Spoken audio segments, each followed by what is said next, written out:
Morning, James. Yep, we have coffee. Got a roller dog. Life is good. Well, the roller dog's the dog, but that's his morning thing.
What's going on?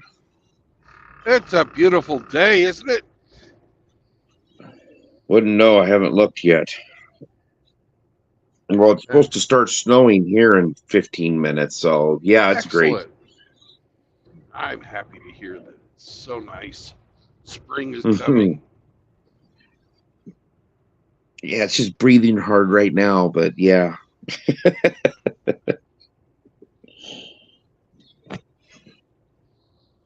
Heading to St. Louis, huh? Yep. You going back to Ohio, or where you at Yeah, now? I'm in Ohio. They sent me Oh, to you're heading back. Ohio. I unloaded yesterday at 6 a.m. Oh. Then they had me sit around all day doing nothing and told me to drive empty back to fucking St. Louis. Hmm. And they told me this late enough in the day that I didn't have a hell of a lot of time left on my clock. I got pissed off. I told them, you know what? I'll drive to St. Louis, but when I get there, I'm going to do a reset. I'll be ready for fucking dispatch Monday morning. You rebel, you. No, I'm pissed. I'm pissed, man. They wasted a complete fucking day of mine yesterday. Again, it's 2 Fridays in a row where I haven't gotten paid. So you're gonna drive to St. Louis and then do a 32-hour, Yeah, 34. 34 Oh, hour. it's That's right. 32. No, it's 34 because it's a day plus 10 hours. How the Yeah. fuck they came up with that number, I don't know.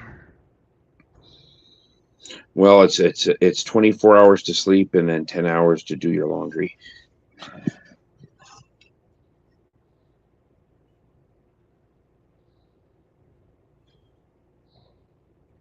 Were you getting So pretty what? close to the end of your clock, anyways? Eh, it's I've got 20, 21 or 20 hours, something like that.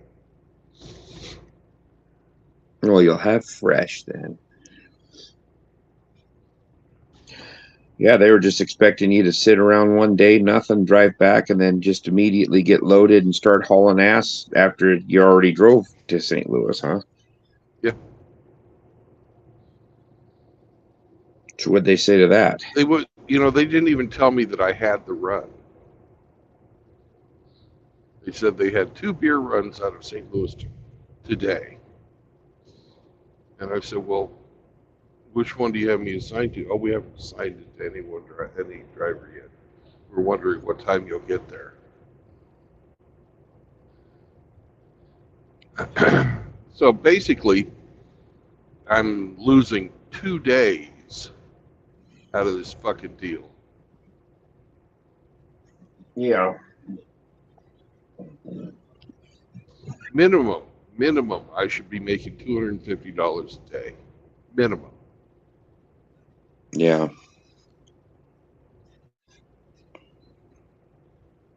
Well, that just sucks. Yeah. Are you gonna get to see the hamster He and I have a breakfast planned for tomorrow. for Easter morning? Yep. Oh, good luck. Well, I kind of figured that'd be the case. Our favorite place is not in St. Louis. Yeah. Is it going to be open? Yes, I called them up and asked. Oh, okay. If you get there early enough, it'll probably be okay. Yeah, once church starts getting or letting out, forget about it. Yeah.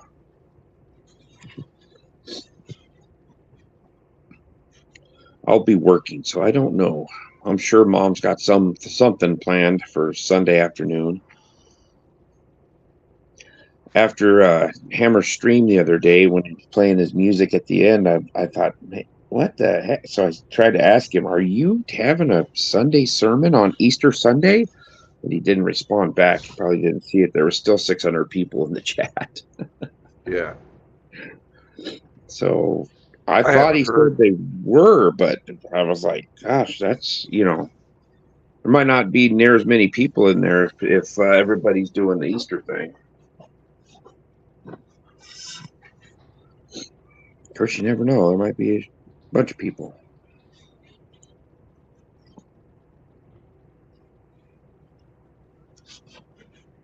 Well, there's the shrine over by where I'm parking the truck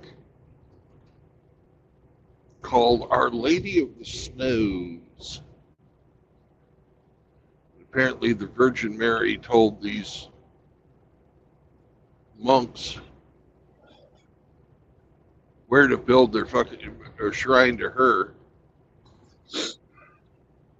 Uh, and she showed them where to do it by fucking by using snow. I don't know the exact thing, but it'd be kind of cool to see if it's sort of religious. If you're Catholic, which I'm not, but Yeah, I'm not either.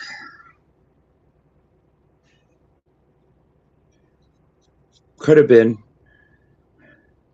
Dad was dad was forced into it as a youngin when my grandmother remarried my step grandfather. He was a devout Catholic, and so he married a woman with uh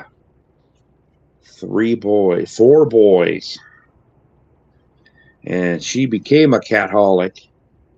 And so they all went to Catholic school with the mean nuns that used to beat your ass and smack you with rulers and shit. yeah, But mom was Lutheran, dad was Catholic. So that's not much of a stretch. no, I think it's Catholic light. Yeah,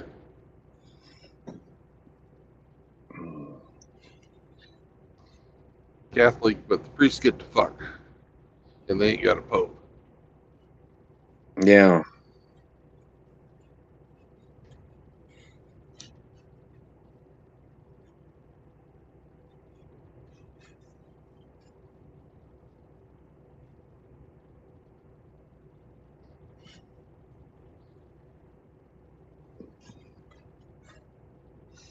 So how much further you got to go to get to St. Louis then? Oh, I just got started. I haven't even gotten to fucking Columbus yet.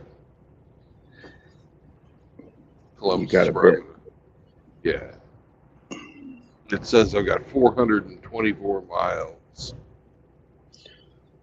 Well, that's pretty much a full day just getting down there. Yep.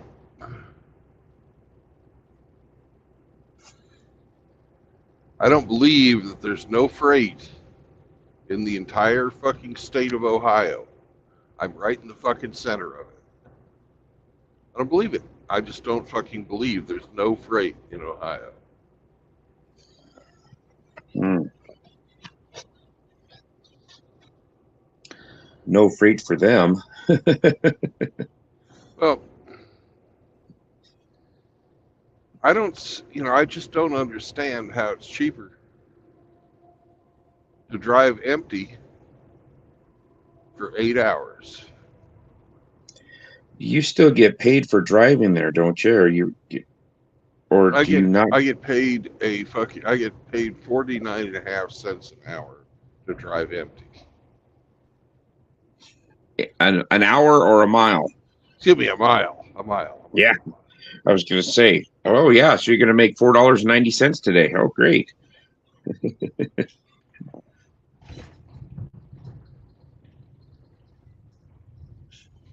Yeah, you'd think there would be something around that area, even if it was like a Walmart run or something. Yeah. You'd think. So, so your company doesn't have dedicated runs or dedicated contracts. They just They do, pull. but not Oh, very they do. often. Oh, And not every truck is on them. Well, think of it this way. You could be working for CR England. Yeah, that's true. And sitting for 3 days Yeah. waiting for a job.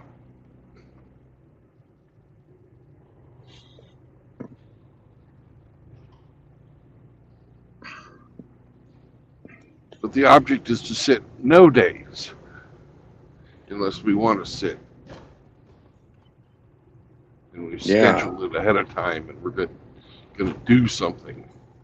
Yeah. How do you how do you like that Reverend 20 piece video? He slammed me. He slammed I you. Yeah, I voiced my displeasure to him and he just laughed. I didn't think he slammed you. He called me a dirty mouth agape ape. Yeah. Oh, you didn't like that? I took offense to it, That damn dirty ape. and I expressed my displeasure, and I said, "We will settle this when we meet."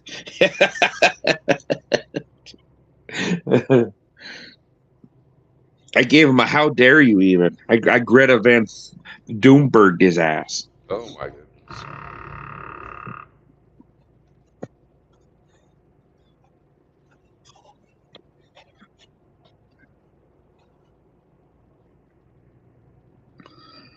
Well, it's 4:56 a.m. I better get up and go let the dog out and get ready for Monday morning.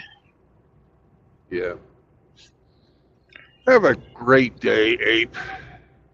Oh, I sure will try. I like be nice to see what kind of little surprise tidbits left for me for my Monday. Sometimes it's nothing. Sometimes I get the royal baloney pony.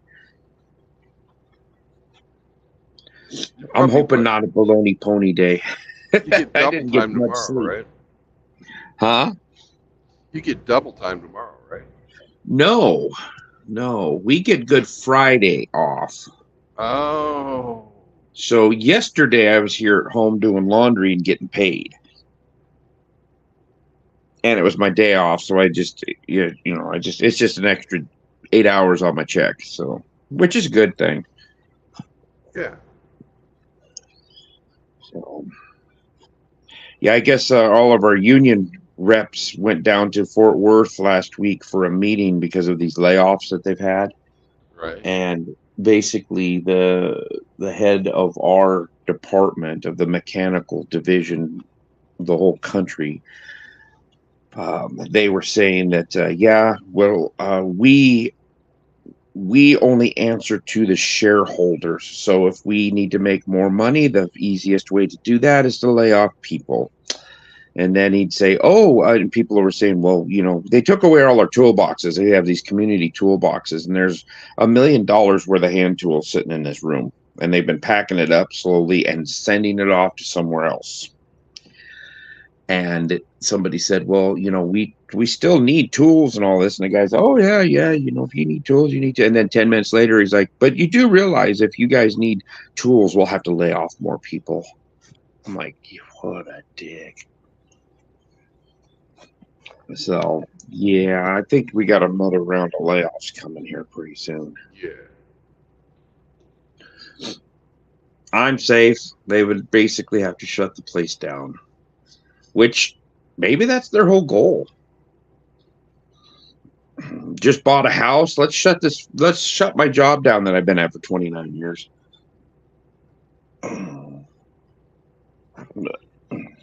We'll see what happens. I got everything paid off except for my motorcycle and my house. I guess I'll just cash my 401 out and pay the penalties, pay off my loan. I'll get off my 401 for the 40% I put down on the house, and then pay off the house.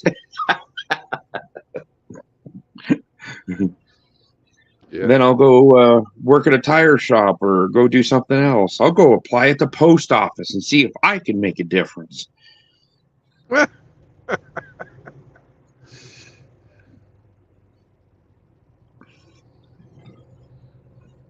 Maybe I can double dip on their ass. They like that. No, I'd have to get 20 years in at the post office probably. You're a little old for 20 years at the post office. Hell yeah. I want to retire at 60, not 72. Yeah.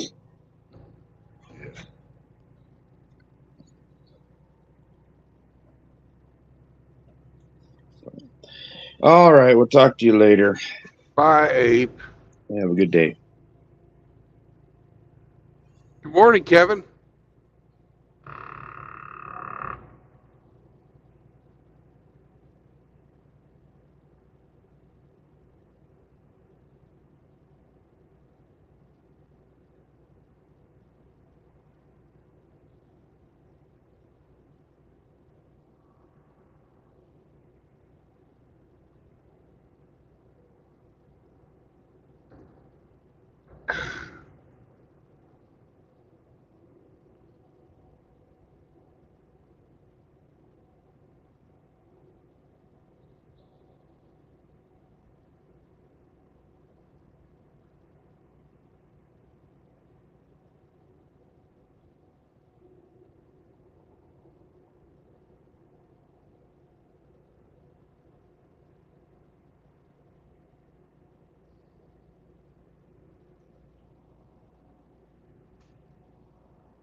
on Western Express. Stay in your lane.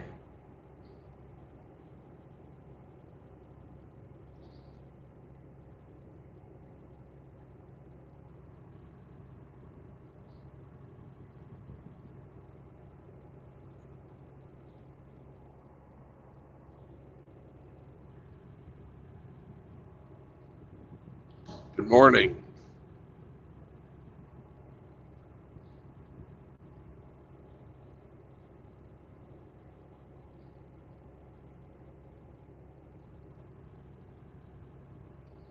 Yep, Amsterdam.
If you want to say something, you can always hop on.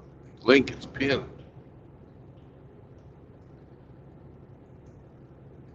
So I cannot read your chats.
Hello, Simone.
So Simone, hop on, brother. Never talked to you. You said you were ready for your C2. You should be able to do conversational English.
I'm going to drink my coffee before we get to Indiana.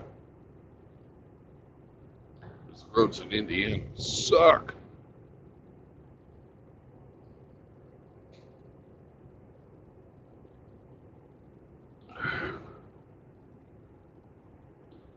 We got 75 miles. I should be able to drink it before then.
Yep, Central Ohio is pretty.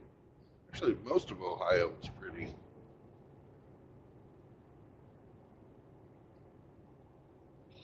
Really rich farmland around here.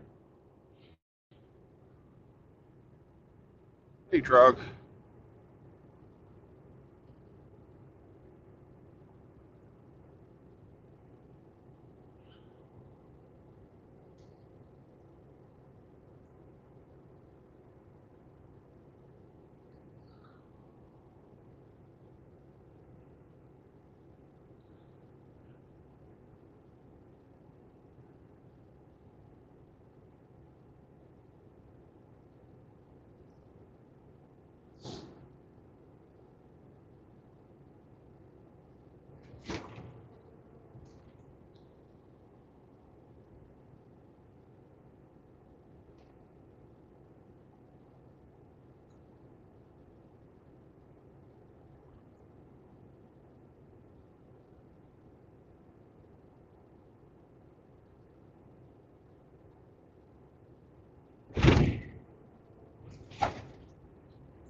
Rafter.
coffee.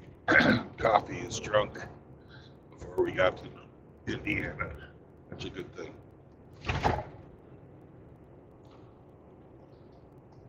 I can stop grazing on this fucking trail mix now too.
Morning, Zechariah.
Oh, Good morning, sir. how you doing, Grinch? I'm dry. Looks like I got rain heading my way, huh? Maybe. I'm here almost to the Indiana border in Ohio. Mm.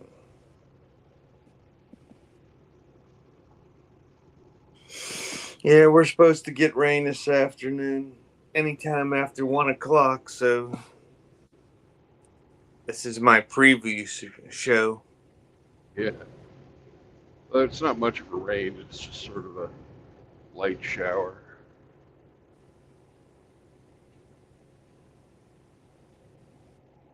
Nice spring shower.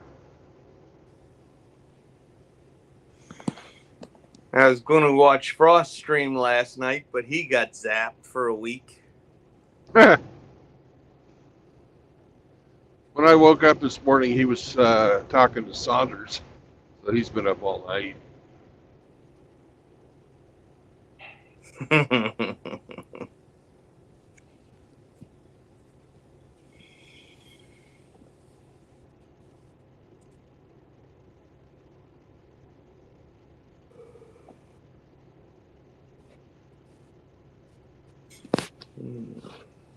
Going to Hamsterland, huh? Yep, Empty.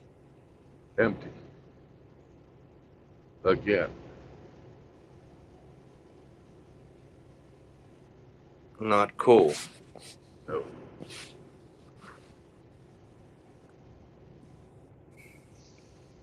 They could have at least gave you some hamster pellets to take back. Yeah. Some shredded cedar bedding.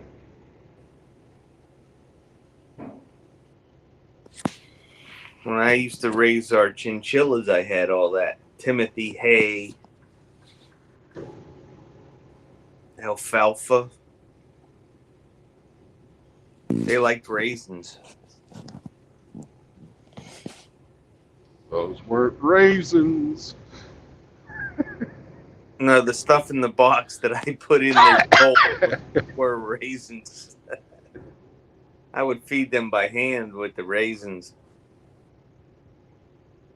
They were so much fun.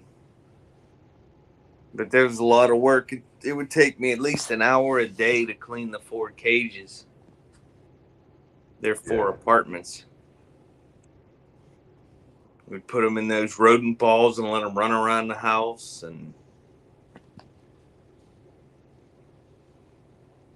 So you've got a lot of experience playing with rodent balls? yeah, pretty much, yeah.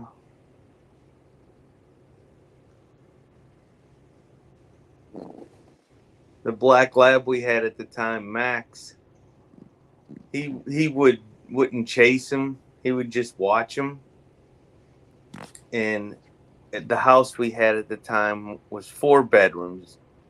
So they had a bedroom to themselves. Right.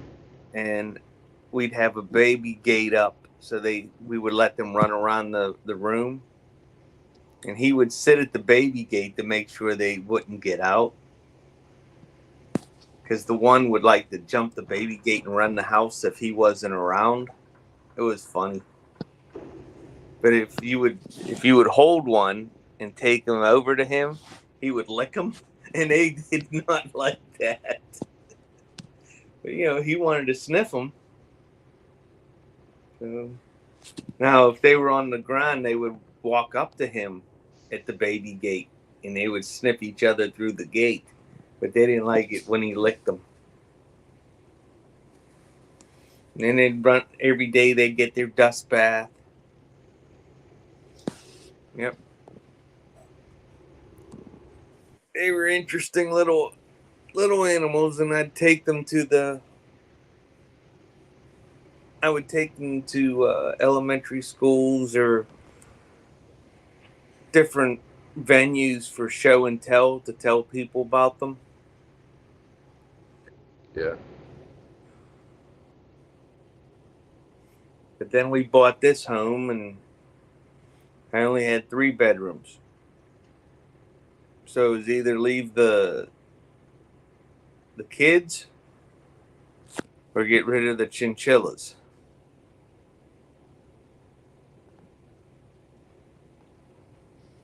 So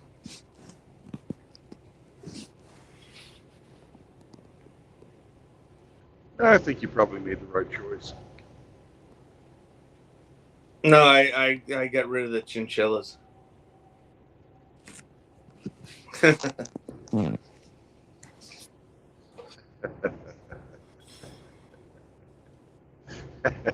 The chinchillas always were nice to me. The kids weren't always nice.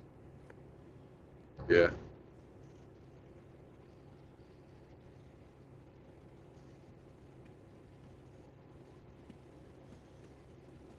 All right. We had a little lightning. Just as long as we don't have any fucking wind.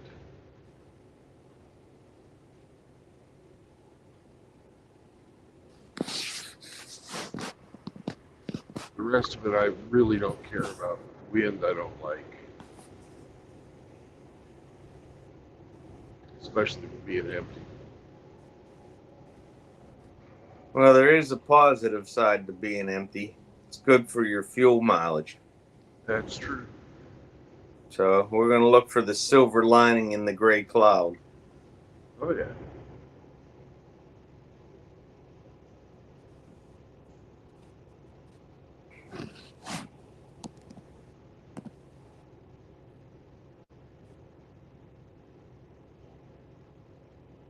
But the two are not mutually exclusive.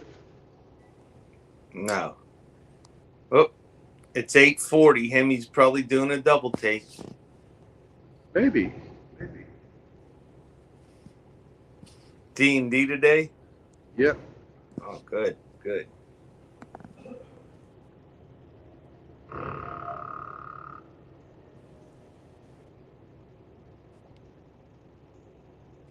Everybody's in a hurry. Well, I'm driving for the conditions with the handling capabilities of my truck as it sits. They can get to where they want to go in whatever time they want to go there. I am not under the gun, and I'm not going to risk my life and limb so I can go sit in a parking lot for 34 hours.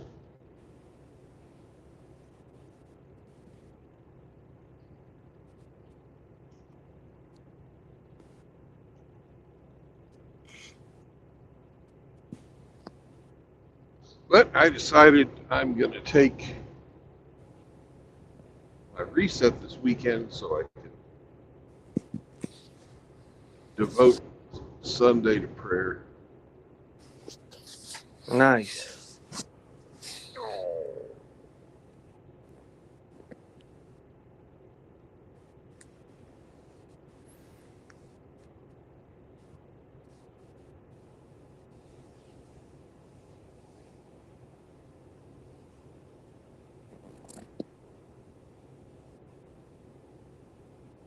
I have to finish cutting up the ingredients for the macaroni salad so I can assemble that.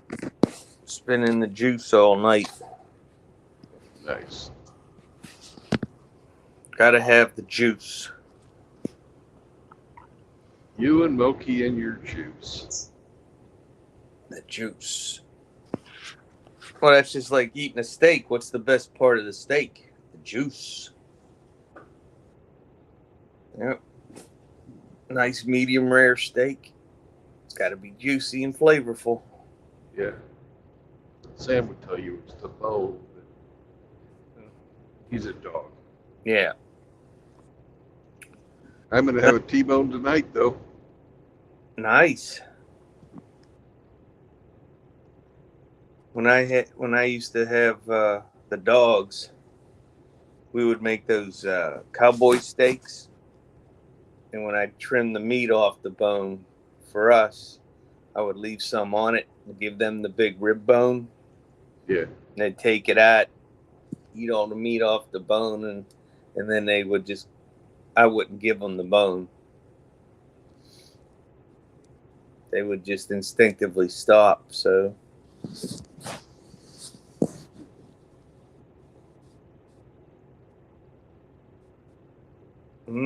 it's almost showtime. Yep.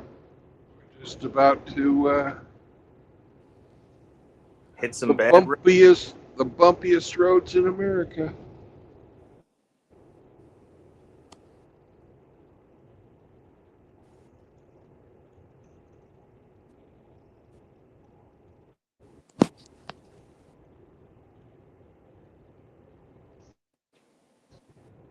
Ready?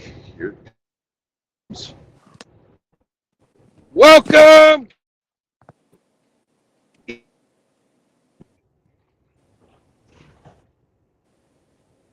Oh man, I'm disappointed. What? You were roboting. All I heard was welcome. Oh. Oh. Damn rain.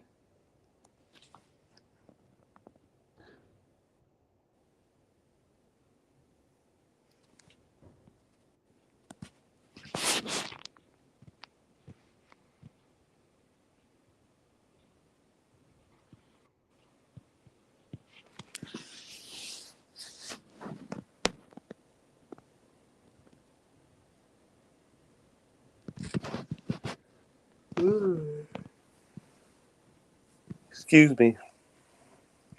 No worries. I've had my coffee.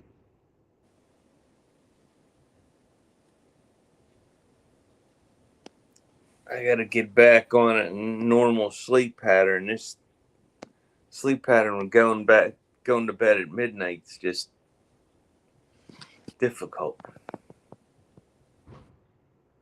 Why are you staying up so late? Watching ScrewTube. Huh.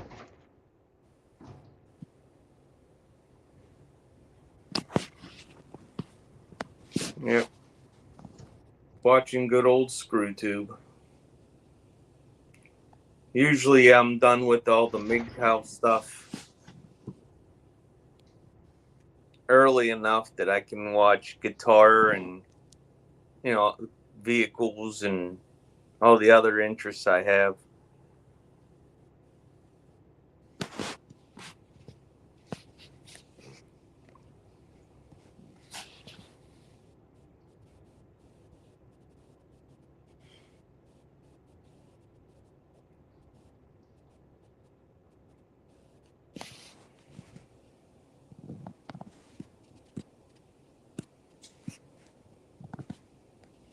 I saved a video to watch from yesterday that I didn't want to stay up and watch about Baal. About what? About Baal, the Yeah. Phoenician storm god Baal. Oh. Okay. Yeah. I thought you were like talking about bail, as in the money you have to put up if you get arrested. No, the old Phoenician storm god Baal. And then, there's a couple different channels that talk about all those Gnostic and ancient deities. Yeah. I find that fascinating.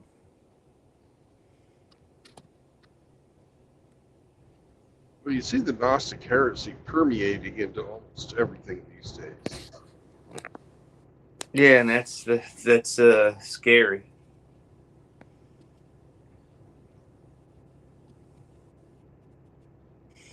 All those Gnostic beliefs were debunked, almost 2,000 years ago.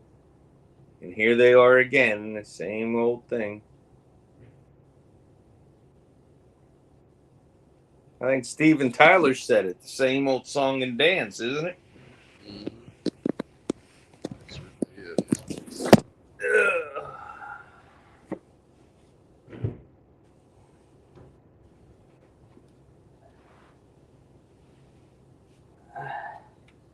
Christianity is not the first religion nor the last religion to have to deal with the Gnostic heresy.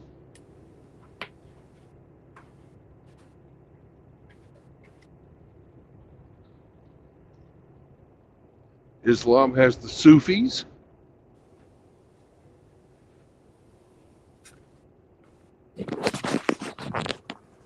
Yep.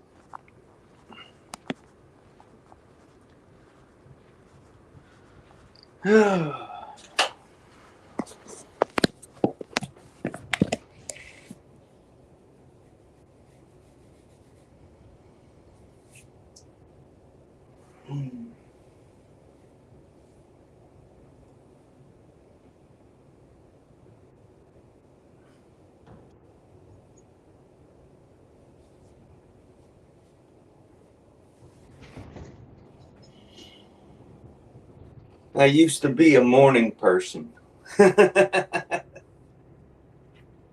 Yeah.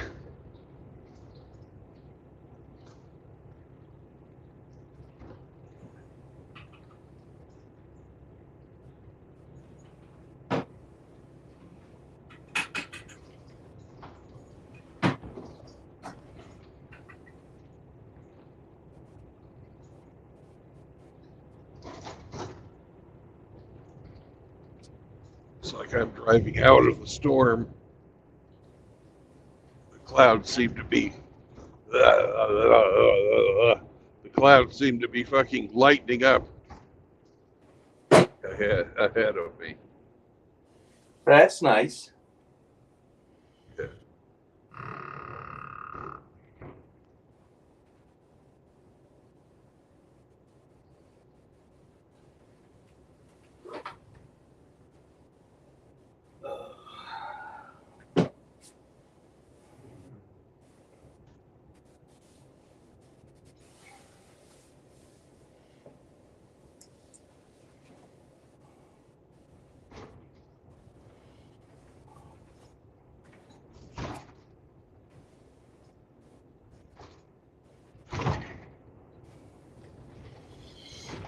Jesus Christ.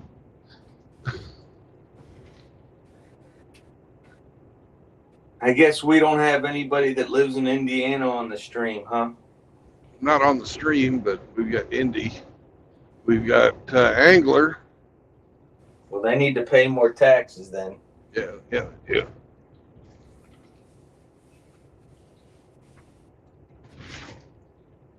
least the guy gave the guys at the way station the weekend off. I don't have to slow down and stop for them. That's a plus.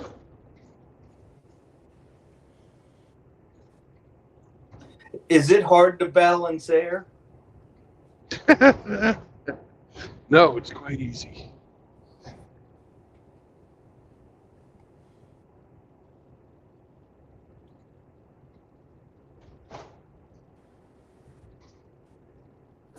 Registered yesterday for the Ritchie Brothers auction.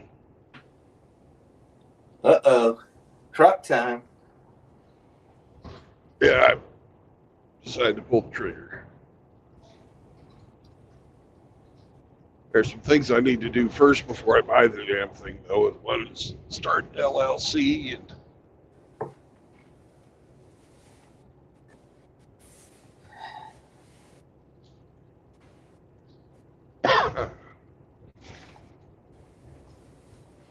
Yeah, I guess got to start at the LLC, find an insurance company. yep, getting bonded.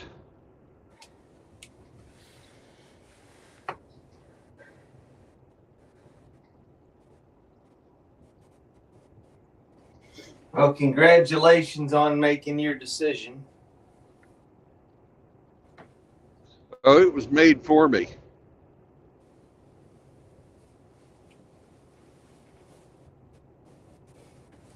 You mean like driving from Columbus to St. Louis without anything in your truck? Yeah, that and sitting around all day just to be told that I'm going to waste another day the following day.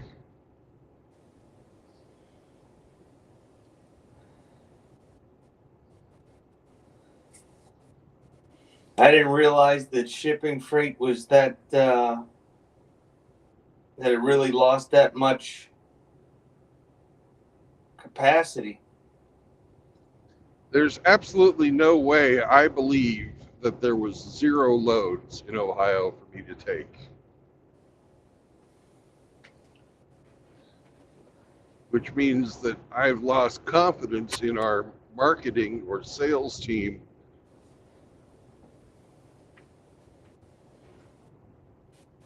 Could it be retribution from the that woman? No, I doubt it. I don't believe she has any power whatsoever. She's just a fucking clerk. And they're losing money too. Yeah. They're losing more than I am. I'm getting paid the empty rate. They're getting paid nothing. I don't believe that a company would do that to itself to fucking satisfy some personal vendetta by a lower level fucking clerk. I just don't think that would be allowed. And she has absolutely nothing to do with sales or the, with booking the trips.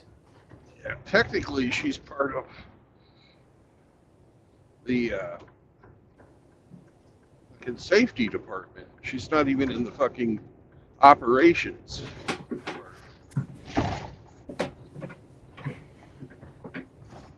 You hurt her feelings. I don't care. I'm not gonna falsify a fucking logbook. It's not gonna happen ever.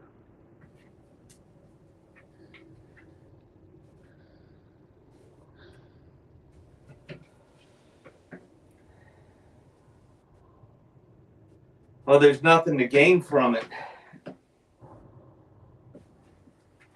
It's just nothing but problems. I can't believe she even asked you to do that. Neither can I, really. Sure, the owner wouldn't be happy to hear about that. Well, I'm going to put myself on mute for a minute. I have to brush my teeth.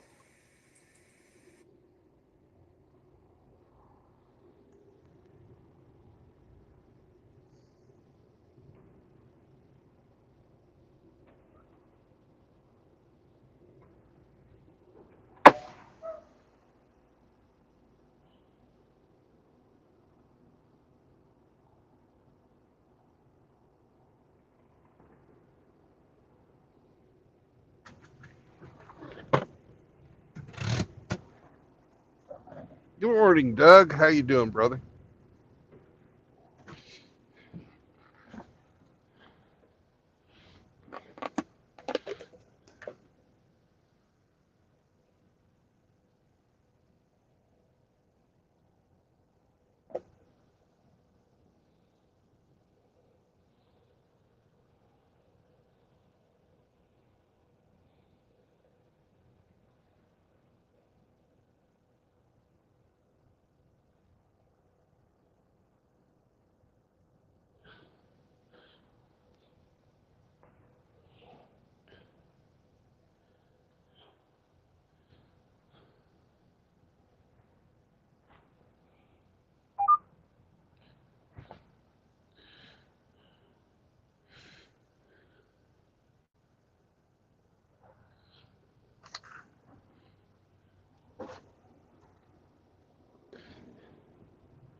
Oh, you're out of water, Sam.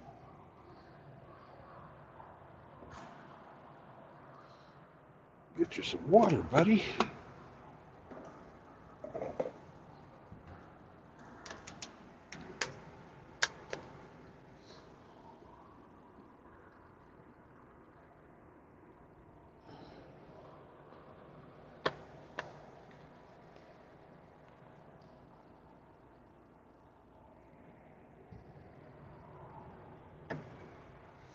Be right back, brothers. I'm going to de-water the dog since I just got him some new water. Oh no!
That didn't take long.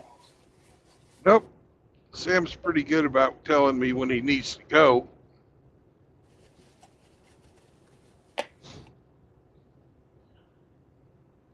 I can understand that the rough road just shook the piss out of him.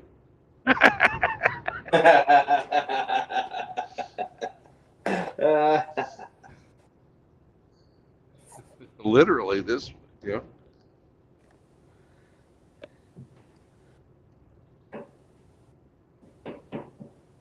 He's like, Senor Trueblood, it's too bouncy. I cannot hold it anymore.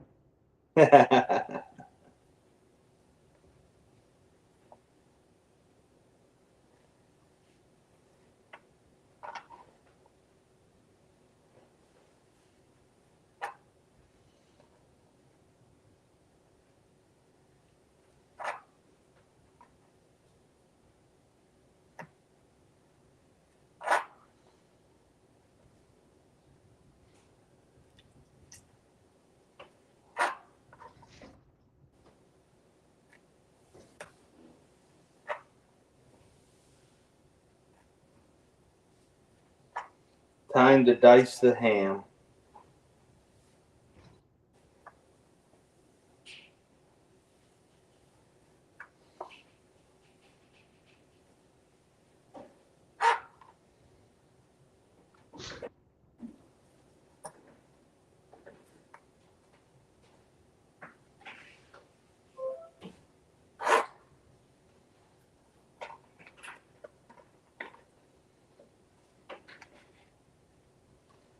Yep.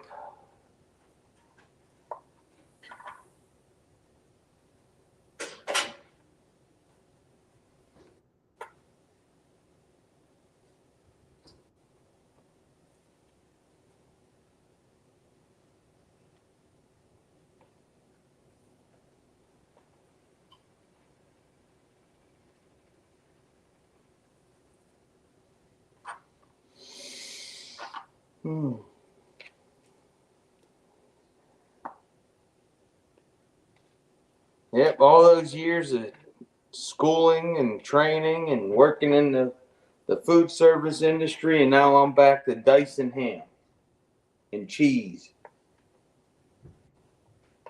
Haven't learned a damn For free. Well, no, it's not for free. Yeah, you're the one paying for it.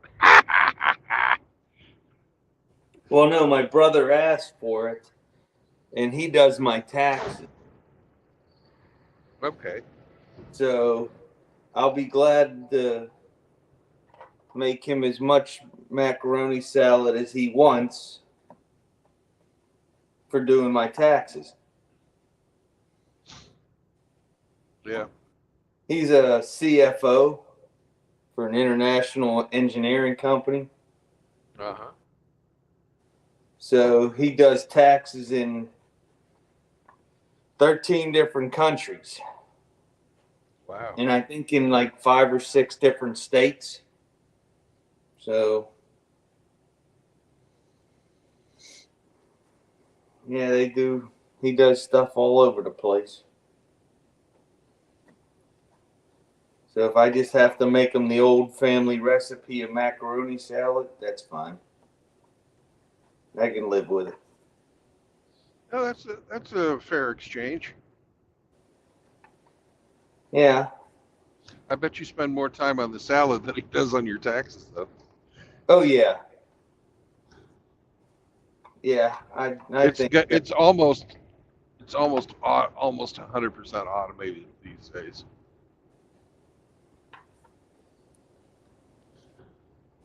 That's one of the jobs that's gonna go fucking bye-bye to AI. All that back office stuff, accounting can be fucking automated.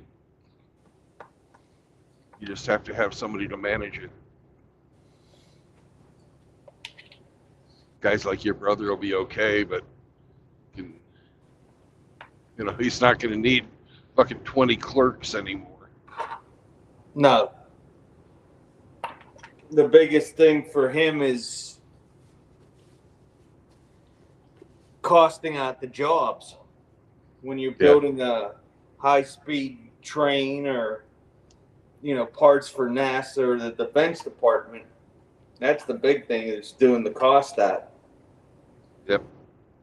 Once that's done, it's just a matter of letting the engineers do their thing.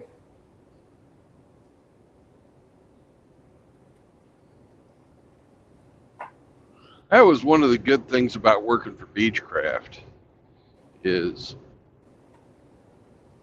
we did our own purchasing, we made our own estimates.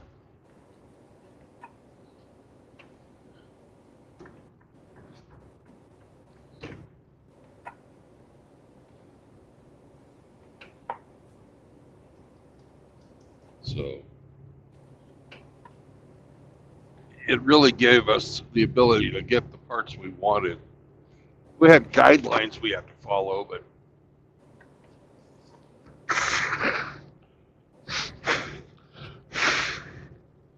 Do you think Boeing has learned its lesson by not having an engineer as CEO? no. Well, then they're doomed to fail. Yes, they are. Something about having the wrong people in the positions of decision making and DER hiring that just go hand in hand. Yeah.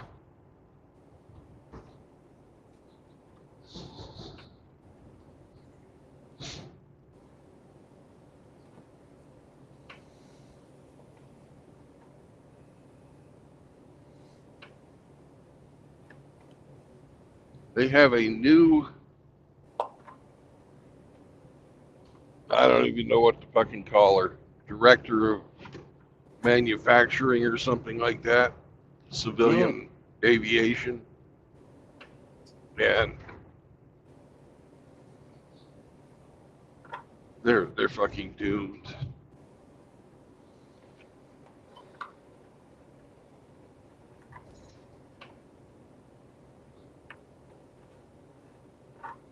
That's a shame, because there was a time that Boeing made the best planes on the planet for travel. Yeah. In the from about 1965 through about 1990, yeah, that was true. Yeah, when we were in the military, all those Boeing planes that they used, they were, the redundancy in them was so good that Airbus had a hard time breaking into our market.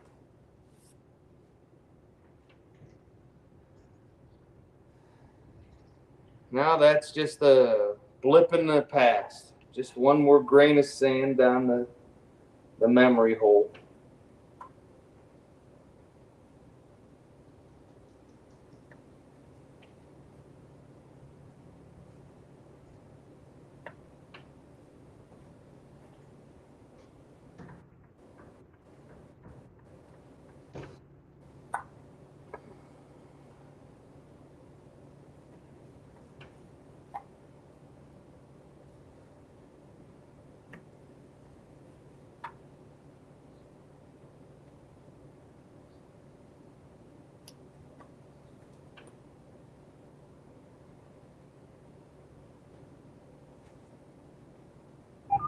Hey, RO, how you doing, buddy? Woof, woof. Phoenix is here. Hey, Phoenix.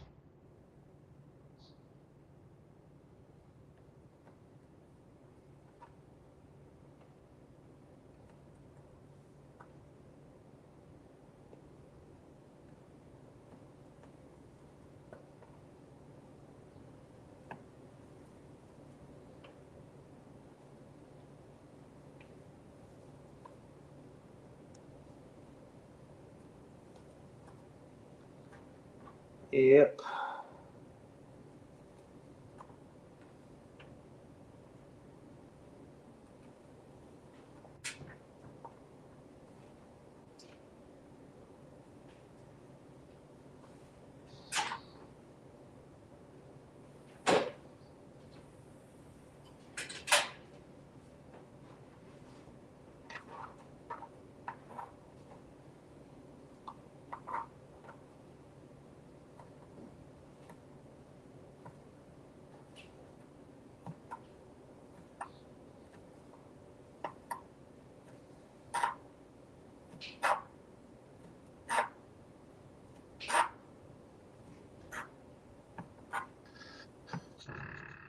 Woof woof. Woof woof. Woof How you woof. doing this morning, RO?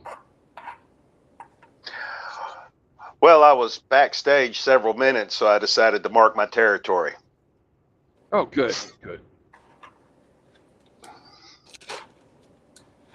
I did not see you. I apologize.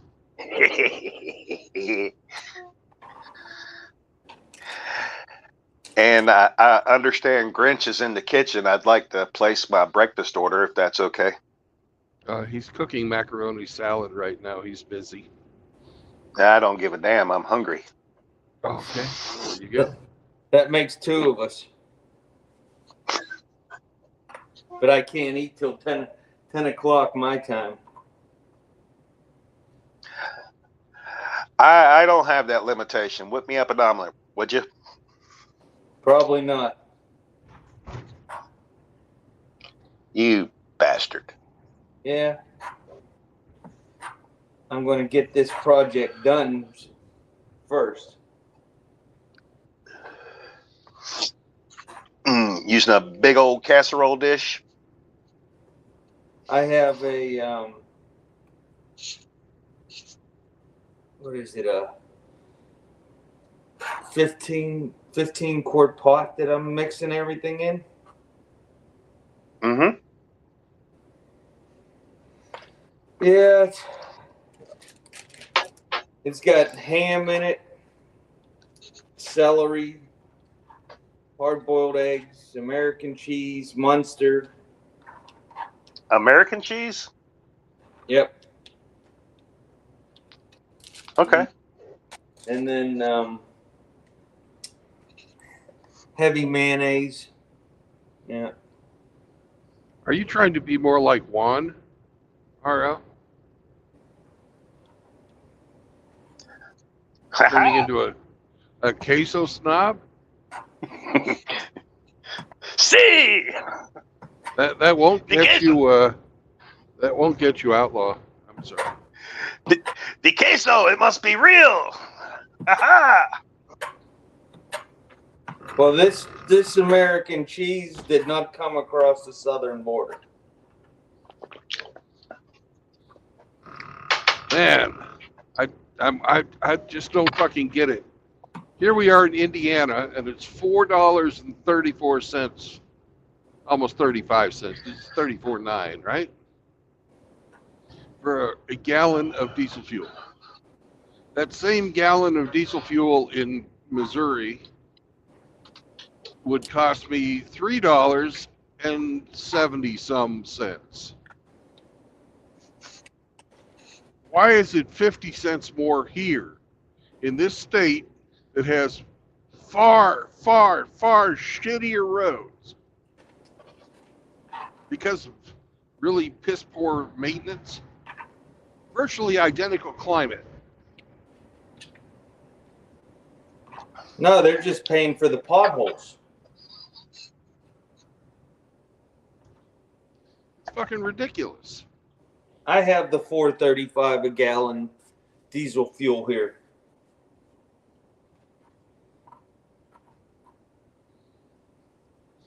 That's why I went with the gas motor in the truck instead of the diesel. I wanted a diesel. But it's 60 cents a gallon more than regular gasoline. And gasoline here's $3.75, $3.78. Thanks, Joe.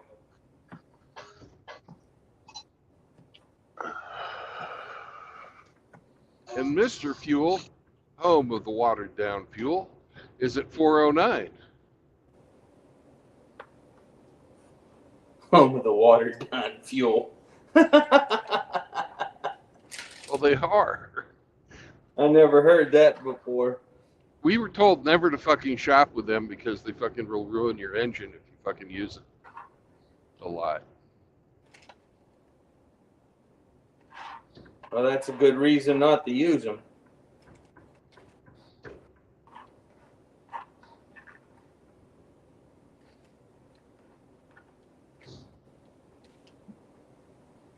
When we travel interstate, we always stop at Love's for all our gas. Yeah. They got the little doggy park and all that stuff.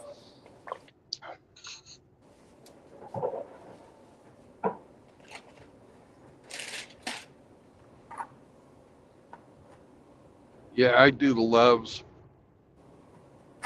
The dog park thing is always up by where the cars park.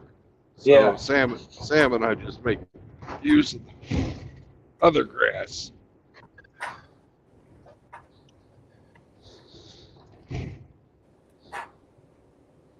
Sometimes I have to show him what we're supposed to be doing, so I make use of it too. You lead the way, huh? Yeah, lead by example. That's good. Ooh, sounds like somebody just feels better. That wasn't me, but well done. Hey, there's nothing wrong with a good fart. That was for Riggs. That was for Riggs. I returned one his way. So, that's what friends do. They share. Sharing is caring.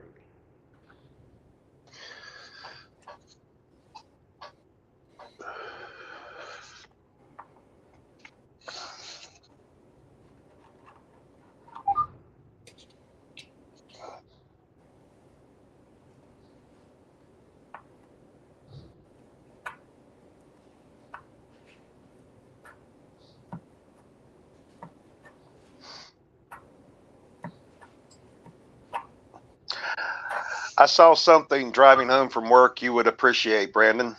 What's that? It was the scene of a collision with a mutilated Bronco. All right. A new one that's not really Oh, a yeah. Bronco? One of them go-karts that say Bronco across the front and back. Okay, good. I hope nobody It was was all hurt, smashed up. but I hope the Bronco was totaled. I thought you were going to told him you seen a Can-Am. I didn't see a Can-Am yesterday, but I saw a one of those three-wheel motorcycles, two in the back, one in the front.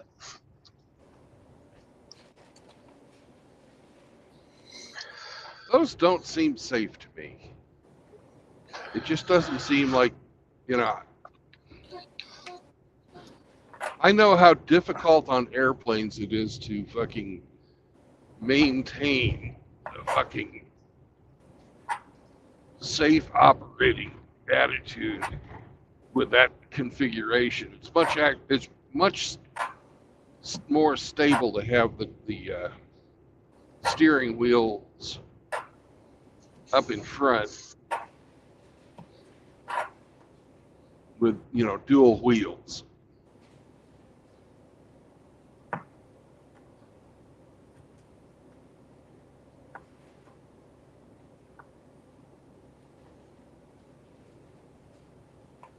I think you're right.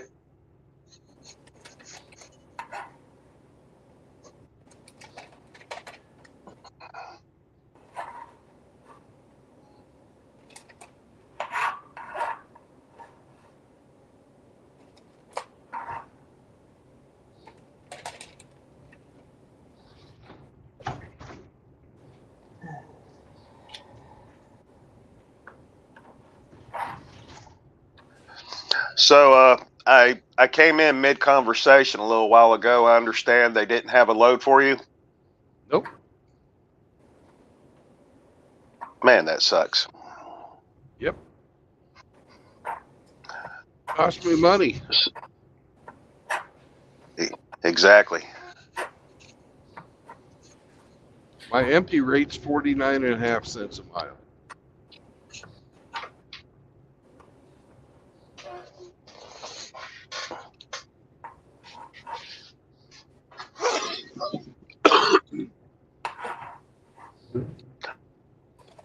So where did they have you traveling to right now?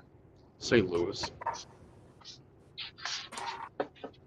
You Is see- is a job lined up for you there? I guess. Huh, no, but that's one of their main. Then They've got a hub there. They've got a yard there, and they get lots of work out of there. They had 2 jobs out So of St. Louis today. But I'm going to be spending most of the day getting to St. Louis. And I told them I'm going to go to St. Louis and I'm going to do my 34-hour reset. I'll be ready for fucking dispatch on Monday.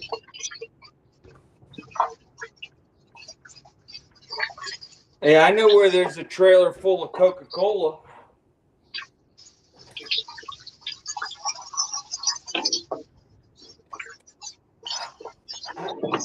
They could have delivered that.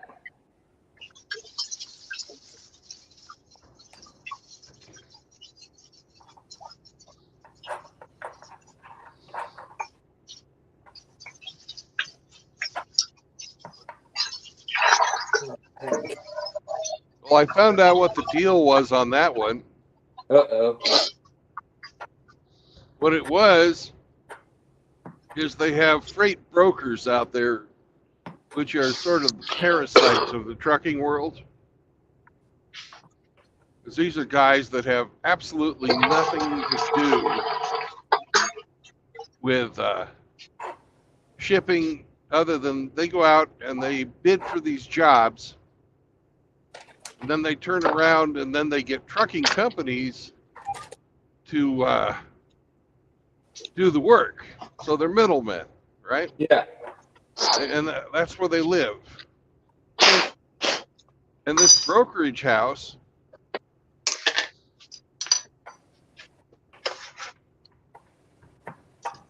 decided that they were going to ship to the Sam's Club without verifying that Sam's was ready to fucking receive it, because somebody at Sam's decided that they had a schedule and these guys were fucking trying to get a jump on it. So these guys are on the hook.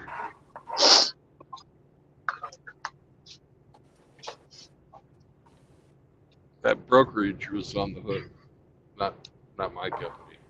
Well, at least your company got paid for your work, and you got paid for the miles. And they're getting paid for fucking storage. Mm.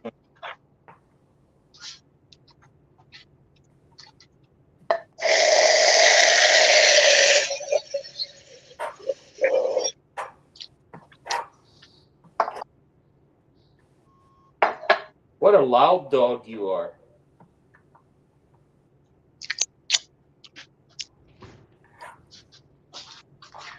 you got any one problem with me, senor?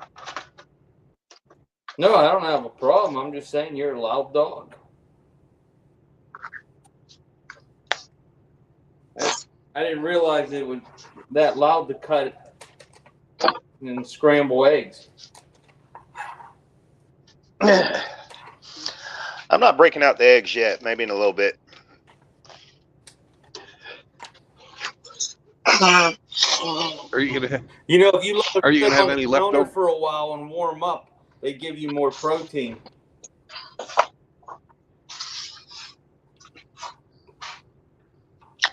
Are you gonna have any leftover? God damn it!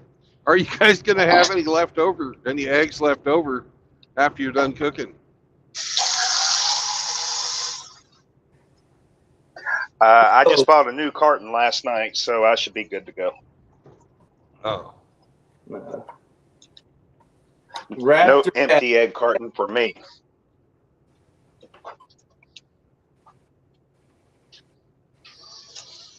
Raptor, what's your question there, sir?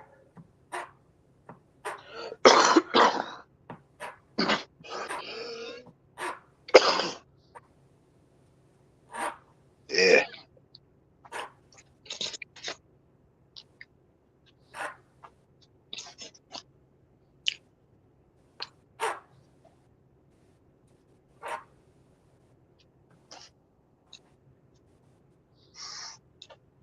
Well, what's his question? He didn't type it yet. Uh,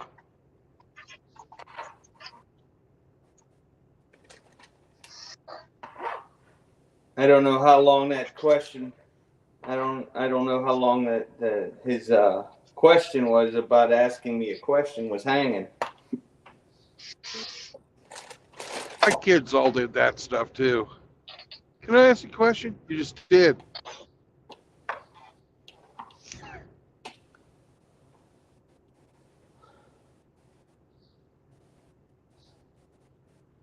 What was the most common result of a package that was delivered, but the customer never received it? Okay. What you need to do is call your local post office and tell them that you did not receive the package, even though it's scanned delivered, and tell them you want them to find where it went. And what they'll do is they'll do a coordinate search to find out where it was delivered, because whenever a package is scanned, it's scanned with a GPS coordinates. So that way, if it was misdelivered to the wrong house, then you would be able to find it. If you didn't receive it, you can also contact the sender to notify them so that they can get on the Postal Service's ass. Yeah, that sucks. There's no need for that. It happens, but there's no need for it. Yeah, tell them you want them to track your package with the GPS.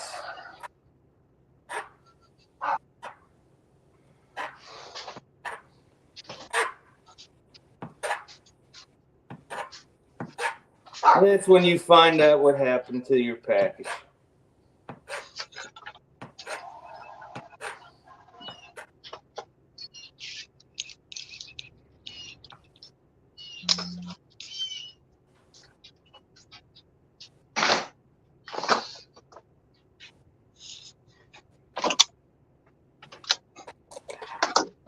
But you need make sure you contact the person that you bought the item from, that you did not receive it, and that way they'll call the post office and get on them too, because they're going to be if it was shipped priority, then the Postal Service is on the hook for whatever the insurance amount is, $50, or if they had extra shipping, extra postage on it. Dirty bastards.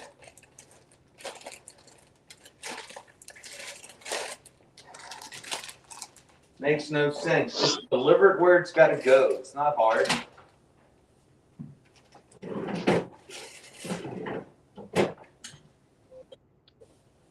What if it was porch pirates? Well, that's quite possible too.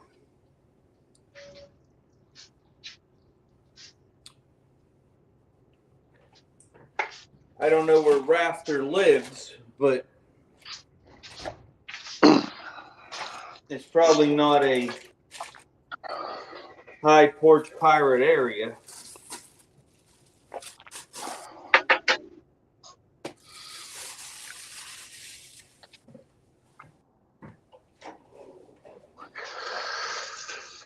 Oh yeah, here we go, dicing up a pound of Land O'Lakes American cheese.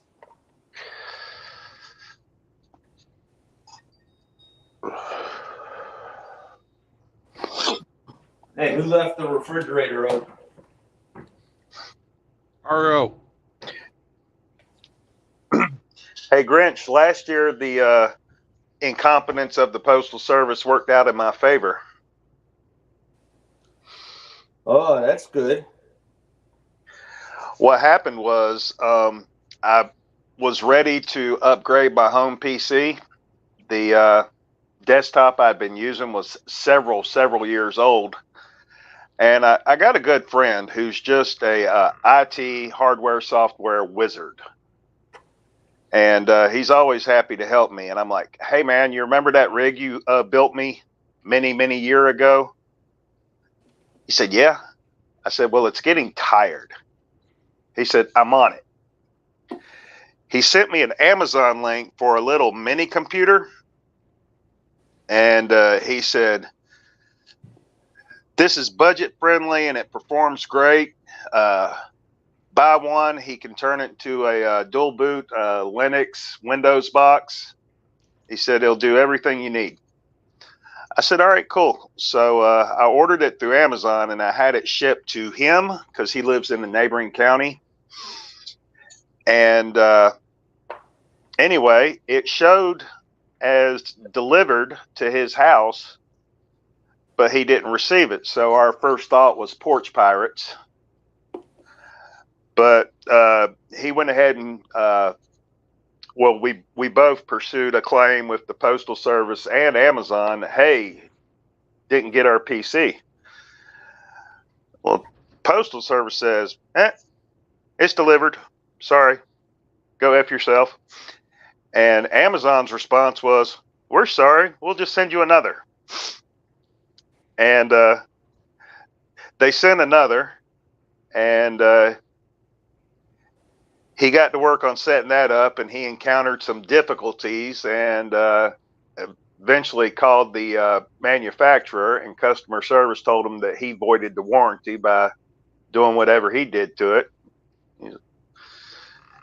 But anyway, he kept working on it, and he was able to do something with it. 2 weeks later, the original mini computer that they shipped showed up at his house. Nice. So now I got two of them. I have the desktop unit I turned out running was an old gaming rig he had retired. Mm-hmm. But as far as processor and graphics card and storage, more than meets my needs for what I do with the home PC. He just gave it to me, and he had those two mini PCs, and he couldn't stand it. They weren't doing anything useful. So he turned one into a firewall and the other into a thing called a pie hole. A pie hole. Yeah. Never heard of that term. Well, I hadn't either. But the way he explained it to me is that between the firewall and the pie hole, all the malicious stuff embedded in the internet, you know, the trackers, the spam, everything nefarious that they try to sneak through. Yeah. These two boxes are essentially blocking those things. Nice. So no pop-ups, no spam. If what he tells me is true, I have no way of monitoring it. I'm just not that tech savvy, but the glowies can't really see what I'm doing, what I'm watching, So you watch prawn without having a pop-up? All the time. I have pills for that, though. Sorry, RO. I had to ask. No, it's all good. I can take it.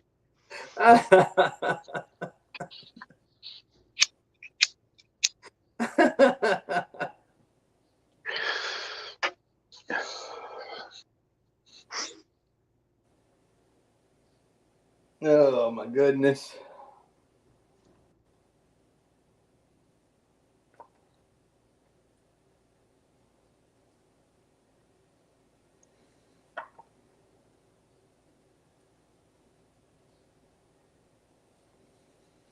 Yeah. Good morning, Luna.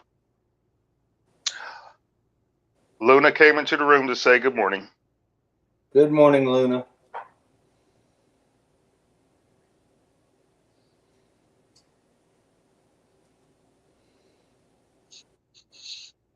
I thought there was a jiu-jitsu tournament today. I had the Saturdays wrong. It's not this Saturday, but the following.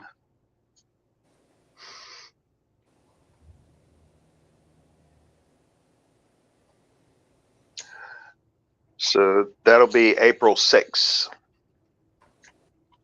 Oh, I'll be in East Liverpool, Ohio that evening. Well, you got some against West Liverpool? There is no West Liverpool in Ohio.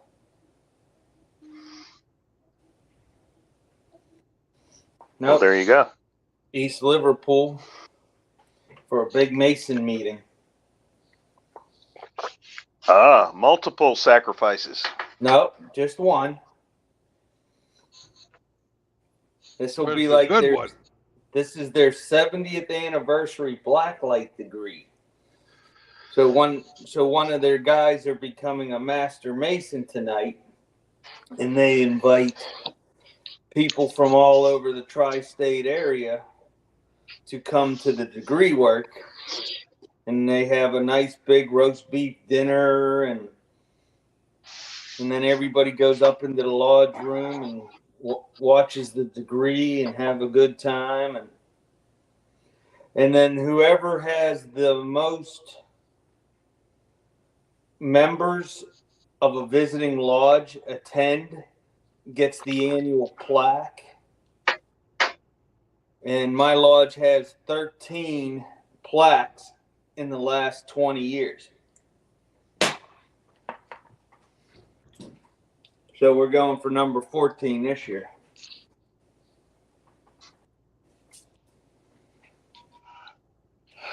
Does the Master Mason have to eat a still beating heart or anything cool like that? No, but what happens to them is pretty funny.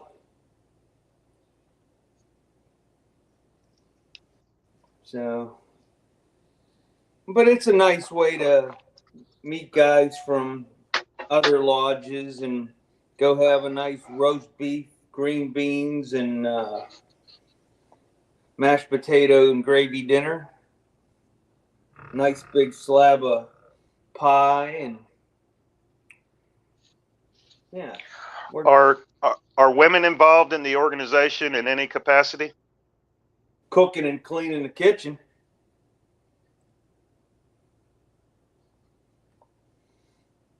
Cooking and cleaning the kitchen. That's it? That's it. Well, that just won't do. As it should be. So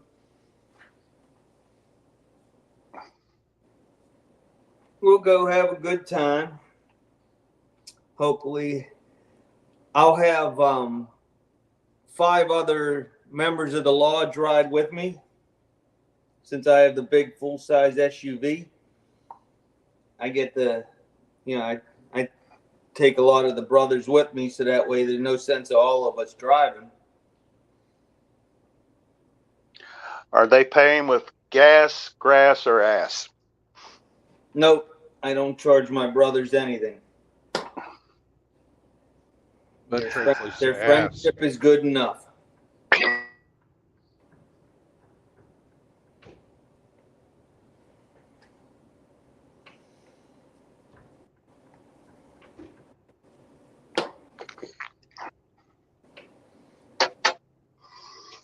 So when are you? Well, cool. I hope you working enjoy together? yourself. Well, thank you.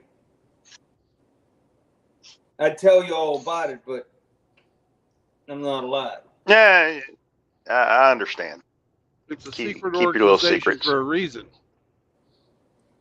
It's not a secret organization. It's just an organization that has secrets. If we were a secret organization, you wouldn't know we exist. Right, like the Illuminati. Kind of like Delta Force.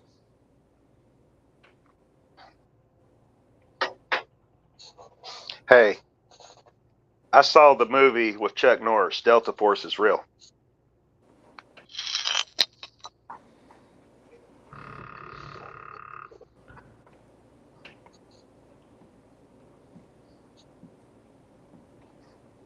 So did you watch Delta Force 2, The Colombian Connection?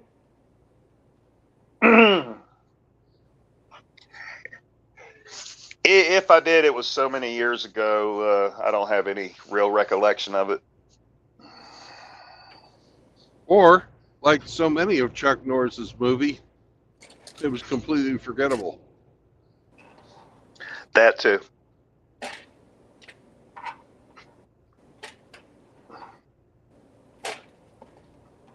One of Chuck's best performances was early in his acting career when he was in Enter the Dragon and fighting Bruce Lee. Yep.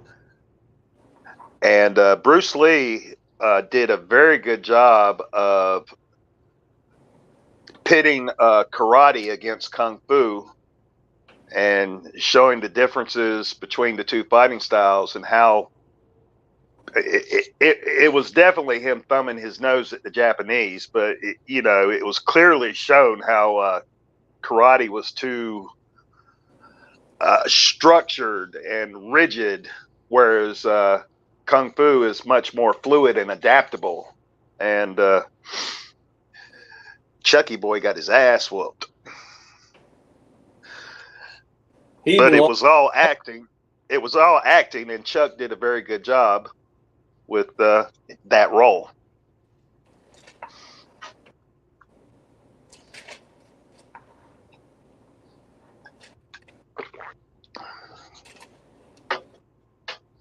I can't believe they still make up stories about Bruce Lee. Come on. That's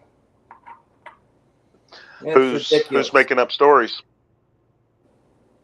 Well, they were talking. There's a channel called Beardy, and they have all kinds of Bruce Lee videos. So they're always trying to come up with some new theory on how Bruce Lee died.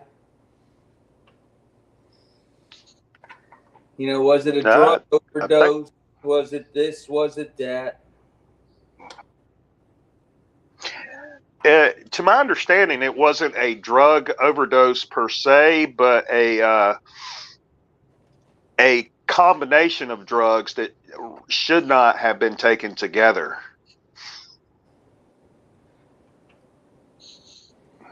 Yeah, he had a interaction between the drugs, and he had a brain hemorrhage.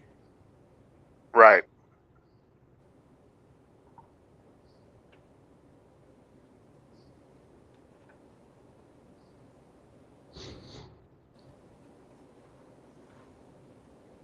But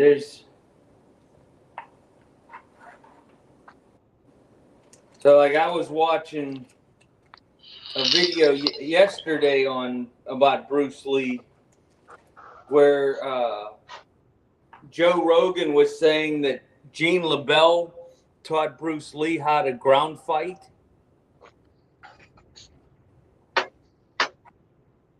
But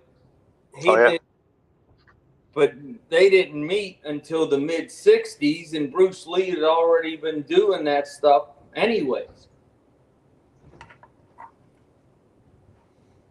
So the story that Joe Rogan tells about Gene LaBelle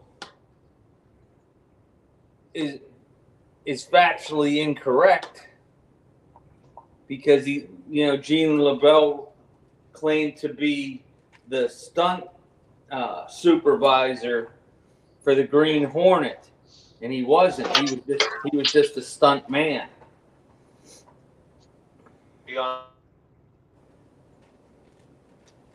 So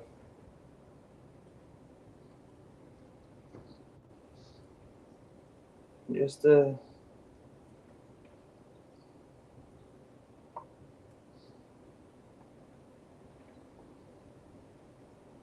what happened? Hey, Ramadi, what's going on, brother?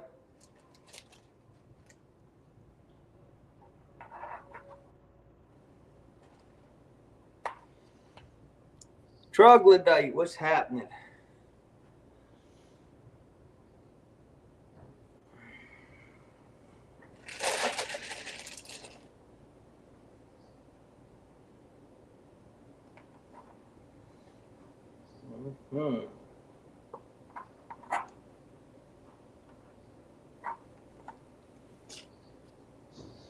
You still there, Brandon?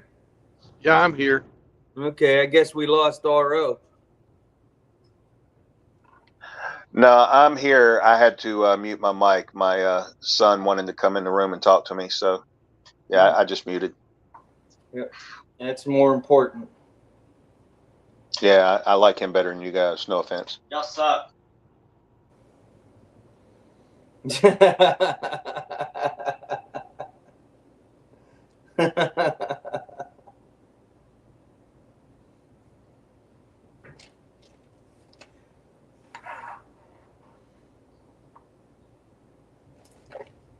Oh, heck.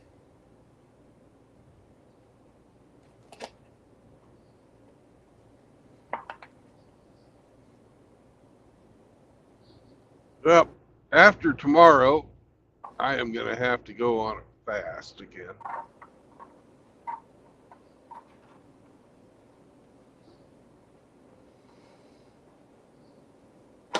Why is that, Brandon? Because to counter my being pissed off, I've been fucking overeating the last week, and I'm starting to notice it. Yeah, you were really disciplined for a while. Yeah.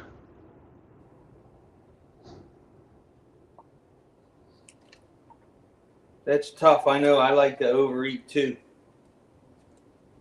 That's why I'm overweight. Food is my cocaine. Amen to that.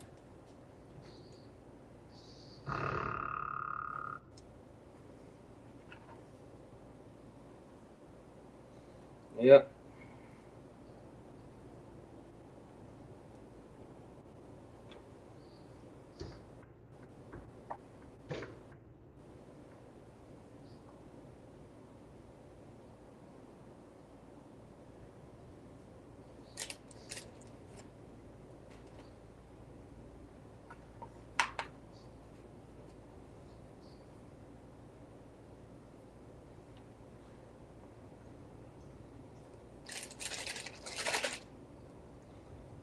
Ever since I retired, I started watching YouTube. I pretty much quit listening to a lot of music and stuff that I used to listen to. I gotta get back to music. Yeah. Keeps me calm. A lot of this YouTube stuff just pisses me off. Well, I don't like do the Tim Elgato death metal stuff. It'll piss you off too. No, that don't. That's It's not my kind designed. of music. It's designed to piss you off.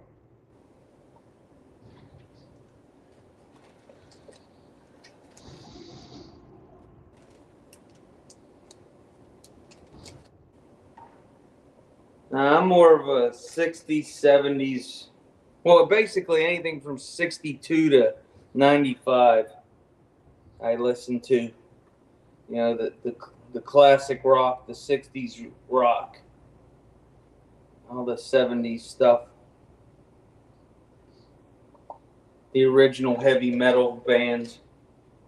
Yeah.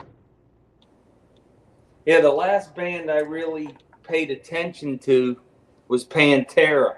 So that tells you when I quit listening to music. Yeah. Yep. Yeah, when they kicked out Phil and they changed the name to Damage Plan, and things just was never the same.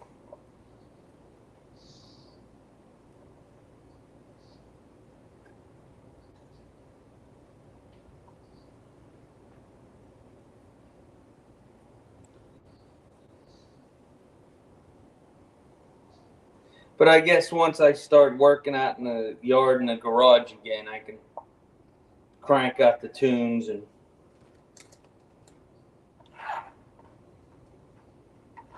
I just miss listening to music. You know, it's nice having the dog hang out with you, listening to music and just putzing around.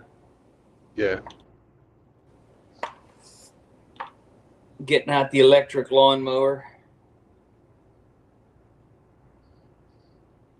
That's for you, Hemi.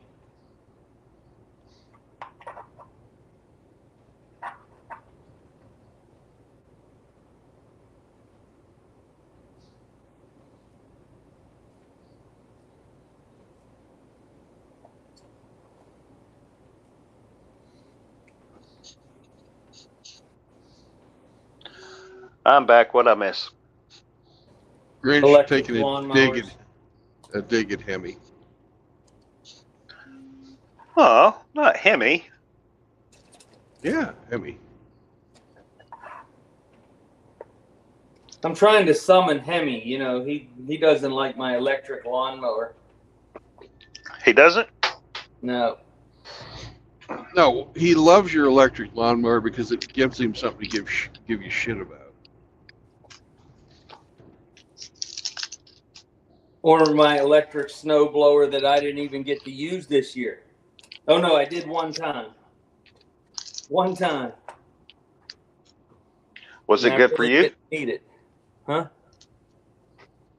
You said you used it one time. I just asked if it was good for you. No, not really, because I spent just as much time cleaning it as I did using it. Ah.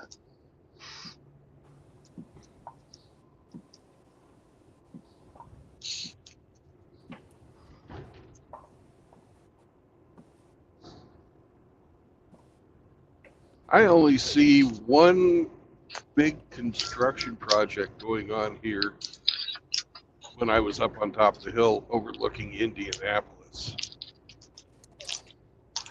I see some smaller stuff going on, but you know, there's only one group of the tall cranes out there ready to lift shit and do things.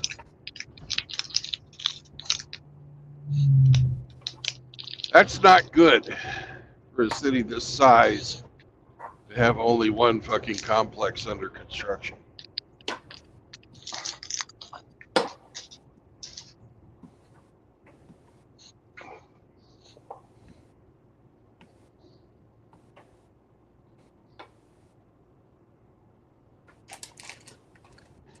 Well, don't you have to have money in order to build stuff?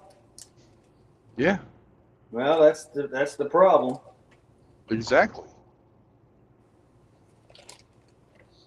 You go up to Kansas City, I've never seen less than like 4 or 5 under, you know, big fucking shit under construction.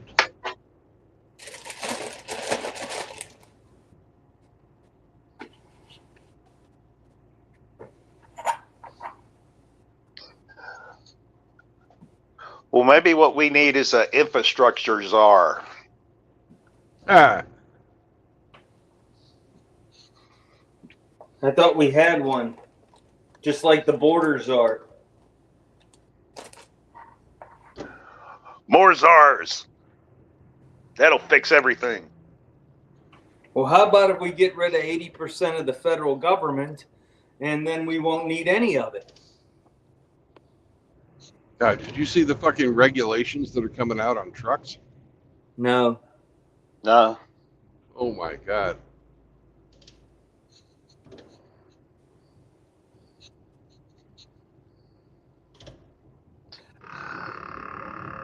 Would you care to cite any egregious examples?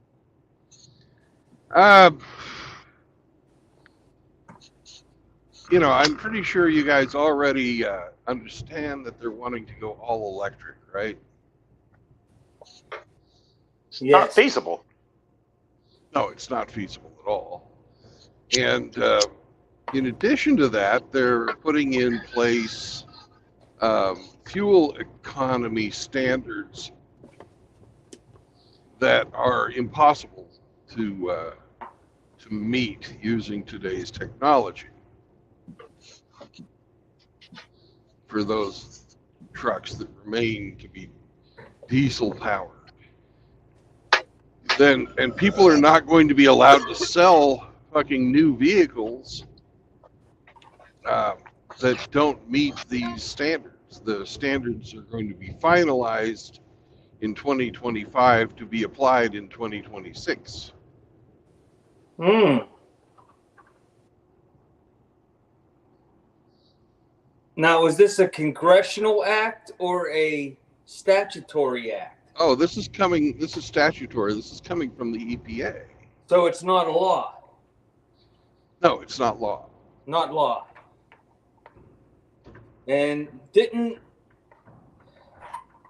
I thought I could have swore the Supreme Court already told the federal government in the West Virginia case that the EPA does not have the authority to make law, and they're only supposed to do what Congress tells them to do.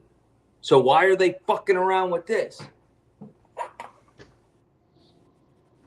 Well,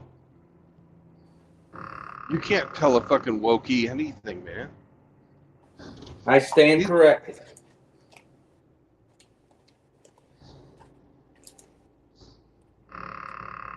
Our government's out of control.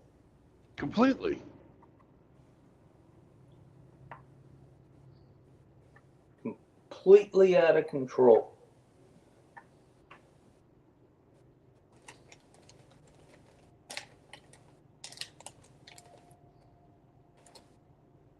I don't think any How dare you? I don't think any vehicle of a commercial size has ever been more efficient than the diesel engine.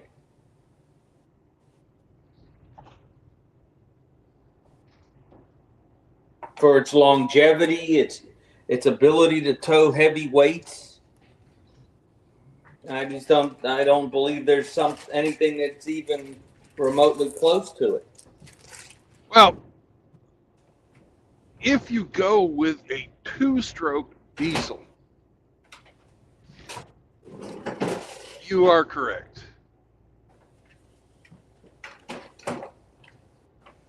Now, the problem with two-stroke diesels is they are not clean.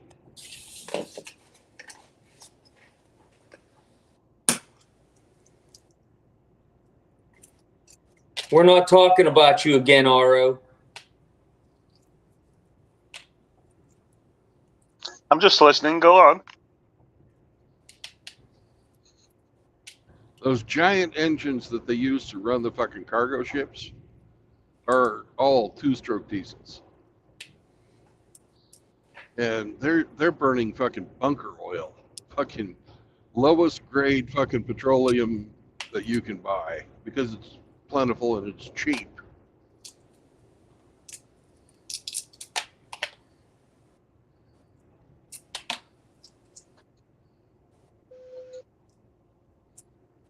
You know, if you've got an engine the size of an apartment building with fucking pistons the size of my truck, you know, Yeah. you can get a hell of a lot of compression.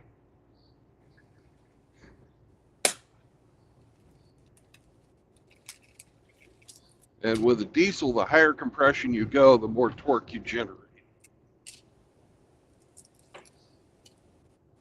You know, there's a balance that you have to have, you know, between the amount of fuel you put in and the, you know, where the stoichiometric God damn it, it's been so long since I fucking studied this. The stoichiometric pressure that's generated from a high compression diesel engine will give you an efficiency right around 50%, which for an internal combustion engine is fantastic.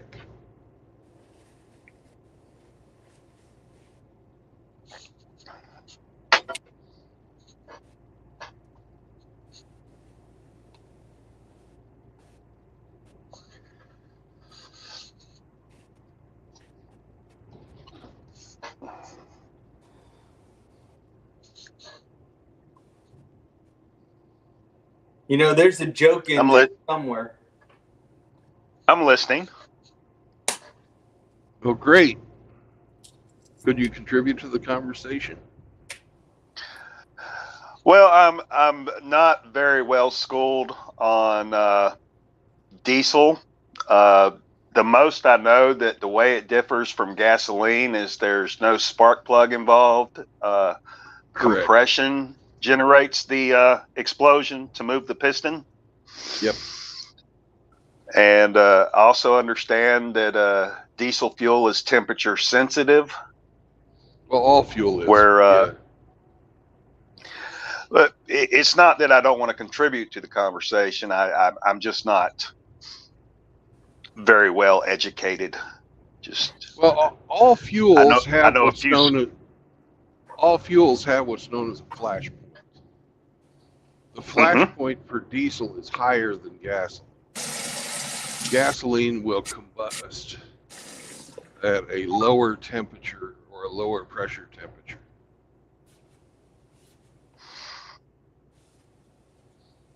Right.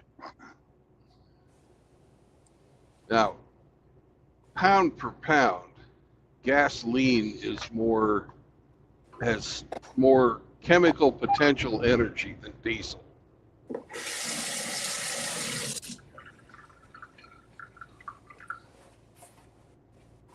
It's more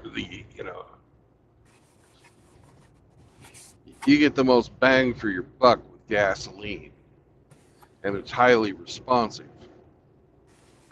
With diesel, where diesel fucking beats the shit out of gas is because it's torque. The diesel engines have really fucking good torque, which is why they're much better for hauling heavy shit. Isn't torque a function of the transmission? Well, the transmission transfers torque. The transmission, it does not. It transmits it from the engine to the drivetrain.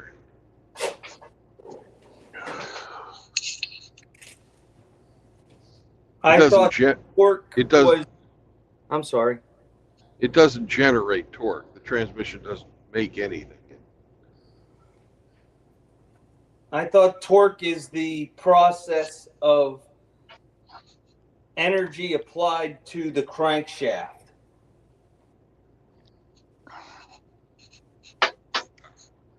I wouldn't put it like that, but that's a fair analogy. Torque, when you have the explosion go on in your cylinder, whether it's gas or diesel or steam, it doesn't matter. That's a linear force.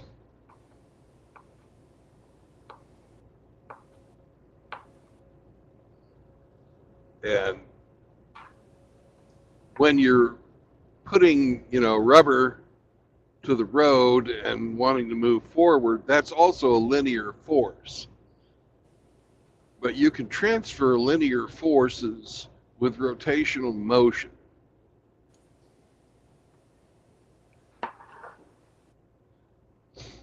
So you have angular torque, which is constantly varying coming off of your engine. When each time the piston pushes down, the angle of the push rod changes as the crankshaft moves, asymmetrically underneath it. Yeah, it moves in a circle, but where, you've seen that the lobes of the crankshaft are not centered around the center of rotation of the crankshaft, correct? Correct. All right.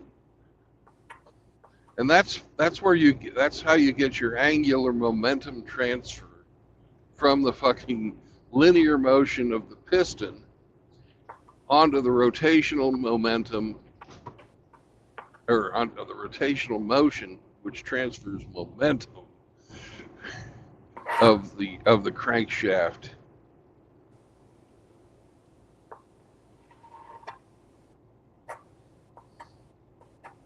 If that makes any sense. Oh, I get it. Okay. Is it easier to push a fucking bicycle tire from the hub or the fucking rim? Okay, I got a question. Okay. You said gasoline has more energy potential than diesel, Yes. but the advantage of diesel for moving heavy loads is the torque. Correct. What I'm struggling to wrap my feeble doggy brain around is how does a chemical explosion create torque? If you could help me understand that. All right. If you're going to have an explosion going off in a linear system, the energy from that explosion is going to only be realized in one direction.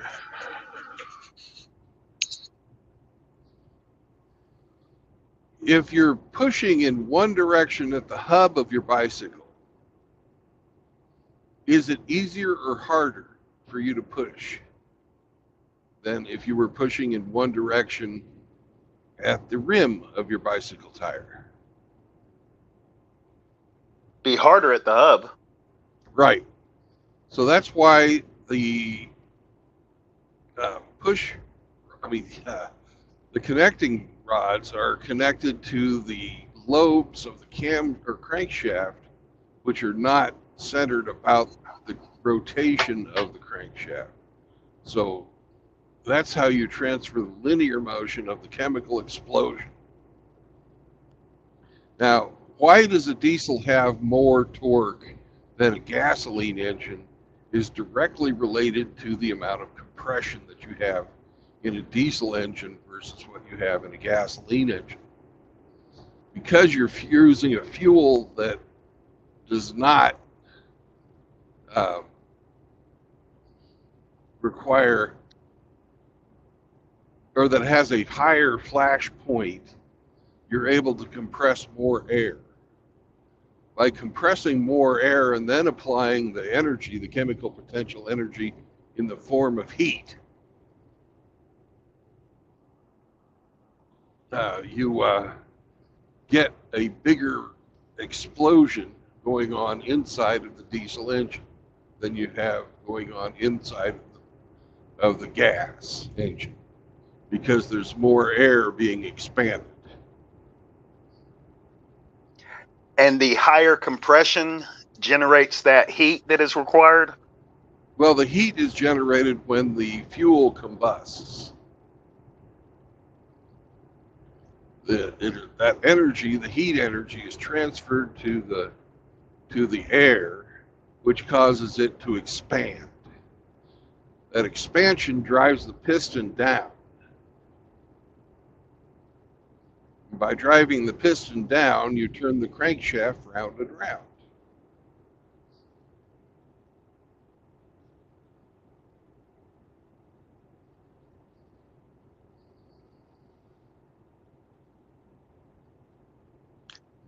I'm with you.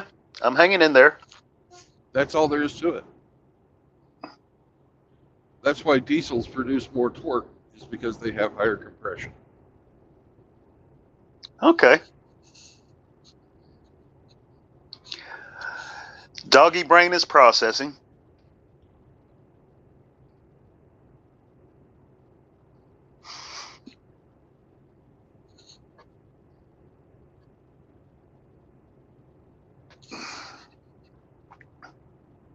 They also have a longer power stroke than a gasoline engine, most of the time.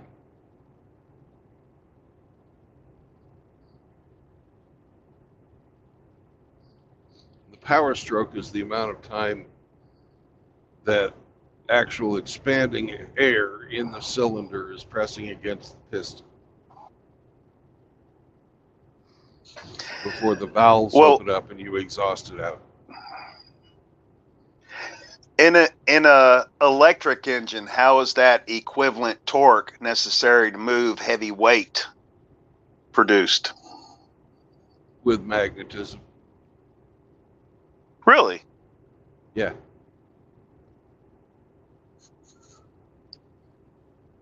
An electric engine works differently. It has cycles of opposing and attracting forces going on because with the magnetism. And you can have permanent and electrical magnets attracting and opposing each other, or you can have two sets of electrical magnets attracting and opposing each other. Most of these days, people like with the brushless DC motors that are quite popular these days, those are permanent magnets that oppose and attract variable magnetic fields that are generated by coils of wire, you know, that are electromagnets.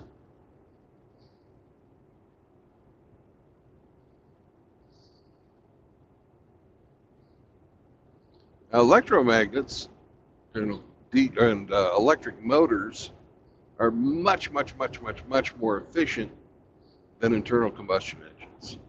They usually run between 98 and 99.5% efficiency, with very little of that energy being converted to heat.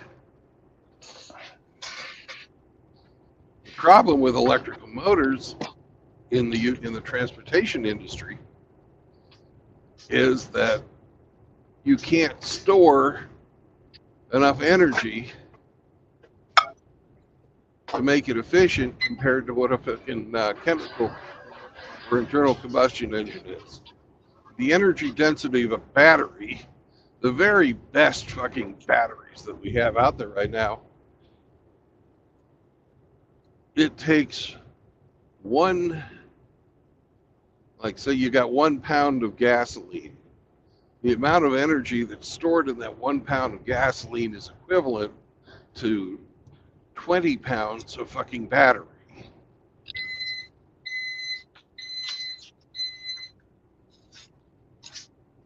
Right. And that weight of the battery is factored into the total weight needing to be moved. Correct. And makes it less efficient.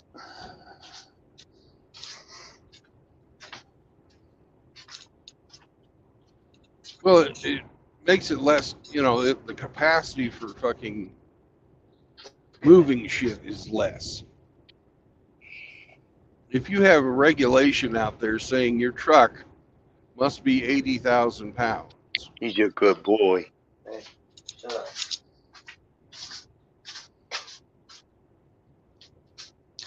And I'm listening. I carry fucking about 1,000 pounds of fuel.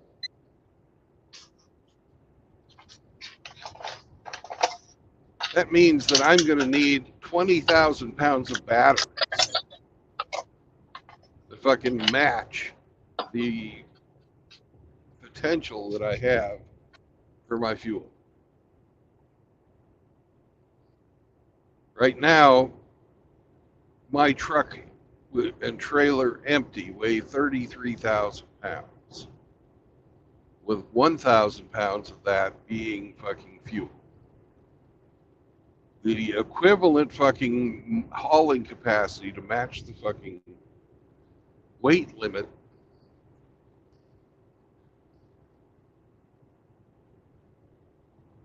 let's see, would be roughly 50,000 pounds just for the fucking tractor.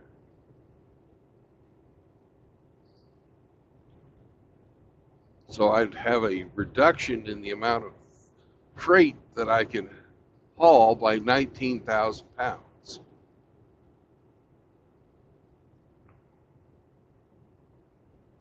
Hence, more illegal aliens driving trucks.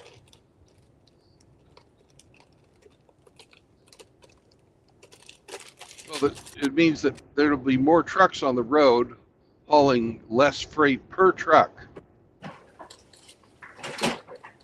And I can fuel up in about 10 minutes.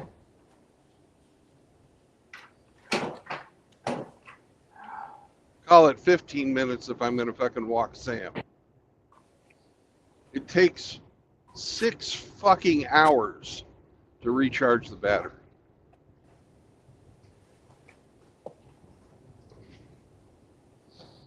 So you're going to have a need for more trucks because they can't haul as much, and an additional need for more trucks because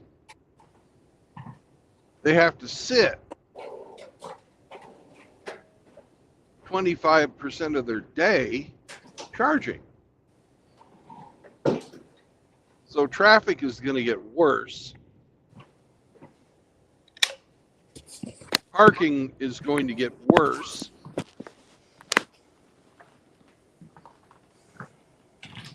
Shipping is going to become more expensive.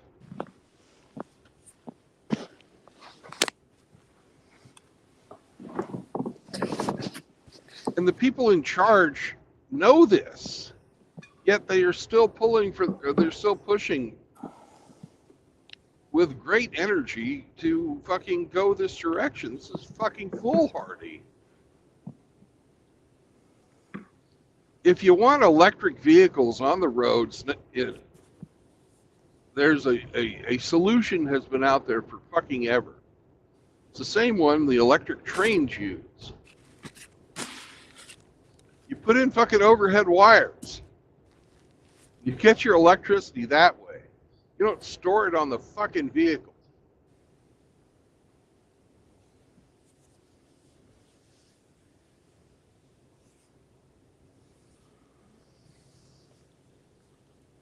You carry enough fucking fuel or battery power on your vehicle that you can get away from the major highways where you put the fucking electric wires so that when you go to fucking highway mode running electrically,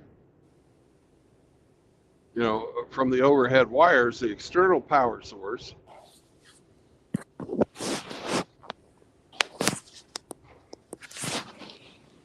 they've had electric trains for damn near 200 years.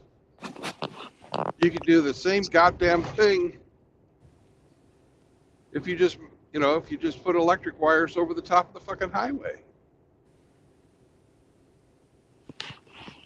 But I have one question for you, Brandon. What's your question? How are we going to generate all this massive amount of electricity and build the grid that we need to transport the energy? Oh, you'd have to fucking do it like you do everything else. You didn't build the interstate highway system in a day. But we're not allowed to use nuclear generation, which is the cheapest per kilowatt hour. Yeah. So how do we generate the energy required to move a couple million trucks? Well, I don't know. That's not the part of the question or part of what we were talking about. I understand that. That's a completely different fucking thing. And right now, it ain't going to happen.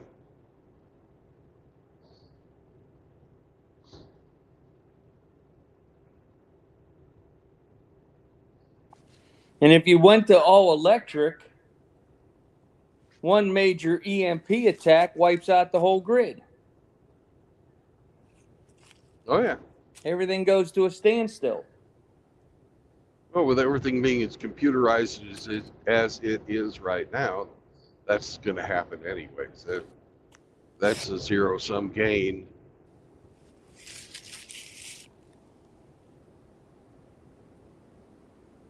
Less than 1% of the fucking vehicles that are on the road right now would survive an EMP.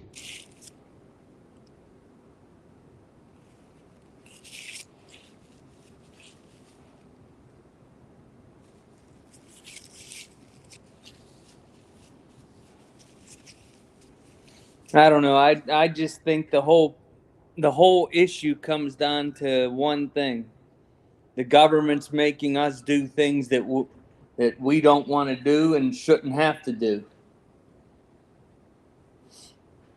Their cafe standards are ridiculous.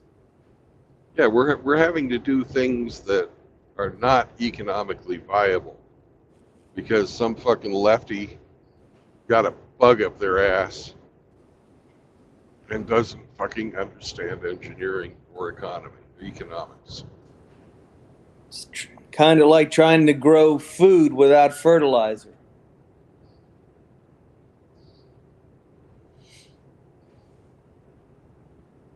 Yep.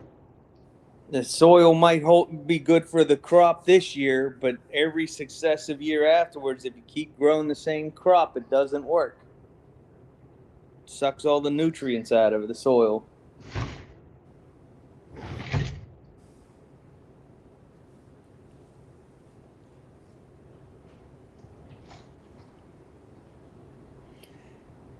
Yep. I do believe that everything is just planned obsolescence. It's all done on purpose.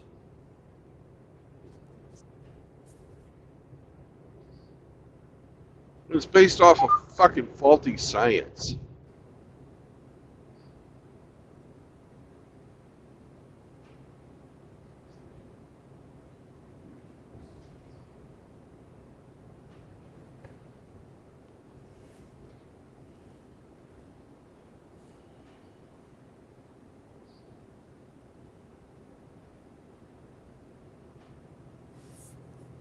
Remember back in the 70s when they were telling us that the population bomb was going to wipe out the human race?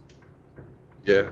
And they've been planning for it ever since. That's why the population is now in decline worldwide. Isn't that great?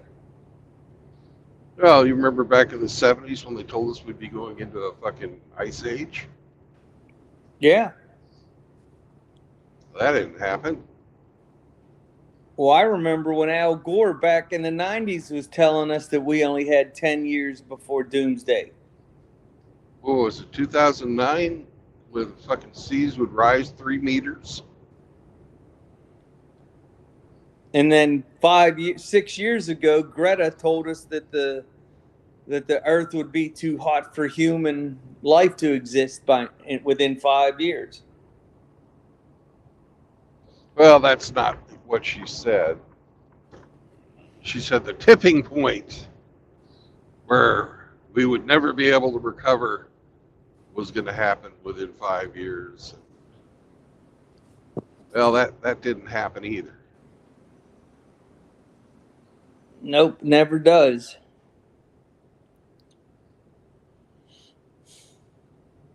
Nope, never does.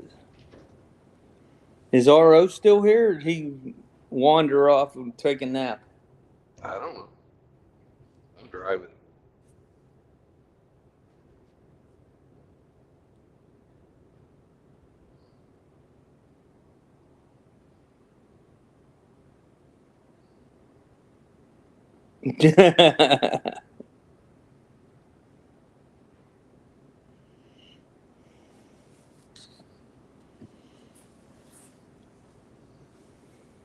St. Troglodytes offering to give free dynamite making classes.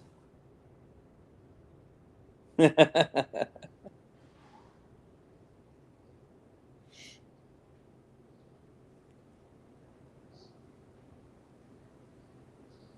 don't need none of that stuff.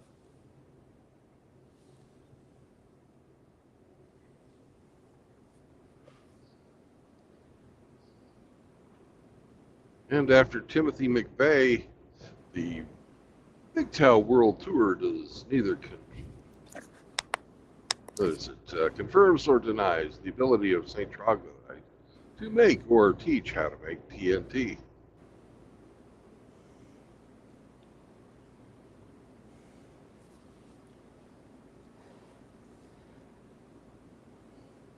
Yeah, that was awful funny how when Tim decided to do that, within less than a year, he was gone.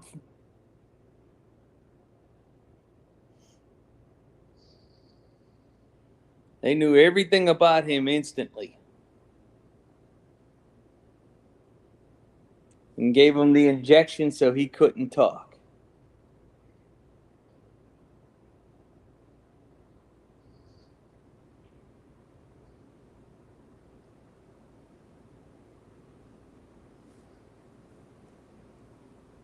Yep, the Clintons, yay.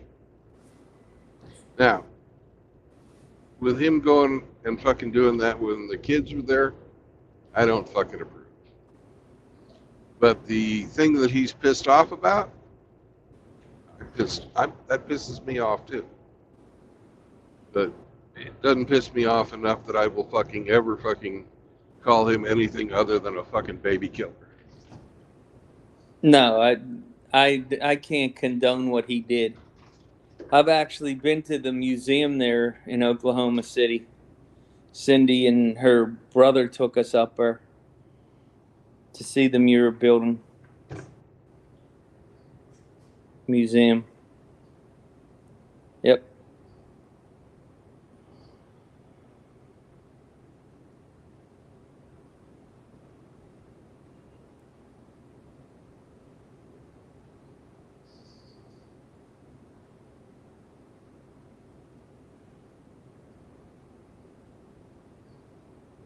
Hey, good morning, David Smith. Hey, Dave.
Ugh.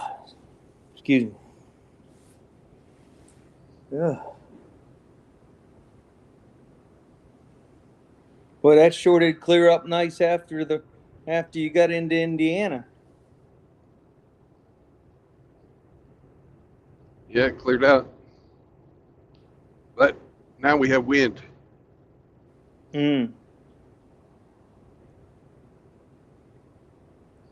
It's almost his time to call in anyways. Oh, he must have drill weekend this week.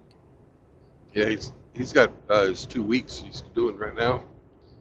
At Polk. Yeah. Fort Polk, Louisiana, the asshole of the Army.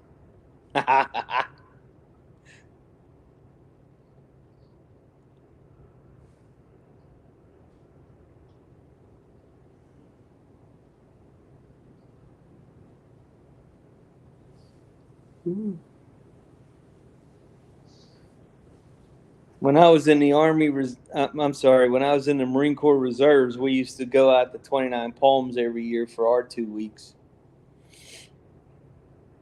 Yeah. I used to dread fucking having the guys come out to the ship from the reserve units.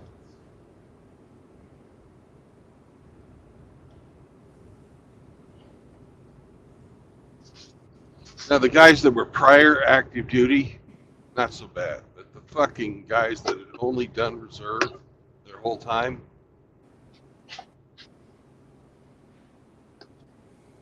holy shit, those guys were worthless.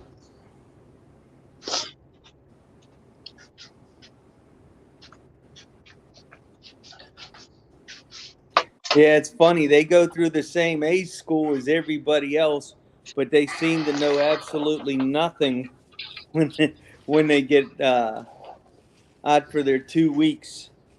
It's like they forgot everything. And they fucking make rank the same rate. Oh yeah. You know,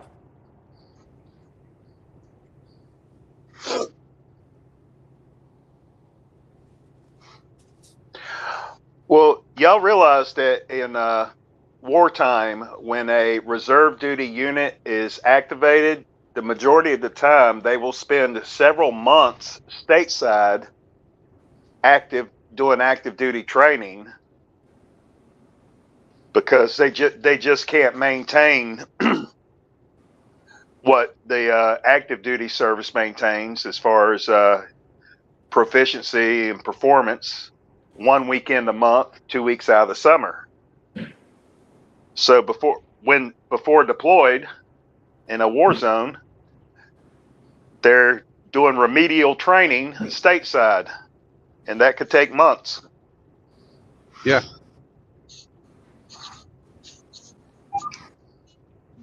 But they should still be able to retain the basics. That's the whole week. That's the whole thing about the 1 weekend a month. Well, it's from my experience, living the majority of your time as a civilian and then showing up to play Army or whatever once a month, there's very little military bearing or discipline.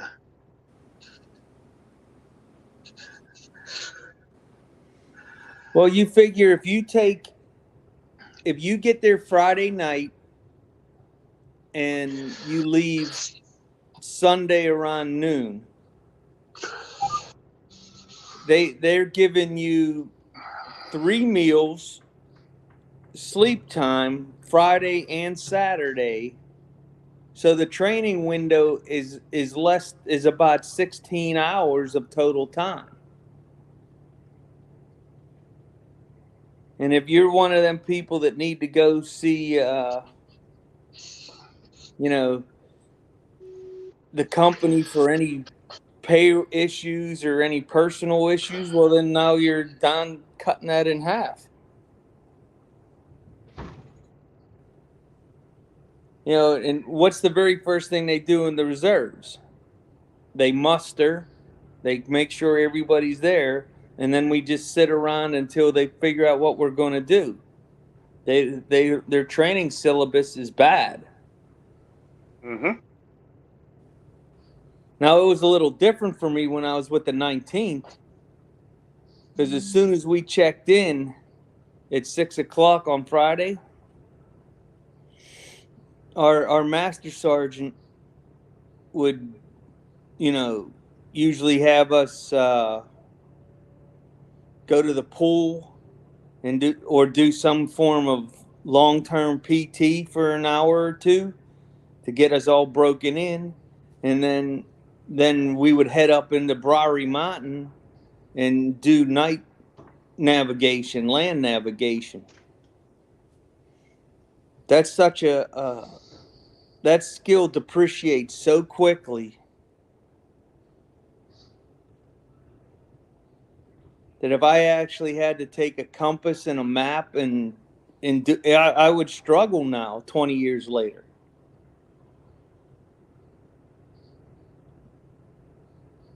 I wouldn't be able to make the course in time. I'd be fondling around, being lost.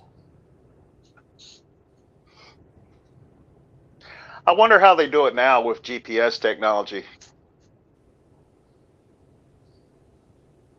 Well, the SF units still base everything off your ability to do land navigation with a compass and a map.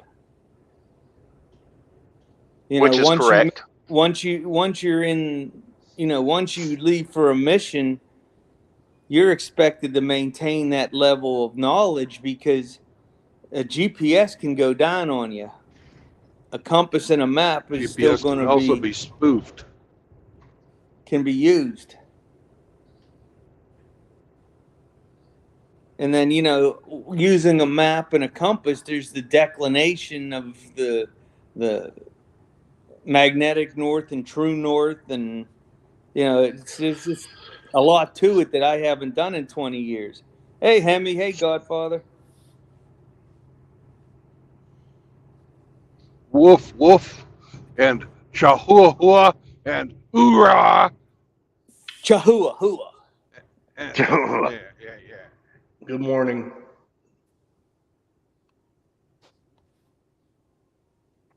No, What's up? Grinch and RO talking about reservists.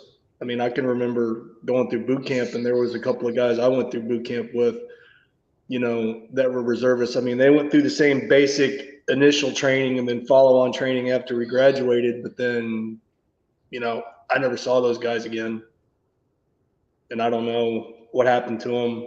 But I mean, it's hard to maintain, when you don't do it on a full-time basis. Sometimes even when you do it on a full-time basis, it's hard to maintain because sometimes the training is so damn restrictive.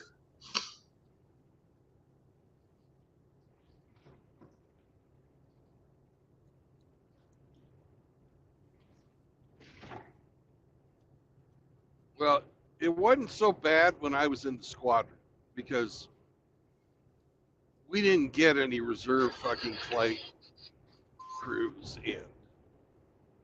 But we had reserve guys come for the fucking maintenance and shit. And I didn't have to fucking deal with that. But when I became ship's company, oh my God. You would have like a drill, you'd have a general quarters drill. And the ship would go from having response time and of setting condition dog zebra of about, maybe a minute and a half to 2 minutes, depending on the fucking day, to having our response time be about 5 minutes. Right.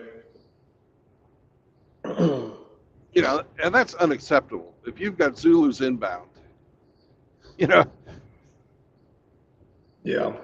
you have to respond quicker. Well, most of those reserve guys have probably never even seen a Navy ship before. No, they're fucking Navy Reserve. Right. You get to see one every year. They do their fucking training at the reserve stations, their weekends, and then once a year they go to sea. Oh, really? Yeah. What, for 2 weeks? Yeah.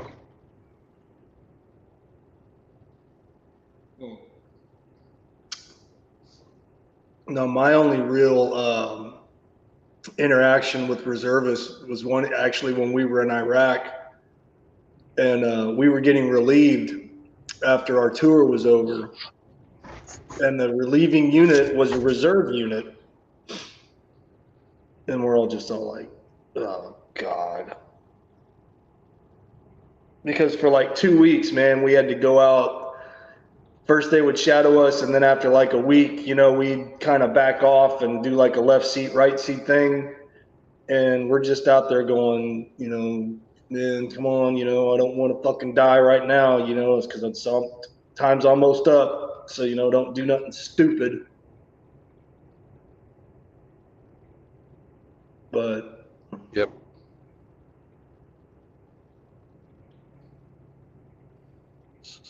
I don't know. I mean, you try to help those guys. And again, I'm not dumping on, on the whole reserve force as a whole, but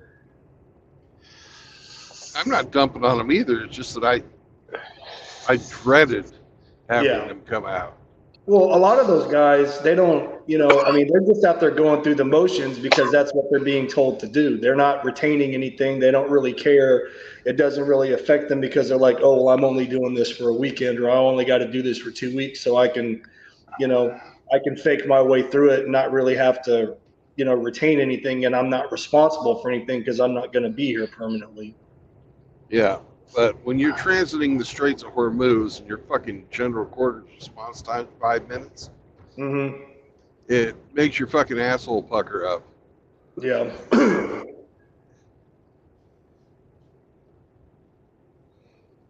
If you have half a brain, anyways. I think the purpose of the reserves is to have warm bodies on the hook for deployment if you need them. And when it's time to deploy, they'll tackle the issue of battle readiness after the fact. Yeah, you're correct.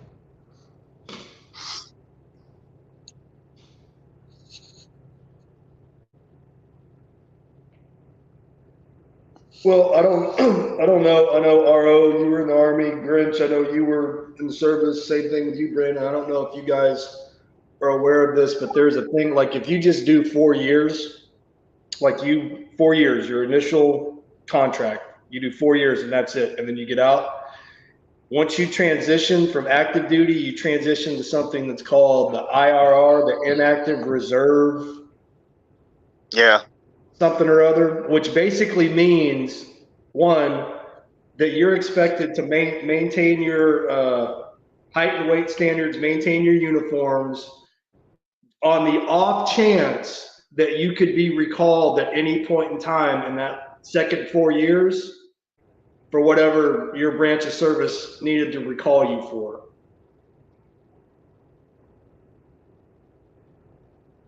Mm-hmm. Excuse me.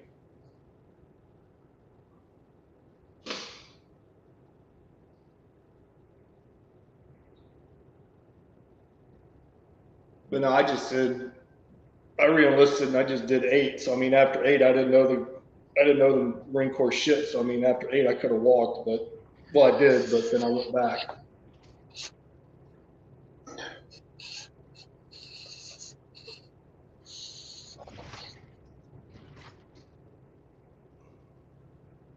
But no, just having fresh bodies in the chute, waiting to be rotated in with no combat effectiveness.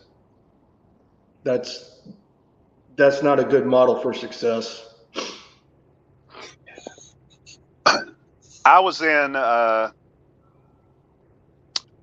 I was initially in during the George Bush presidency, and then he lost the election to Clinton, and Clinton got in and started downsizing the military severely. And anybody in my unit that was worth a damn was ushered out the door.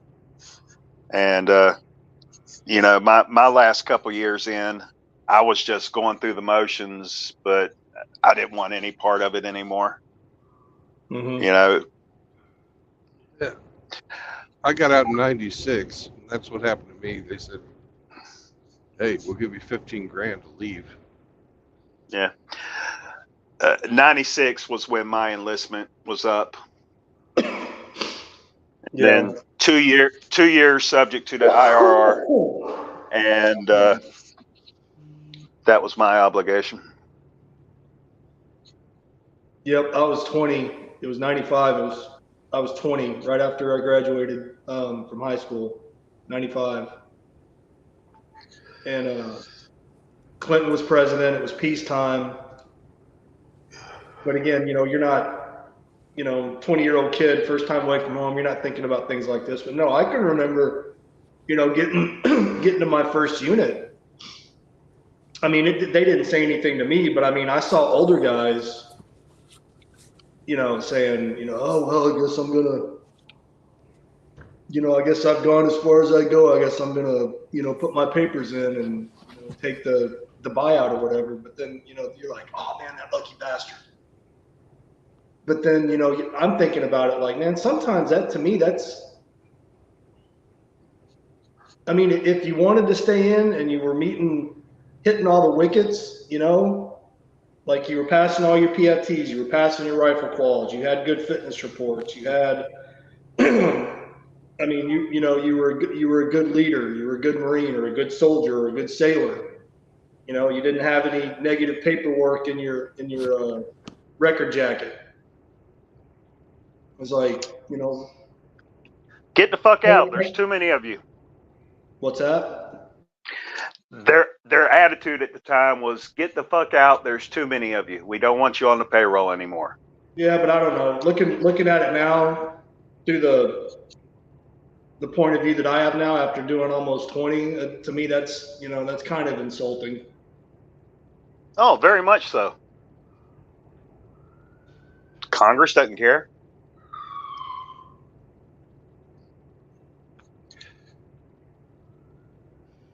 When you hear the sirens, there's cops and fire trucks and brass- ambulances constantly going up and down the road outside my apartment building. The brass doesn't care either.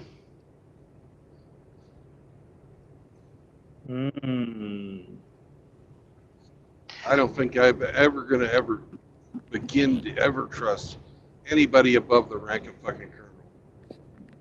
Above the rank of Or what? captain. Colonel or captain. Mm-hmm. In 06. the Navy, they're captains. Yep. Yeah. I will never fucking ever be a flag rank. There's no way I'm ever going to fucking trust any of the guys. Just because of what they had to do to get their fucking rank. Well, no, after you get the star, basically, it's like, selling your soul or selling out. You don't work for the Marine Corps anymore. You work for some, politician who helped get you appointed. Well, in my experience, once they got the bird on their lapel, they became more politicians than leaders of men. It's Well, true it for some depends of on them. what they command. But that's definitely true for some of them.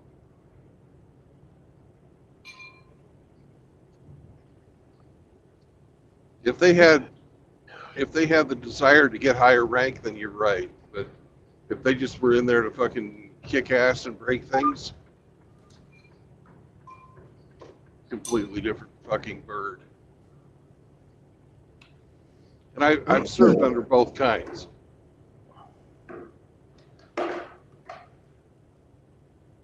Yeah, I've had good, I've had good junior grade officers, and I've had good field grade officers, and then I've had bad on both sides. So,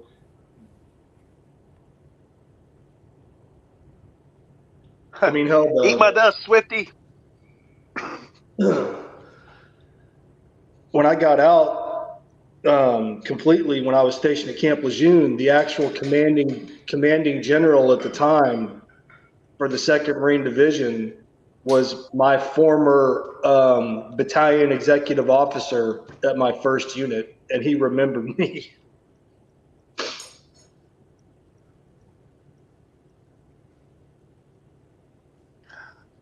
Well, I hope you made a good impression. Yeah, as far as I know.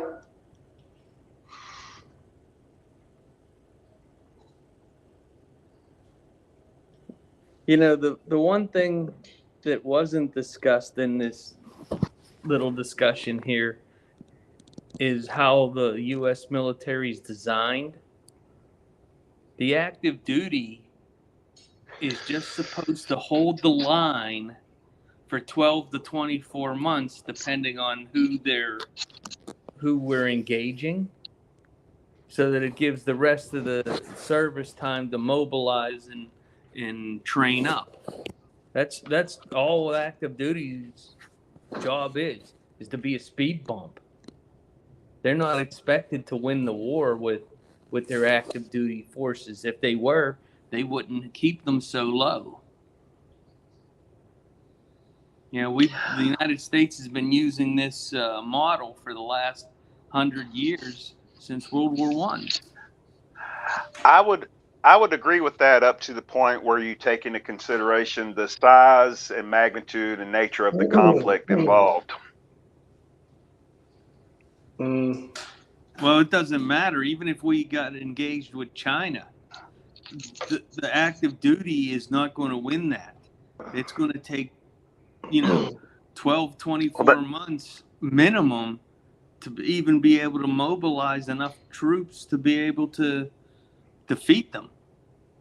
Well, you're talking about a very huge, massive conflict. Think about all the other ways our military has been used throughout history to meddle in other countries' affairs. You know, smaller scale involvements is what I'm referring to. Well, even the war on terror, the United States military was never authorized to win that war. Well, It the was way supposed to go and fight and bounce rubble. It was never No. authorized to win. Grinch, sorry, and I'm not making excuses, but I mean I can say from my experience, having been over there in both theaters, Iraq and Afghanistan,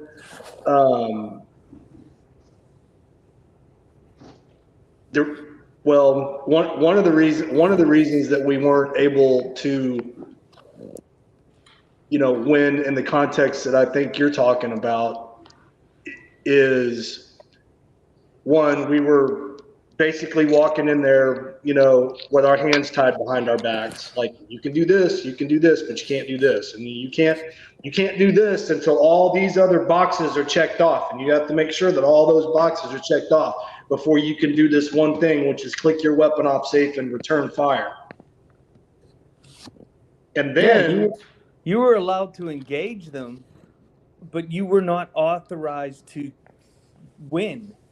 The politicians refused to allow you to take over the whole country and subdue it in a manner that they will never ever seek to fight us again. You weren't allowed to win. Well, no, because they wanted us to. I'm sorry, Grinch. Go ahead. Every war since World War II has been the same. The politicians will send the military to go break shit and kill people, but they will not authorize them to do what is necessary to subdue a country and subdue the population so that they are no longer our enemies, like we did to Japan and Germany. They will not allow us to do that because of one thing: the camera. You know that as well as I do.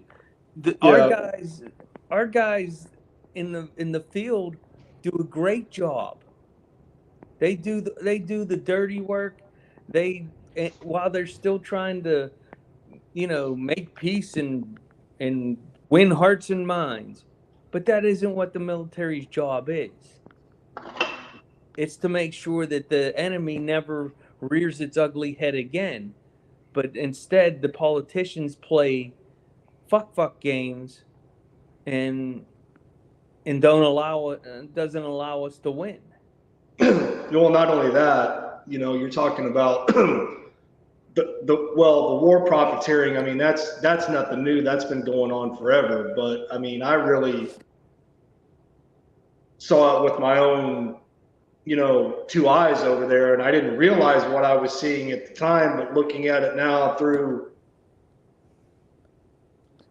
the red pill lens, I was like, it was right there for anybody and their mother to see plain as day. And no, man, it wasn't, go over there and fuck shit up so we can send these military contractors in and repair everything and try to force feed these people democracy when they don't have the fucking first clue about what democracy is, and neither do you. So how am I supposed to hand you freedom, wrapped up in a little box with a nice little bow tied around it, and make you, think that you can run your own country? Well, that's the fallacy of the politician. That's not the job of the military. No, I know that now. That's the scary thing. Our government just doesn't understand that once you put that Marine and that soldier or airman or sailor in harm's way, his job is to eliminate all enemies in front of him and come home to his family. That's his job. but they intertwine all this woke liberal shit, all this feminist shit into it, and that's not how war is fought. Mm-mm. You should not engage an enemy that you were not willing to completely defeat. Well, Grant, another thing too is we didn't really know who the enemy was, because there was no this discernible distinguishing characteristics as to what the enemy was or wasn't.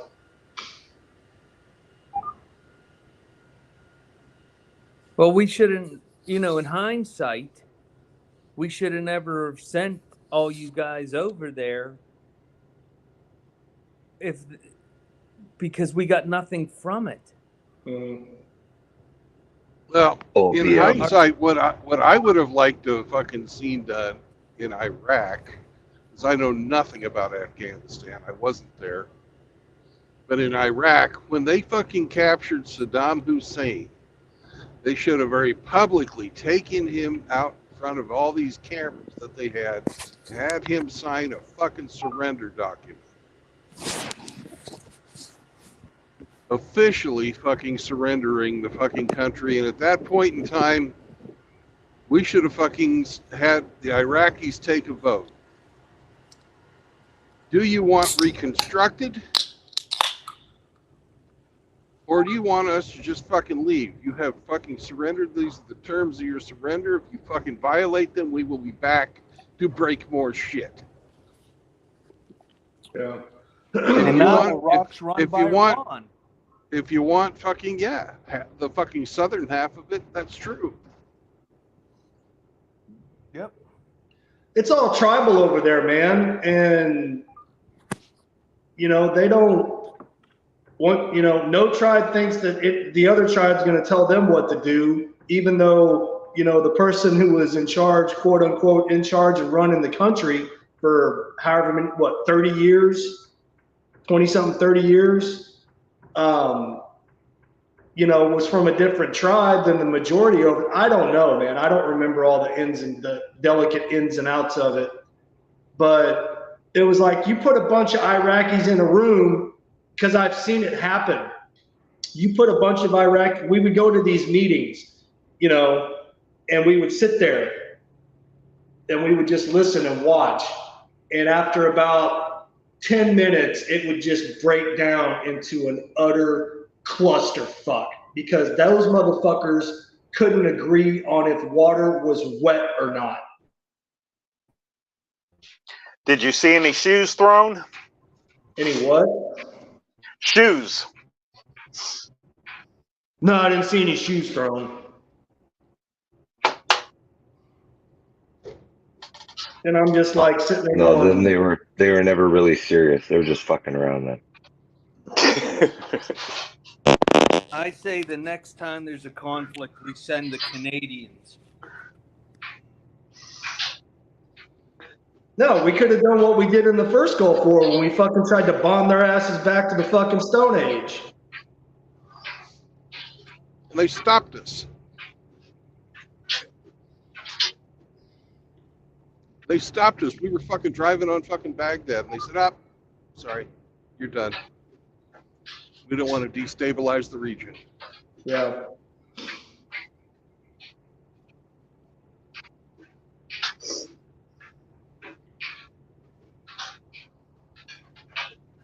The day that they surrendered the first Gulf War, I was sitting on the tarmac getting ready to fly to Iraq, and they quit. I was so pissed.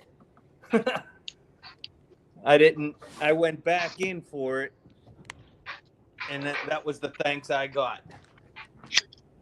We knew at the time that we'd be back, because the fucking terms of fucking the ceasefire, we're not fucking strong enough. That whole fucking no-fly zone bullshit. It was doomed to failure from the beginning.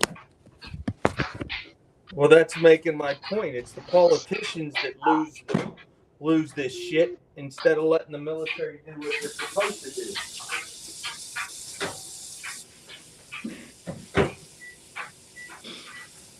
No.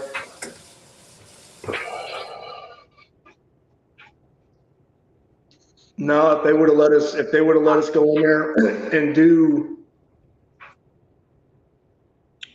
I say that because counterinsurgency operations, you're, doing clearing street by street, house by house, top to bottom.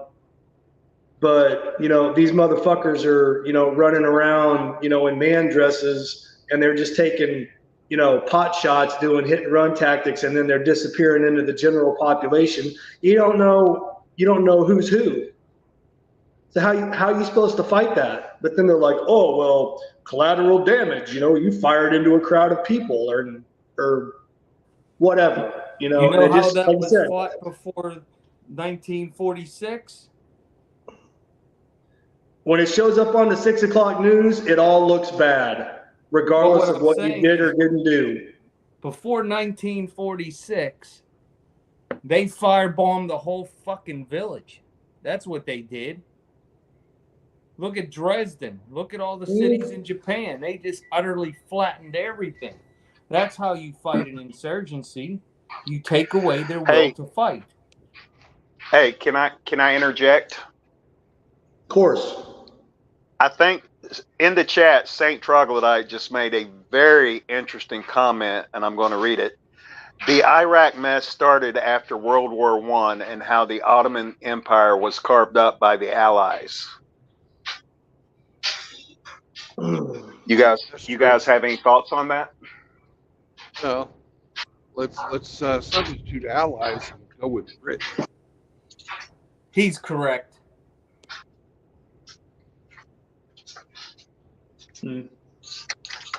Yeah, he is correct. Well, I think, like a lot of countries over there, like in the 50s and the 60s, after World War II, I think a lot of those countries over there, weren't they a little bit more modernized and a little bit more westernized and opened?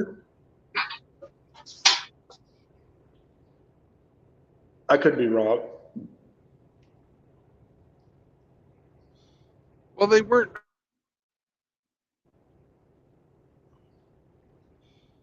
Because for the most part, they were granted their autonomy when the British Empire fucking fell and didn't have the fucking resources to fucking administer the territories anymore.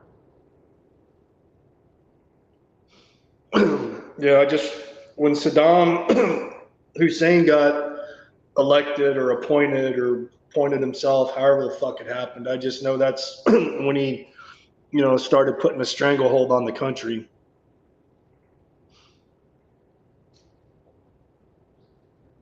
But going back to what you said earlier, Brandon, because it was interesting.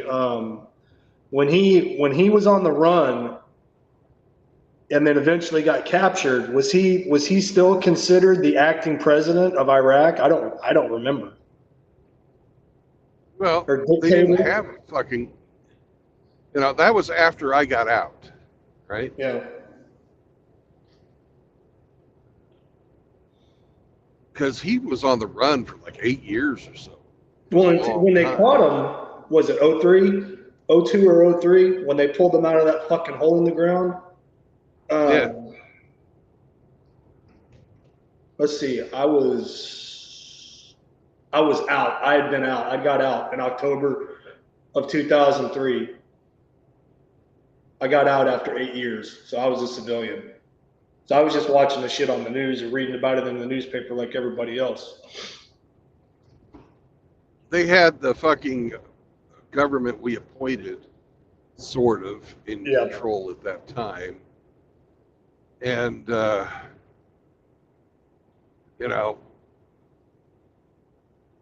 they should have had, him surrender. That's a big fucking blow to a country's fucking will to fight when your leadership fucking publicly fucking surrenders.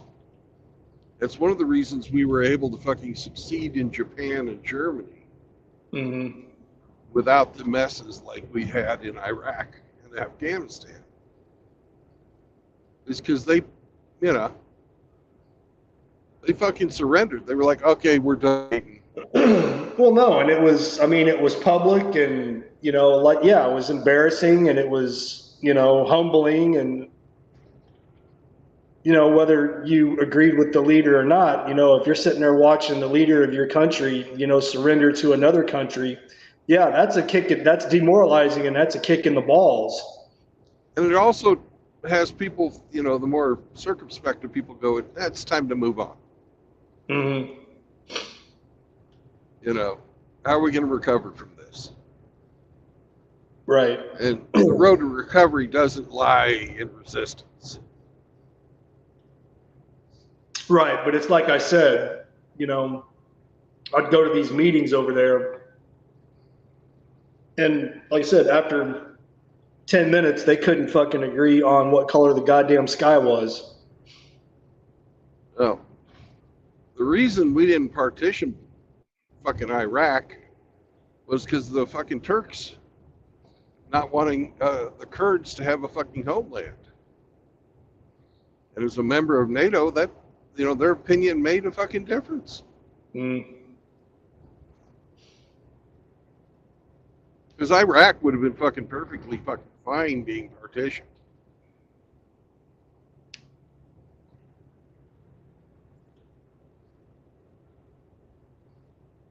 But they didn't want a fucking free and independent Kurdistan on their fucking southern border.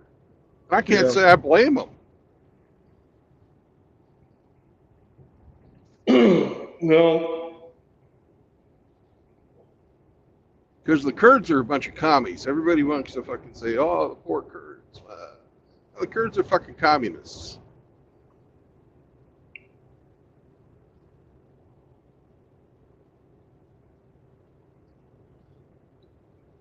Have they been getting a raw deal fucking as far back as the Ottoman Empire? Oh, hell yeah. But there are commies.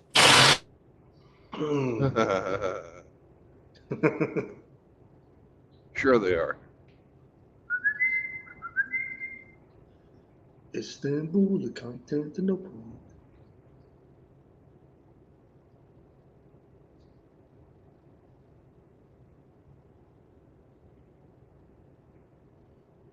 It's nobody's business but the Turks. Yep.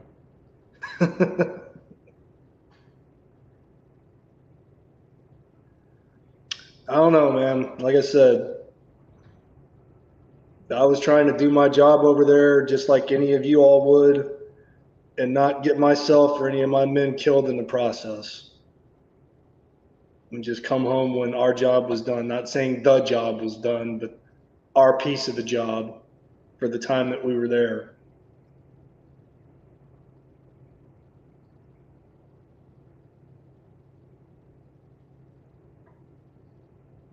But no, it's Trog, you know, Trog is right.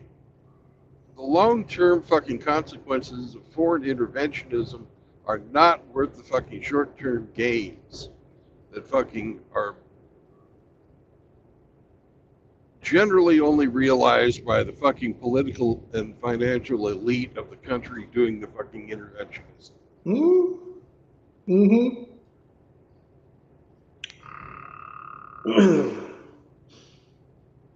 Yeah, no, that's a long way of saying that certain people who had vested interest in the conflict inserted themselves in it in such a way to where they made a lot of money. Yep. And they didn't care about the outcome one way or the other because they knew they were going to get rich or richer.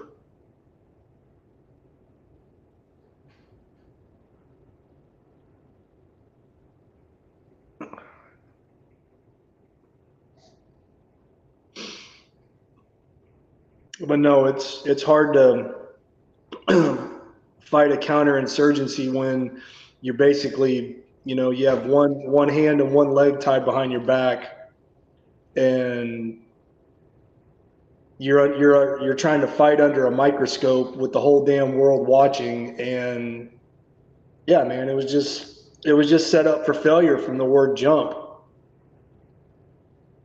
At least for somebody at my level.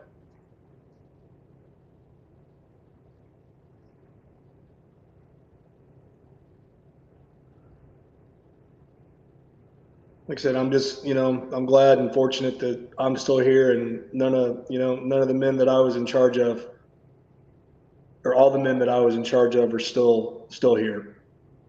So.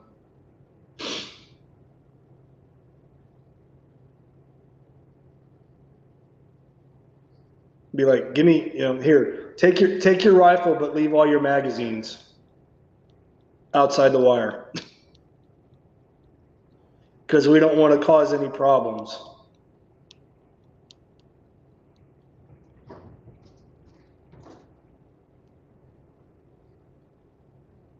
Yeah, that's fucking stupid.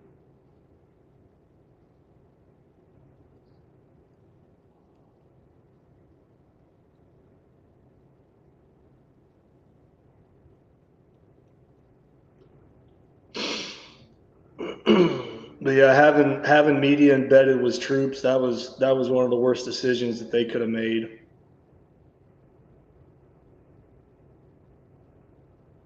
And again, I'm not condoning, fighting a war unethically. That's not what I'm saying. All I'm saying is Welcome to Illinois, motherfuckers. Thank God we're out of that fucking shithole roads. God, I hate fucking Indiana roads. we're on a mission from God.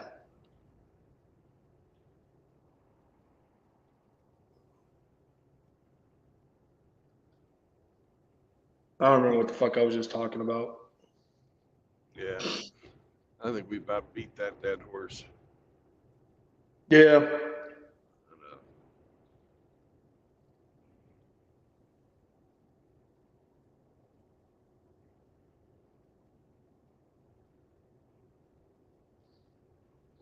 But have you guys been watching any of the opening day stuff or that was going on? They started playing baseball again. I haven't watched Major League Baseball in years. Oh. Not a fan.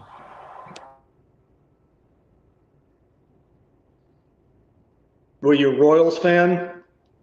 Yeah.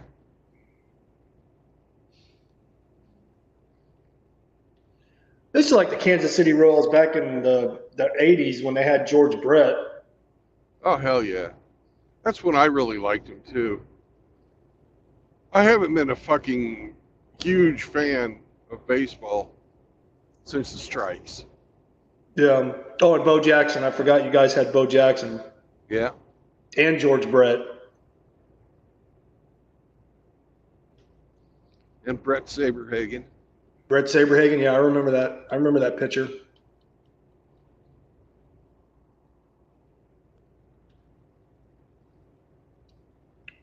I was more partial to the Texas Rangers because I was a huge Nolan Ryan fan. Yeah, he was awesome. But those were the two teams, where I lived growing up as a kid that, you could always count on watching during baseball season was either a Royals game or a Rangers game. And then we actually still do have a minor league team in Tulsa that's part of the farm system for the Texas Rangers, the Tulsa Drillers. Yeah.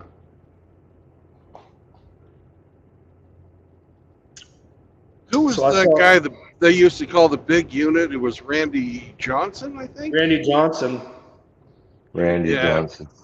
He was fucking awesome. I loved him. Yeah. Dude, that motherfucker was scary on the mat. He was like 6'10" or some shit. Oh, he was fucking huge. And when he would wind up to throw, he wouldn't throw over the top. He came like out from the side, but it wasn't really a sidearm. And he would throw like this slider that just, man, if you were able to stay in the box and even attempt to swing, you wouldn't have to prove your manhood to me in any other way.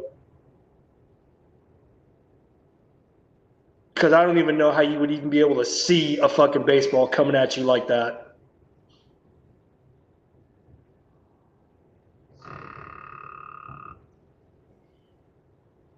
Yeah, the big unit.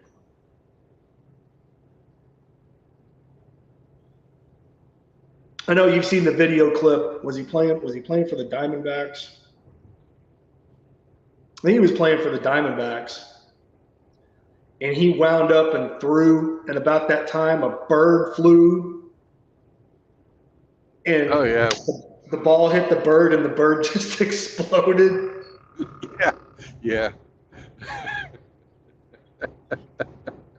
All he you went and see put is his hat over the top of it. just poof, feathers.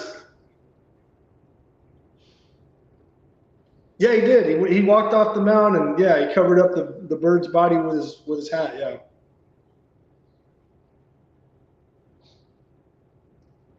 He's not the first to have done that. Was Oh. that him? He's not the first to have done that. I remember Really? I remember Daryl Strawberry got fucking a lot of heat for it when he did it. And Well, Strawberry no, never Strawberry fucking was had an very good. outfielder, not a pitcher. he wasn't a pitcher. He's an outfielder. Still smoked the bird mid-flight. Huh. Big puff of feathers.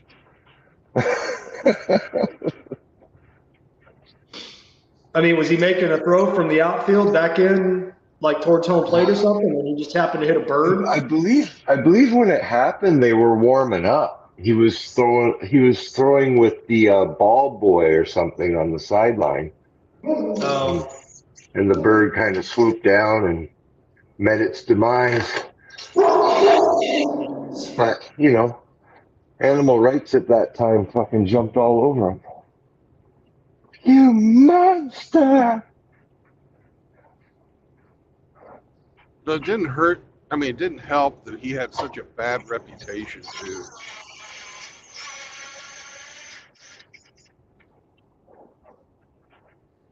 Yeah. I think for some reason, I think George Bell did it too. I'd have to look it up.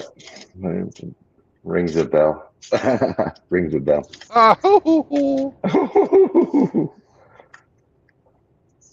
Yeah, I like you. I was a huge baseball fan, but when the strikes hit, it was like, you spoiled brats. I'm not interested that much anymore. well, I mean, football's done it. I'm pretty sure hockey's done it. Basketball's done it. I mean, all the pro sports leagues, I think, have had a strike or a walkout at some point in time. That's bullshit. But baseball, Major League Baseball, man, because all that money's guaranteed. Those guys make ridiculous money. Well, next to prize fighters, they're one of the highest paid athletes for the amount of effort expended versus money returned. Mm-hmm. You know? If you want to count the fucking NASCAR drivers in there too. NASCAR race is probably more grueling than sitting in the bullpen waiting to be called upon. Yeah, but you don't have NASCAR drivers making $100+ million guaranteed contracts over however many number of years. Oh, maybe only the real superstars like the people like Jeff Gordon's, the Earnhardts, something like that. I don't think Sterling Marlin made a fucking $1 trillion, or Bill Elliott, any of those guys. They did well, but. Well, a lot of that was from the sponsors too, that sponsored the racing team or the car. Yeah. Or See what endorsements. baseball players, they're lucky if they get sponsorship money. Oh, we're going to make a glove after you, or a shoe. Oh yeah, I had a ball glove as a kid growing up. It wasn't my first glove, but I remember it was a Wilson glove, and it was signed by some guy named Dave Rigetti. Well, it wasn't signed. I mean, it was his signature, like stamped in the palm. Yeah. But I mean, it was, you know, it was just a, I don't know, $10, $15 ball glove from Walmart. Yeah. But they sold a Some kid, shitload of them. some kid in the Dominican would love the shit out of that glove, and Mm-hmm. probably actually make it to the big show. Well, the They damn start ball fucking glove, young. man. They start young. You haven't been approached by a scout or something by 12, 13. You never probably will be. And then Dominican, yeah, they're out there like catching baseballs, you know, with like socks on their hand and shit, Fucking right. running around barefoot.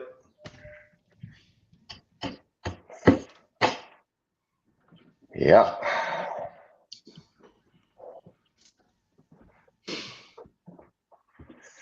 Don't know. It's not hard to catch a baseball on a glove. I guess it just depends on how fast it's coming at your head.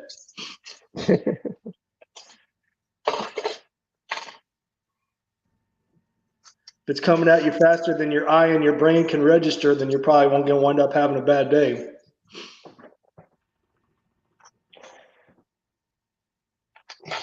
Being in Toronto, we got to get a lot of good MLBers like at the end of their careers. Oh, are you a Blue Jays fan? Well, it's my hometown team. I guess it's Yeah. obligatory. Yeah, but not a whole lot of Canadians that play for Toronto Blue Jays, huh? Baseball's not as big here. The reality is, any Canadians here that are good enough, they go down to states and on American school scholarships, and usually wind up on an American team.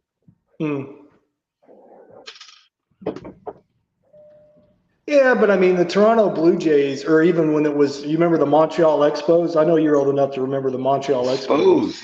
Hell yeah. That's who became the, damn it.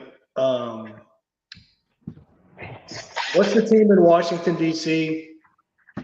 Capitals? No, the baseball team. Oh,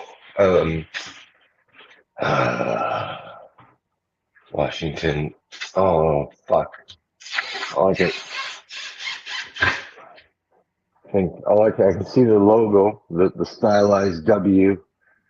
If I wasn't thinking about it right now, if we weren't talking about it, I can't remember what the name. But anyway, the Expos became that team because when they left Montreal, they became a quote unquote expansion team in Washington because Washington D.C. hadn't had a team since the Washington Senators, which went to Montreal and became the Expos. So it's just been like back and forth.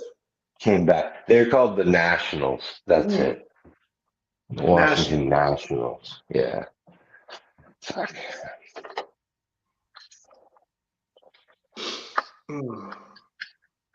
Yeah, I stopped kind of watching baseball when like the Rockies came in. You know. Oh yeah, I can remember. Yeah, I can remember the Rockies when the Rockies were an expansion team, and the Marlins and the Rays. Yeah, exactly. I was like, yeah, I'm kind of done with baseball now. When I was stationed in California, me and a couple other guys and some chicks went to like a Sunday doubleheader game at Anaheim Angels versus the St. Louis Cardinals, and we like bought like $5 nosebleed tickets, and we sat there and watched the doubleheader and just sat up in the stands and drank cheap beer. Yeah. No, it wasn't the Cardinals. No, I'm sorry, the Angels. This is when it was still the Los Angeles Angels or Anaheim Angels, one or the other. And then they were playing the Tampa Bay Devil Rays, which is an expansion team. And the only reason I remember it was the Tampa Bay Devil Rays was because Wade Boggs was playing for them at the time. He was the star. Wow. he was on his twilight tour, and Yeah. yeah, he was a starting third baseman for the Tampa Bay Devil Rays. They just call him the Rays now. They dropped the Devil. I guess that's too offensive. Yeah. Devil. Made people upset. But no, it was like a sunny Sunday, warm Southern California day, and we just sat up in the stands and drank cheap ballpark beer. How they say it's a great day for baseball. And I'll go watch a live game, not an MLB game now, not now with the way with the fucking charge, but I mean like a minor league team, like a AAA, single A, double A. I'll go watch those guys play all day long. Yeah, but you're not there for the baseball. Well, it's not even so much. Well, I mean, it kind of is about the baseball, but it's just more the experience of just going to the ballpark and hanging out on an afternoon or an evening. You know, getting a hot dog and a beer, talking shit in the stands, heckling people.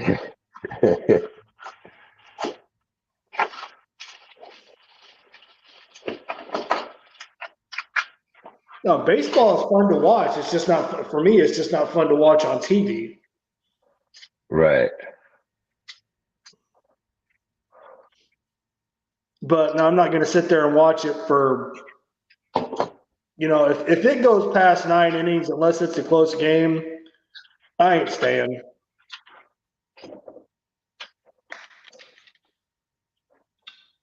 You know, if it goes into extra innings, 12, 13, 15, fuck that. I ain't staying for all that crap.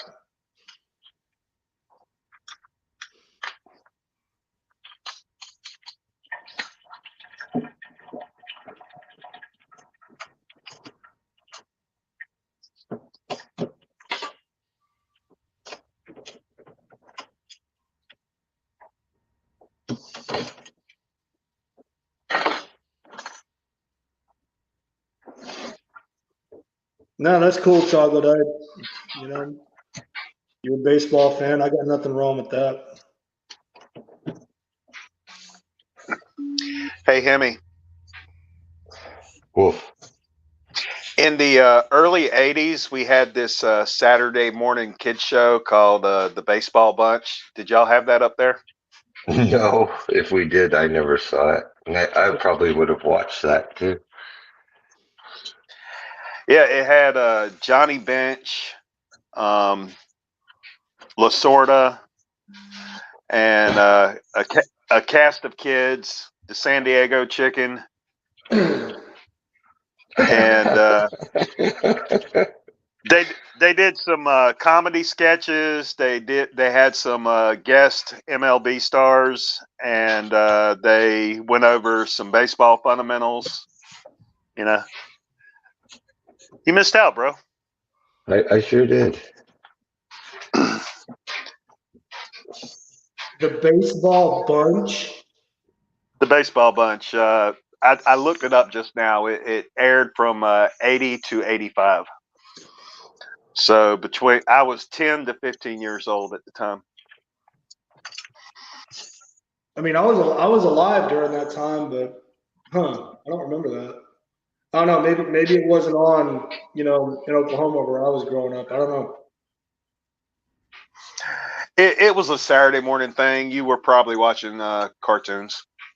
Oh, I was definitely watching cartoons. I was watching, Bugs Bunny and the Roadrunner cartoons and Scooby Doo and.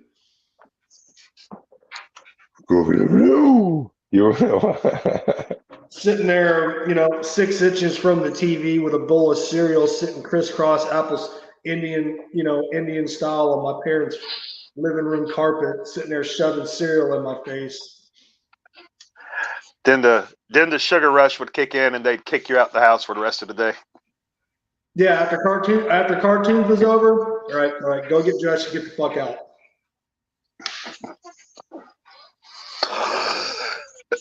Yep. No, they let me sit there and indulge myself for what, 3 hours, 4 hours, however long cartoons were on, Saturday morning cartoons. And then once that was done, they're like, all right, you're done. Get up, get dressed, get out. I don't want to see you till lunchtime.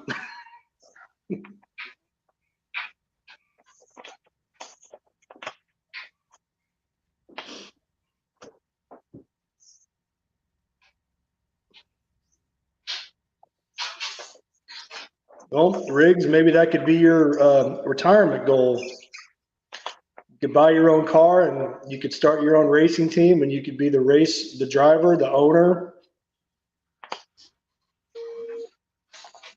You do it all.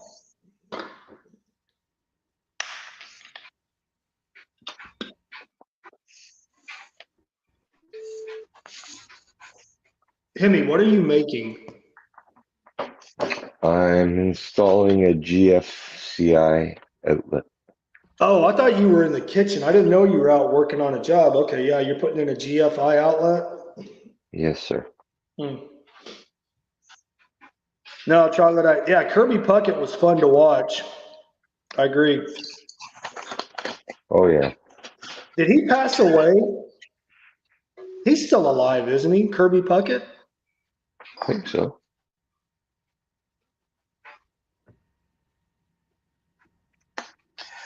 If only there was some method for searching for that information.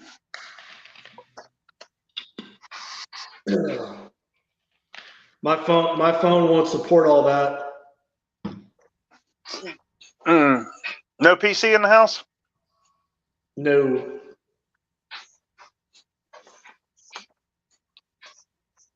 Oh, okay. Chocolate said he did pass away. Same thing with Tony Gwynn with the Padres. He was kind of short and squatty, but he was fun to watch play too.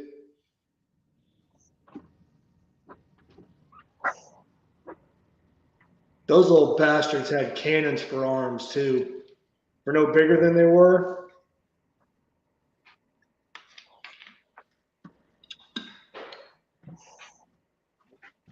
What's Mark McGuire doing these days? Well, I know what he's not doing. Steroids.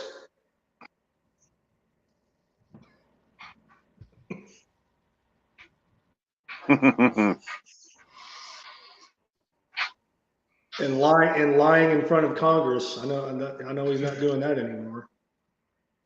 Didn't Strawberry get accused of that as well? Strawberry was doing worse. Strawberry was doing worse than steroids, man. Coke. Lots of Coke.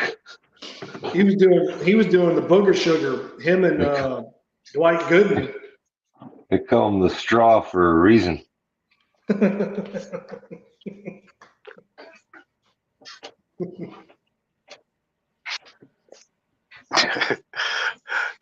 St. Troglodyte says Strawberry was a cock addict. I wonder if that was an intentional Was that a typo? Was that a typo? No, I don't. But I mean, I just remember that Mets team. You know, Dwight Gooden or Doc Gooden, whatever you want to call him, Darryl Strawberry, Lenny Dykstra. I don't know how many of them. I don't know how many of them were snorting coke.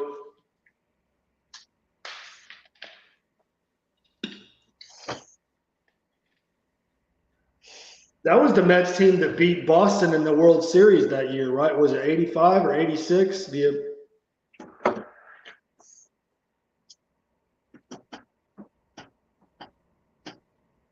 Yeah, I think they were all on that team, that Mets team that won the World Series that year. Oh shit! Chocolatite said Strawberry got caught with a male pro in his car.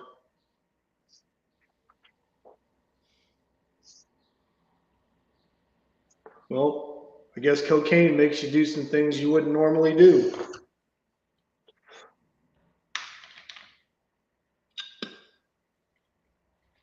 The cocaína.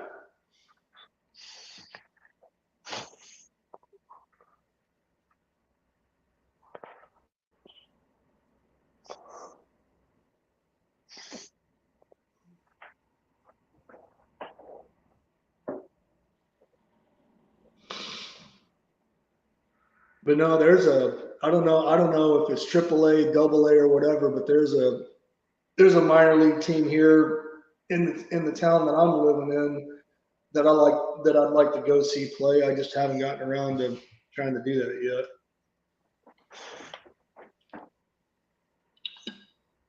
But I wouldn't want to go by myself. You know, it's no fun to go to a sporting event by yourself.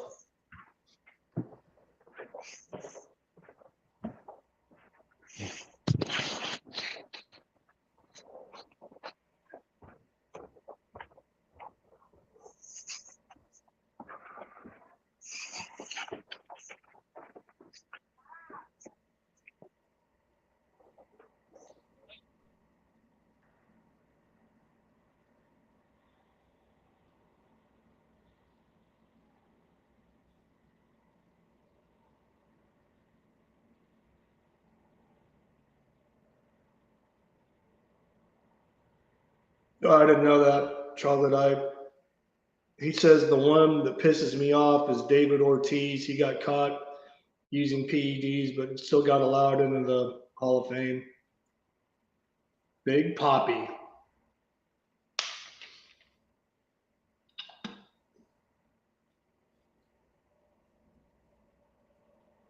I think they should let Pete Rose in. I'll agree with that.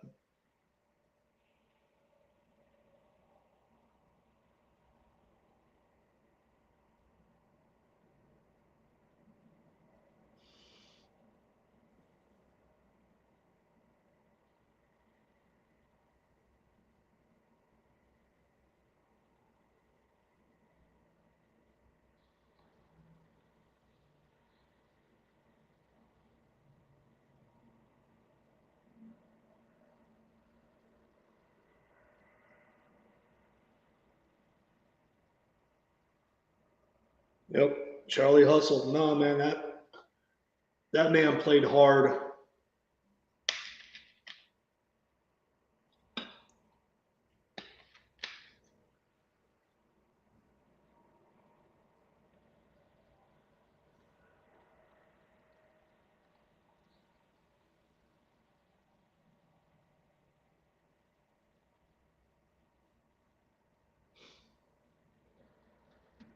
Wasn't he an active player and a manager at one time for the Reds?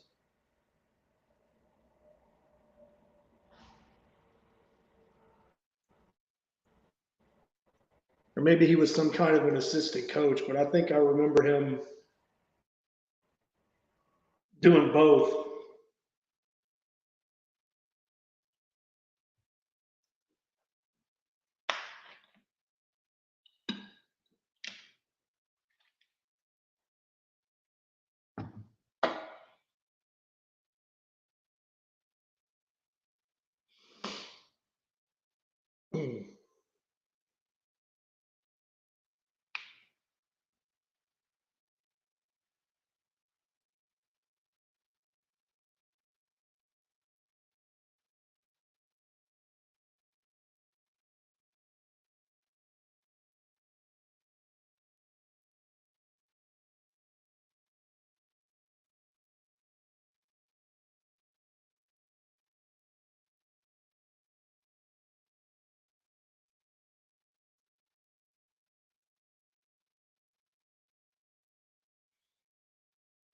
Oh yeah, I remember Paul. Yeah, played for the Milwaukee Brewers, I believe.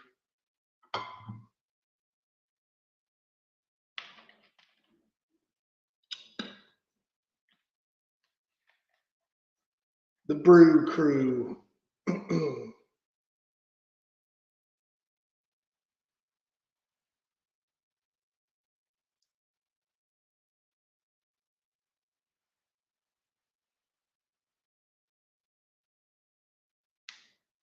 I didn't know that, Trog.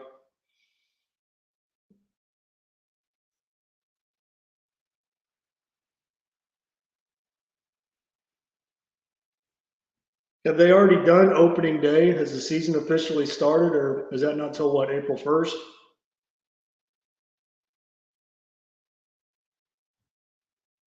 Or is it still spring training? I don't know. Like I said, I haven't followed baseball in years.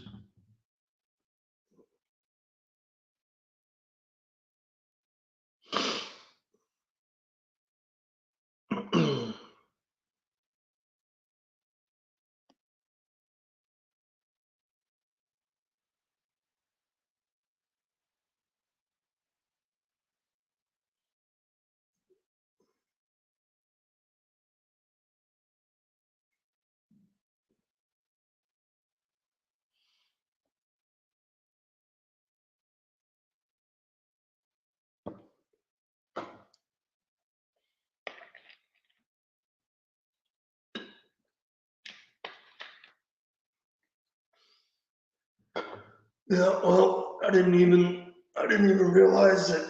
I guess tomorrow is Easter Sunday. I didn't realize that.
So we exhaust the baseball topic.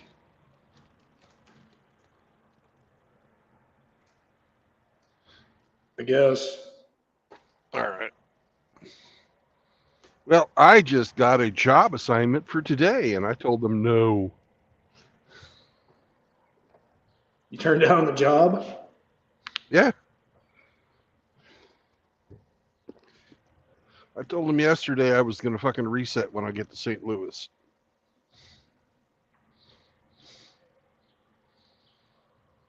And they wanted to have a fucking pissing contest over this. Well, I'm the guy driving. Mm-hmm. If I say no, and they know I've already said no, why the fuck would they want to fucking have me do that? So I expect to see a fucking phone call about this either today, if they're actually desperate for a driver, or on Monday, if they just want to fucking be dickheads.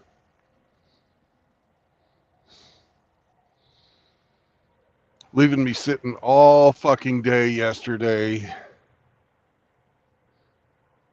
and then throwing me 500 miles for 2 weeks in a row. They basically fucking deprived me of fucking 2 days of earnings. So I'm gonna take fucking Easter off and see my buddy Hamster. Yeah. Fuck yeah. I'm Are you still planning on making that run up to New York? no, that didn't ever happen. Oh.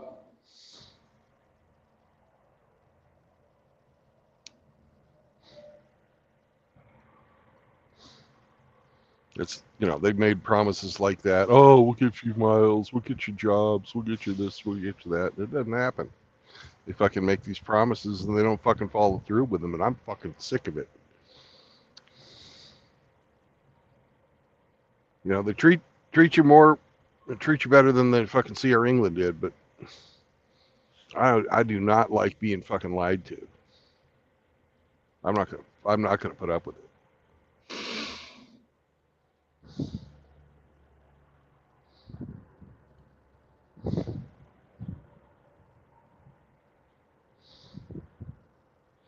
Yeah, I know they're having problems. They fucking can't keep people in the office. Well, there's probably a reason for that. Mm-hmm. Hey, Dr. Dre.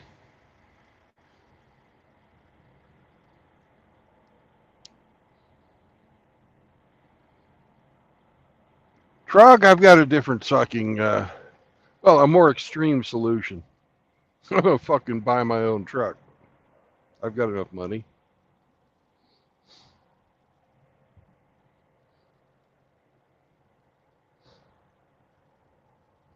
What about the homestead? Well, the earning, it's a gamble. Now, everything in business is a gamble.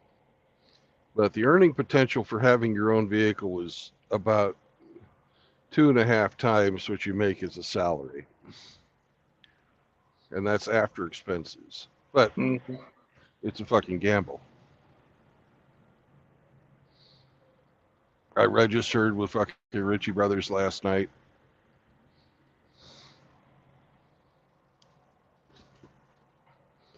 Prices for vehicles are way down. The market's sort of in the slump. And the one thing that an independent operator has over a carrier is the overhead is lower. We have a whole bunch of administrative overburden that we have to support as drivers. We're out there doing the jobs that make the money, but there's, the sales team, the fucking marketing team, fucking dispatchers, the fucking compliance, the safety, the accountants, the owners, and they all need paid, right? Mm-hmm. So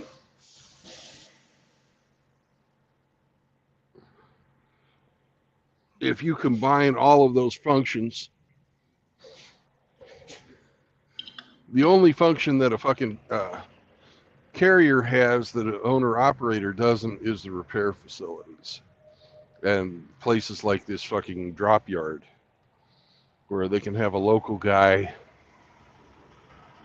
uh, drive around to the businesses and fucking go and pick up loads, and then have the OTR guys come back and pick up the loads and take them over the road to where they need to go. It's more efficient that way.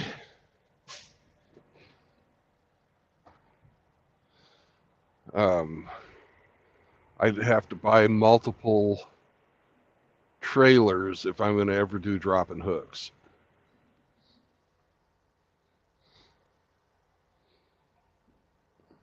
And that may or may not be in the cards. I don't know.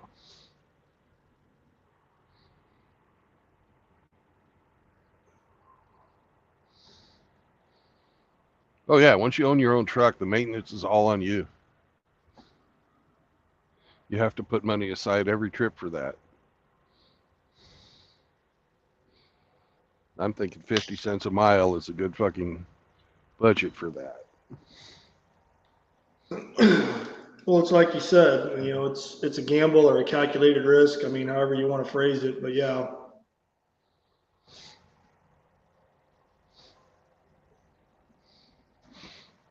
But the odds are better than the roulette wheel. Hmm.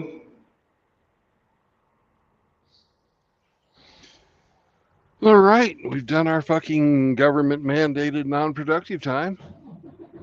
It's time to roll.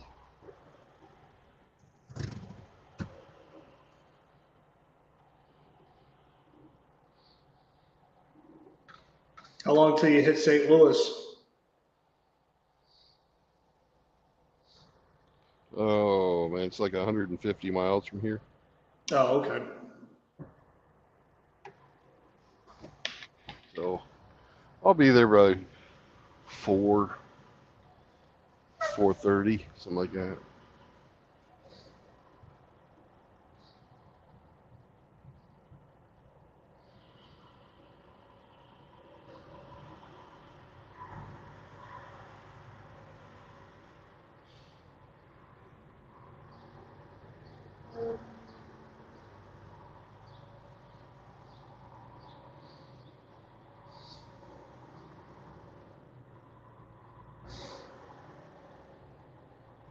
First time I ever stopped in this road or in this rest area as a driver, I was on air with Hamster and I was just about ready to fucking shit my pants and I barely made it in time.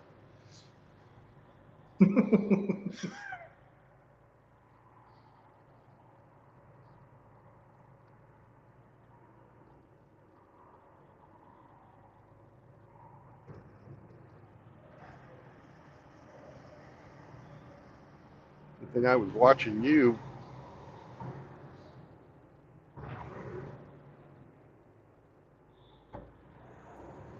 Was that after a bad roller dog? No, no, just fucking driving a long time, trying to hold it till I got to a truck stop. But that day, the poop came early because driving. I hadn't at that time experienced the joys of Indiana roads before, and the turds get fucking a momentum boost from all the bouncing around.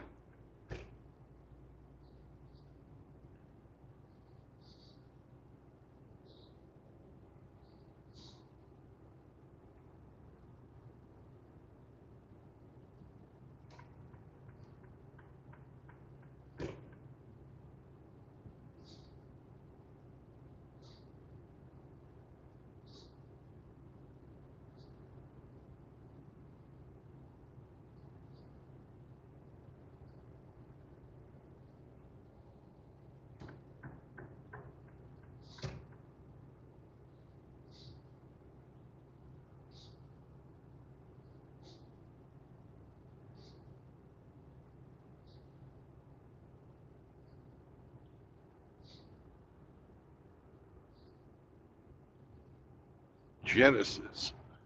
What kind of fucking car is that? Made by Hyundai. Fucking crappy Hyundai. Stay away from it. Usually a fucking moron behind the wheel. That's their luxury line. Fucking value car with luxury line.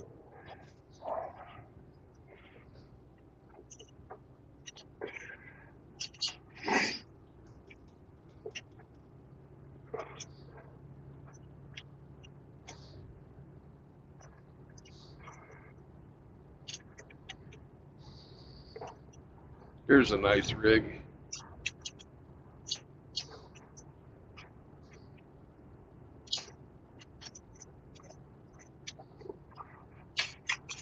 Got a Conestoga with the fucking extended fucking sleeper. Flat nose Pete, built before 1999, so he doesn't have electronic logs.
That didn't take him very long to reply. Too bad I'm rolling.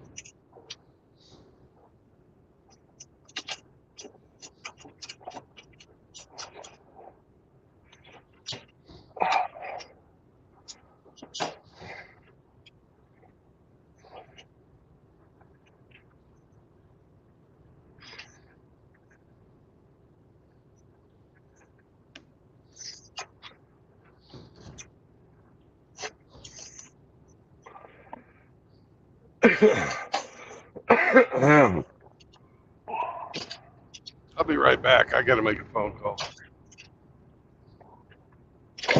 Okay.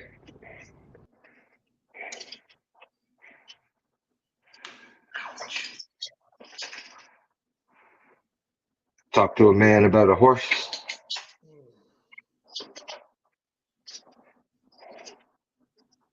Damn, that hurt.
Guess who's back?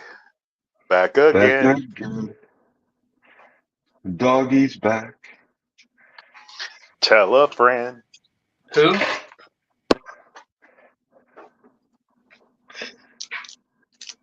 Scooby-Doo. I do not like that name. You don't get to pick your name, sir.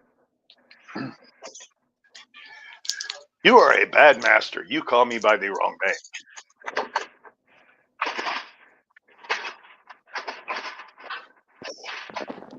What name is that?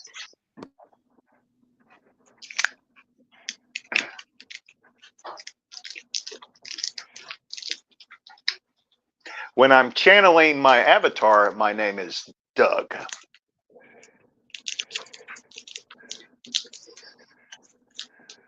And Doug is very sensitive.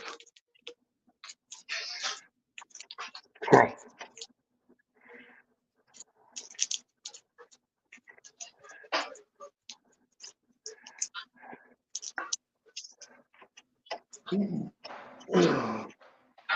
What's up, JR?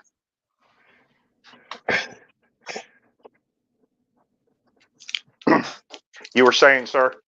No, I'm just gonna ask. I noticed your avatar changed. Did you do that, or did Brandon do that? That's a Brandon creation.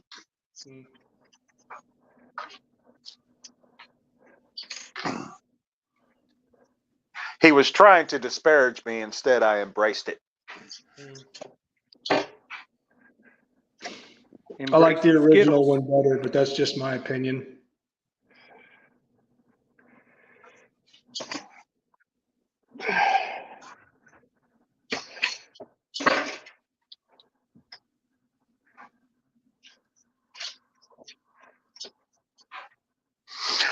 Man, I got a dentist appointment next month, and I just know he's going to tell me I got to go get another fucking root canal. I just know it. Tell him to send you to the Panama Canal. That should be better. I don't see how that's going to help my fucking tooth. Pull it. As a one-time landowner You can't. in Manhattan once said, pull it. You can't pull it. There's money to be made.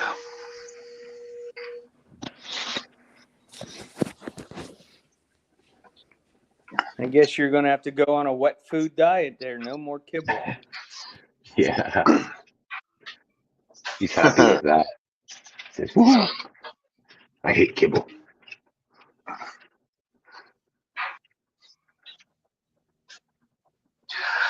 I come running every time the can opener starts.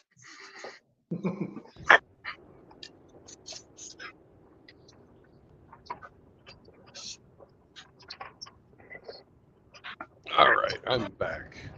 I'll come running to Guess feed who's back? you again. Well, they want me to pick up the job that they wanted me to get today. They said I can pick it up Monday, which is fucking fine. So no rush on delivery.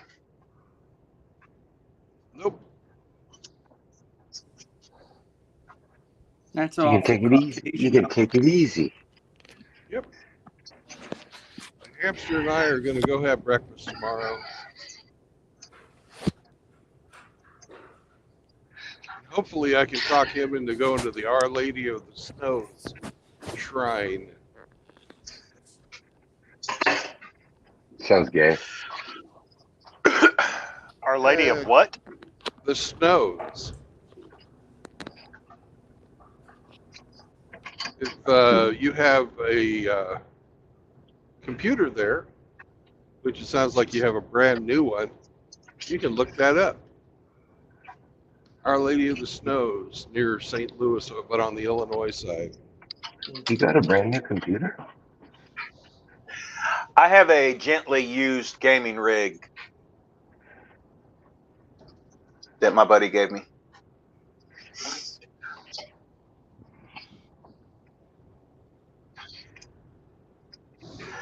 So a lot of stuff popped up.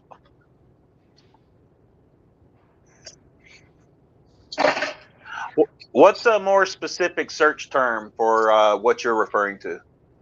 Our Lady of the Snows is the SNOWS. Yeah, I'm getting a cathedral in Italy, a chapel in Argentina, Well, a I chapel in would Brazil. maybe if you put Illinois. Put Illinois to your search. Well, I didn't catch all that. Give a dog a break, guys. Sheesh. I'm sorry, I was just trying to throw a dog a bone. Argentina. Well, don't cry for me. Giving the dog a bone. I see why he got a gently used gaming computer and not a new one. You shut your whore mouth. It's a former prawn computer. No such thing. Yeah, it's not formerly used. It's being used for that today. Oh, it's currently used. Okay, gotcha. It's a Catholic shrine to the Blessed Virgin Mary in Belleville, Illinois, 9 miles south of St. Louis. Yep. The shrine's director is Reverend Father Salvador Gonzalez. Wonder if he knows Juan de la Noche. Juan Queso Bella Noche. The shrine name refers to the Your laundry's Basilica done. of Saint Mary Major in Rome, where legend says snow fell in the summertime. Go fold Ooh. your laundry. I'm hanging it up, thank you.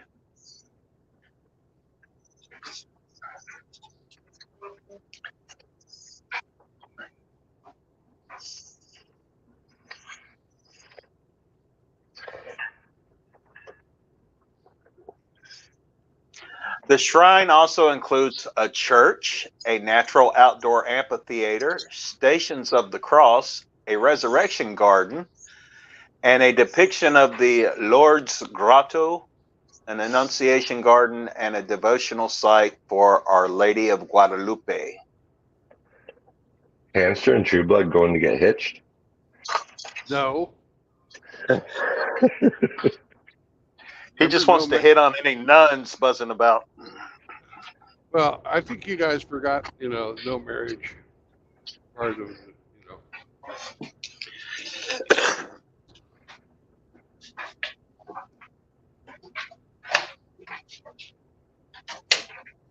And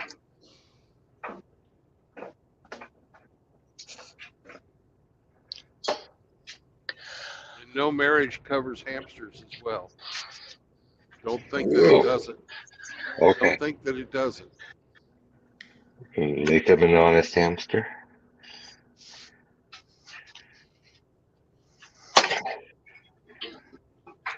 Hamster needs him a good man. Have a torpedo waiting for him every day when he gets home from crunching simulation. I ain't gonna rub his feet though. You'll massage his cheek pouches when he stuffs them too full.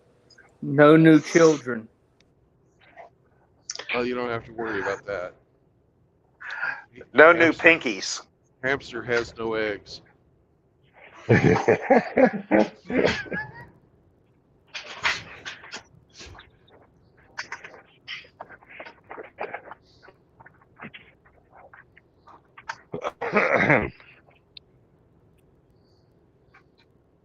I thought it was kind of cute making the fucking thumbnail freaking.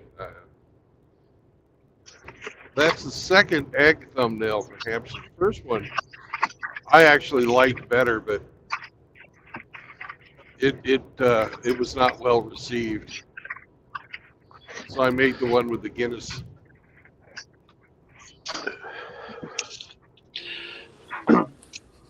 True Blood, the Shrine Restaurant and Banquet Center closed in 2020 as a result of the COVID-19 pandemic, following a $70,000 renovation early in 2020. Well, that's a kick. That's a kick in the nuts. Yeah, I'd have to say that that was a little bit of money laundering going on there too. You ready to hear some bad news? Sure. Melting polar ice sheets are slowing Earth's rotation and could affect our climate severely.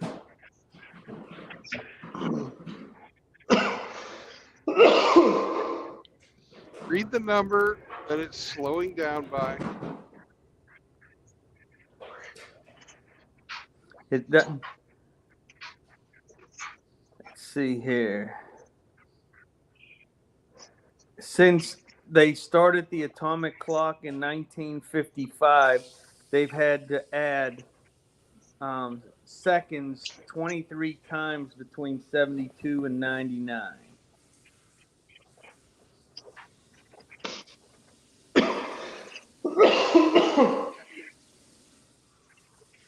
Are you talking, Grinch? Are you talking about the what they call the doomsday clock? No. This is the nuclear clock that keeps the world's time. Oh, Yeah, it's just, yep. So we're slowing down. Now, this part would be interesting to RO because it talks about the tug of the moon's gravity on the Earth. It's horrible.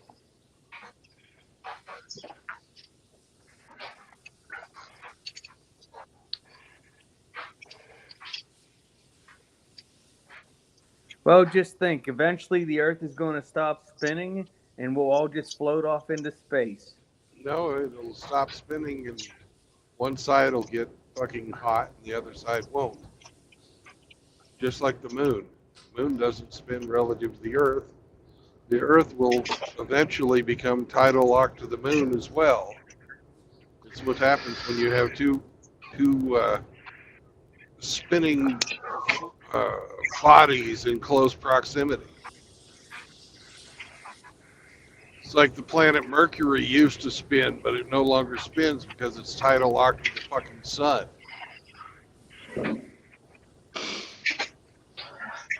Hey, I got one for you, Brandon. Yo, The Earth rotates around the sun 365 days a year, correct?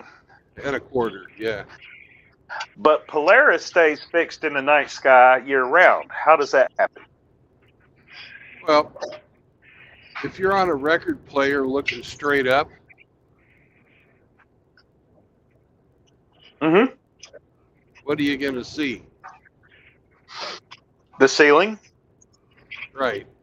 If you had a spider directly over the fucking spindle of the record player, center of rotation, would that spider ever fucking move? Is Sam in the room? Even though you were moving round and round. Sam would kill it for me, but he can't jump that high. So, what you're saying is Earth is a disc. No, I'm not.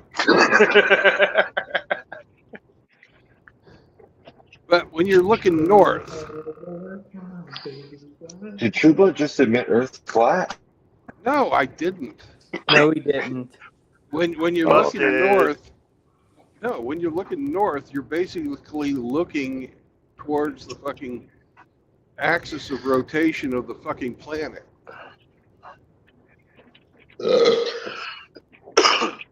Mm-hmm.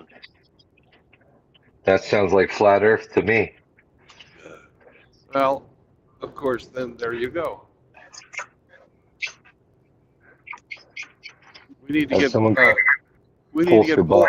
yeah, Polska Bob needs to come in and explain. Someone call Polska Bob. Red letter day. Polska Bob. Is the Earth's orbit a circle or an ellipse? It's an ellipse. You know the answers to all this shit. No, I want to hear what you have to say. It's an ellipse. Apparently.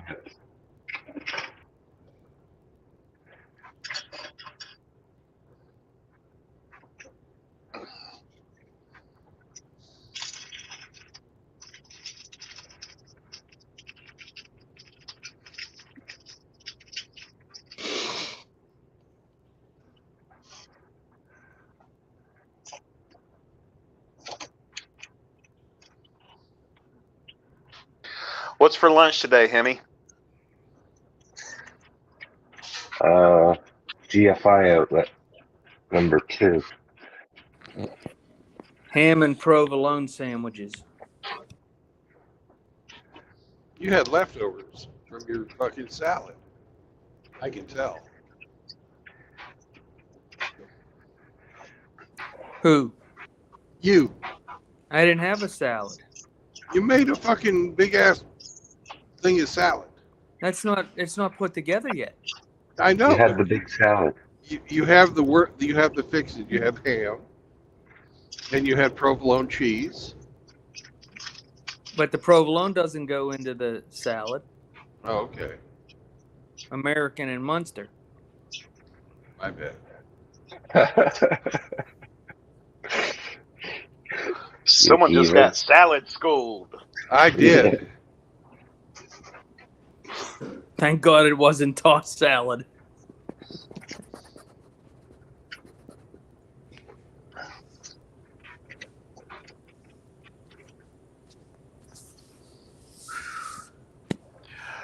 Well, you Masons keep your secrets. We won't tell. We'll never know to tell. That's right. I think he just let it slip, though. No. And now, brothers, we will toss the salads. And then actually in April, I have to make a ham dinner. Oh, they want ham. We just have ham for Easter. Oh. You know, sounds to me you're the Mason's bitch. What are you getting out of it? He gets to write letters. You know how he loves to write the letters.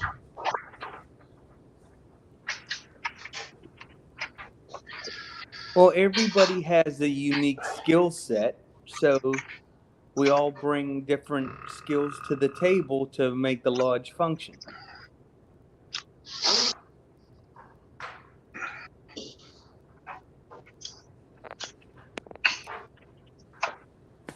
Who abducts the virgins?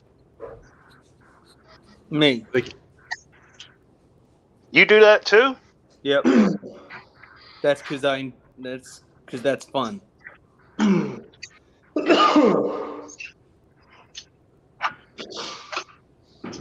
I also collect the firewood.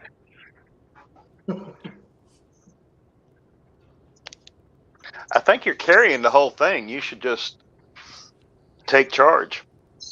Yeah, you should be appointed the Grand Poobah of the lodge. Nope. Grinch is allergic to purple. That's right.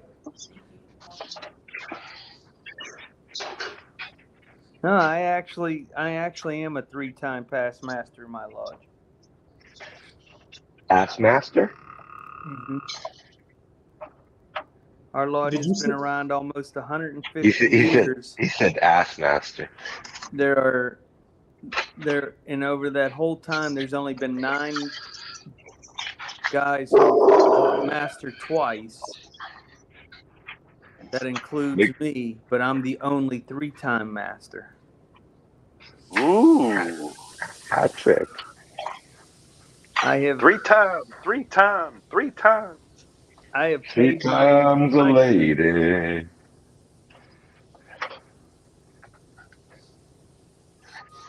Yep. I paid my dues. Look at Grinch slinging this clout all over the room. Mm-hmm. Just swinging his dick around. Morning, JR. Hey, JR.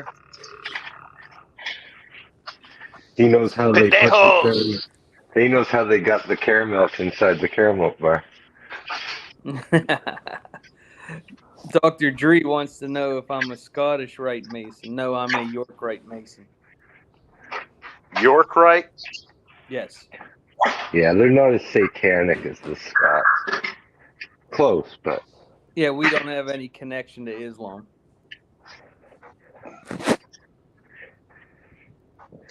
Does Moloch come into the picture anywhere? Well, only if you go to the the synagogues and other temples. Do y'all do that? No. Well, once you assume a supreme authority, you can expand. I don't want to expand. I want to lose some weight. Cut out the carbs. Weight will drop right off, I promise you. My problem is the cherry Pepsi. Yeah, you gotta leave that shit alone, bro. Yep. she'll kill I you. gotta get some more bug wash. Don't drink that shit either. Are your bugs dirty? Yes, they are.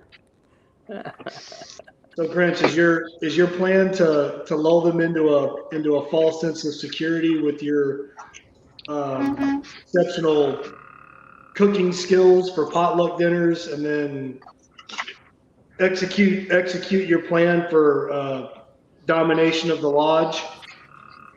No. No. You should be willing to help without fee or reward. And do things for the betterment of the brotherhood.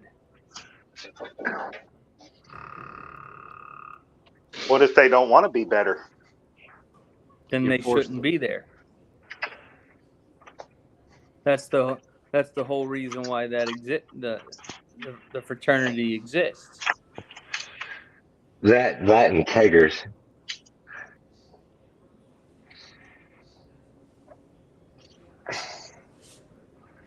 What if a brother comes to you and says, "Hey, Grinch, I want to get married." How are you going to support him? I tell him I'm already married. I don't go his way.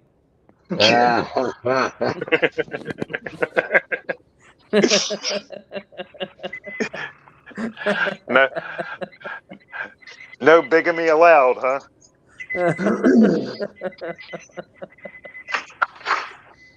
No troons are authorized in the fraternity. That's an unwritten rule. You guys better write it down. Yeah. Yeah, you might want to clarify. Yeah, we've had some problems with unwritten rules being broken lately.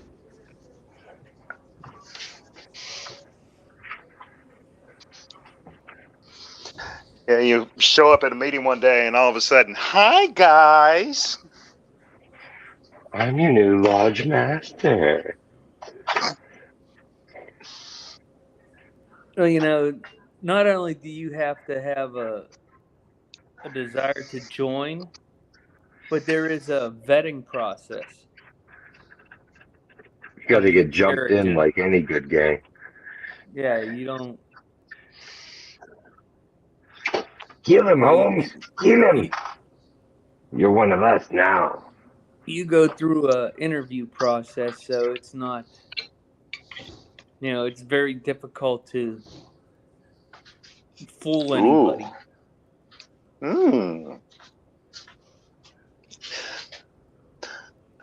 Sounds exclusionary.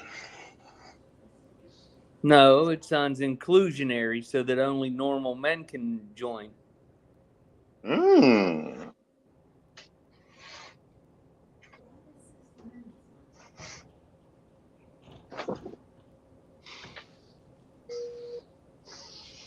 It's not hard to get in. You only have Well, a obviously, they couple let you in. prerequisites. You have to be a man, freeborn, of mature age, and under the tongue of good Masonic report.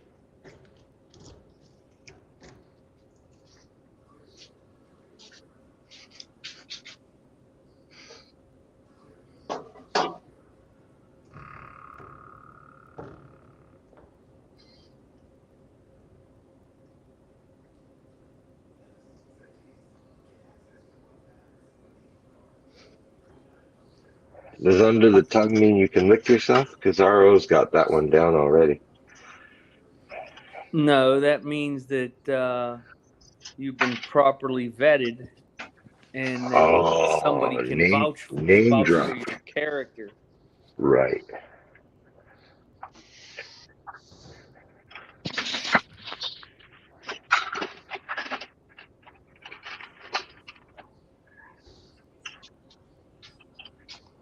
Because RO can lick his own asshole, so that Oh. What? You got something against hygiene? Oh, that tastes shitty.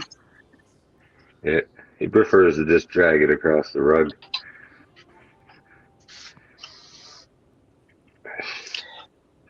If you see me do that, my glands need attention. Yeah, go express his glands. RO believes in freedom of expression. I do. Let it all out. I've never seen the MGTOW mutt drag his ass across anything. He does it when Larger you're not breeds looking. Larger Check your breeds pillow. don't typically have that issue. What's that? Larger breeds don't typically have that issue. Oh, And It's I a say small he does dog it when thing. he does it when you're not looking. So go check your pillow. no, he doesn't get. He's not allowed in the bedroom. There's carpet in there. You don't want to get showed up.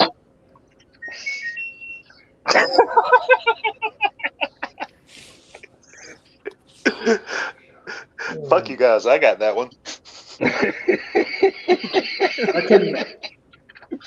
I couldn't hear you, Henry. What'd you say? Nothing, man. Nothing. Oh. So It's a RO good, loves it's a good dog practice to keep them out of the bedroom.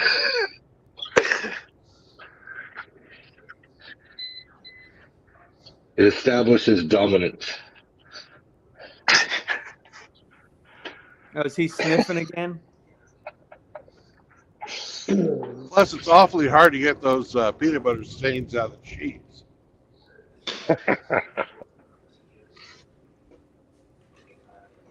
He knows who's running shit.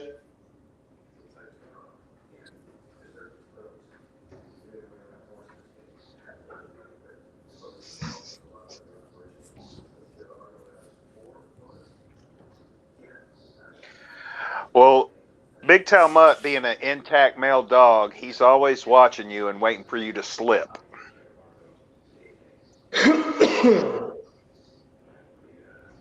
No, right now he's laying over in a corner somewhere where I can't see him. Puffing and puffing because been a couple girl dogs outside running around that he saw and he was freaking out. We call them bitches. Bitches.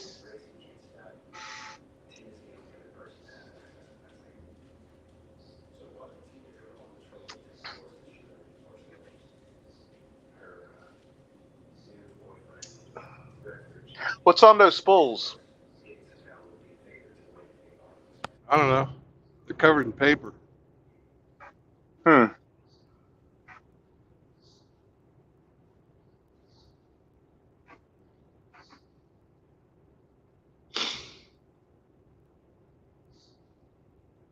Not many leaves on the tree for springtime.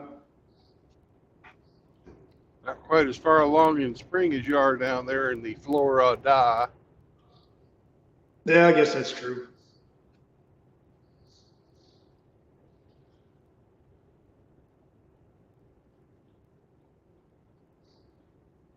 The buds are starting to come out, though. There's a hint of color. Somebody's roboting. That would be me, probably. My dad's profession was manager of electric co-ops, and he brought home one of those empty wooden spools, and we put it out in the backyard, and we used it as our tabletop to scale and gut fish when we brought fish home. Oh, yeah, the big wooden spool. I remember those. Liar, that was your kitchen table. No. I mean, not at my house. In my aunt's house. Yeah, she had one. Our Rose house. That was the dining table. No, she had the big giant wooden spool as a kitchen table in one of the apartments that she lived in when I was little growing up.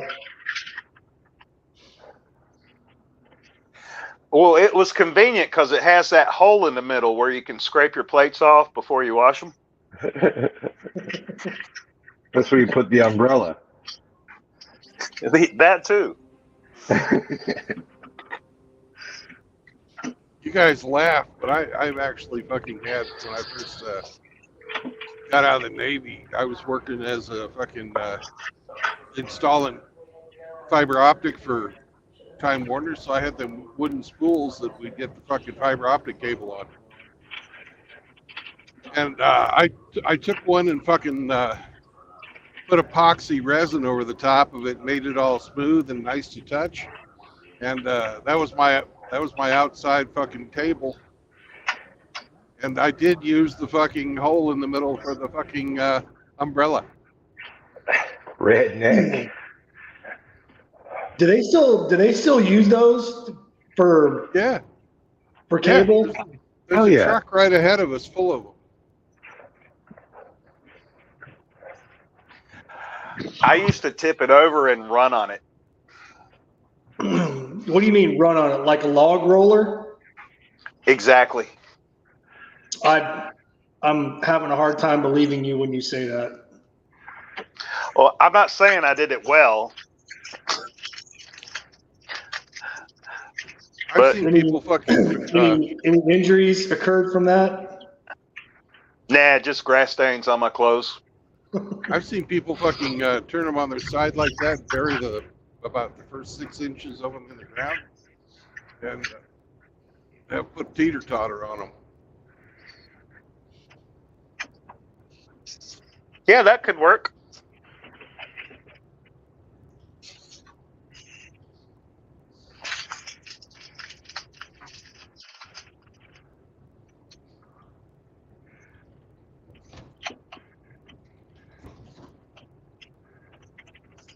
Good morning, Drubius. Good to see you.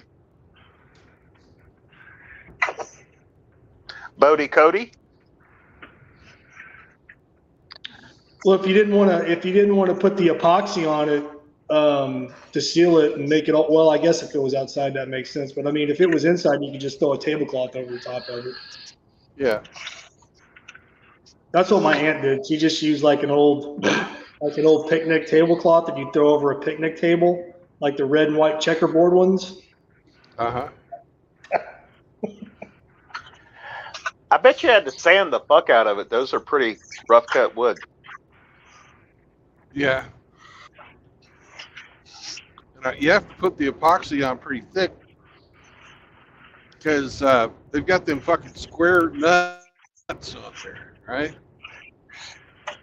It's got these rods that fucking hold the two halves together. Yep. And they're basically these giant fucking carriage bolts. So you got to fucking cut off the end of that and then fucking pour your epoxy up over the top of that level. It's pretty fucking cool looking when it was done. Hell, it's probably still at that house I was renting at the time.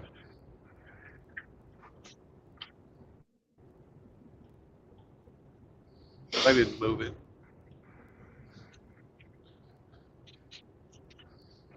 So I met my first ex-wife. Oh, memory. Mm-hmm. Brandon's getting wistful. Yeah. I miss her. I loved her. I miss her like that one I haven't fucking song from Guns N' Roses. I used to love her, but I had to kill her. Substitute had with want. Yeah. I used to love her, but I want to kill her. Yeah, that works. That's the one that tried to kill you with a paring knife, correct? No, that's the second ex-wife. Oh. The first one fucking robbed me and took my children away. The knife one he wishes all the best to. I don't really wish her all the best, but I don't have any fucking hard feelings. I knew she was fucking crazy when I met her. That was part of the attraction, right? She was a great fuck. And hot. Oh my God. That's what I'm saying. Yeah. That's what I'm Crazy. saying. We'll overlook the crazy because we know the sex is going to be fucking amazing. Yeah. And then we're like, okay, well, we can sort this out or line this out later after the fact when you get the post nut clarity.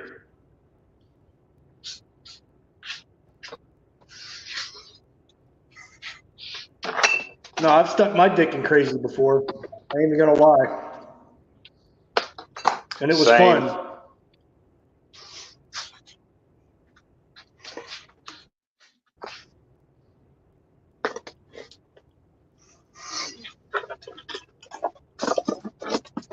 But would you do it again?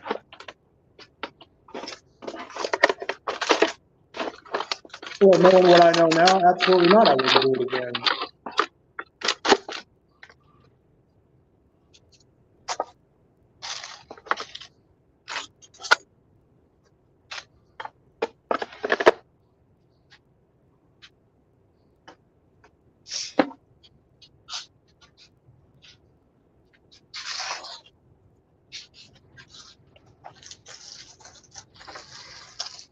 But I mean, you know, if you're a man out there, you know, and that's that's what floats your boat, the more power to you. Just be aware.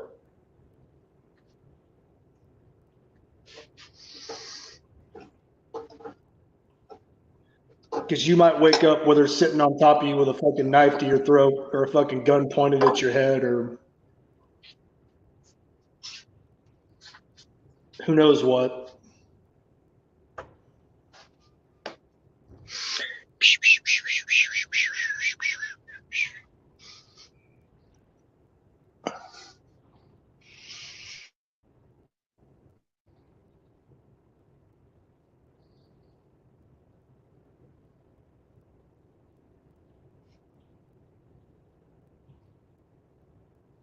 So it reminds me of that scene from Goodfellas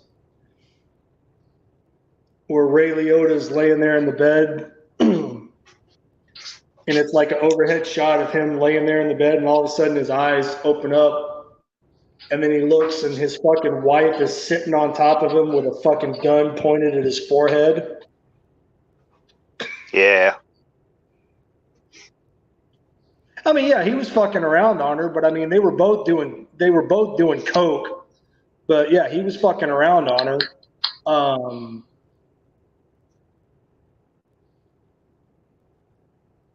Yeah, and then he got her off of him and got the gun away and he fucking whooped her ass.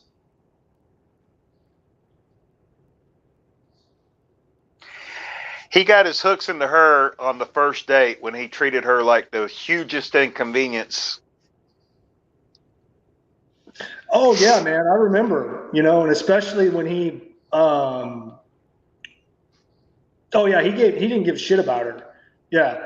But then what really got her was when he fucking walked across the street and pistol whipped that dude right in front of her in broad daylight, Yeah. and then handed her the gun. Oh, yeah. Get rid of this. Yeah, those panties got soaked.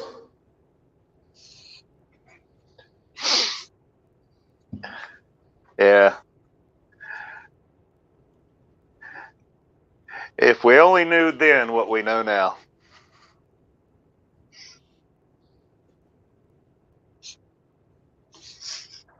I would have bought stock in Apple. Yeah. And Amazon.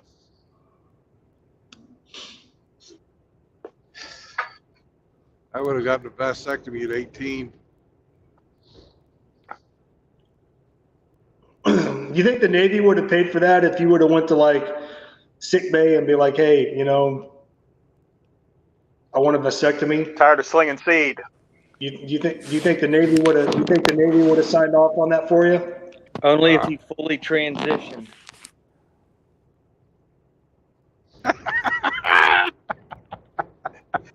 Just say, I identify as a sterile man.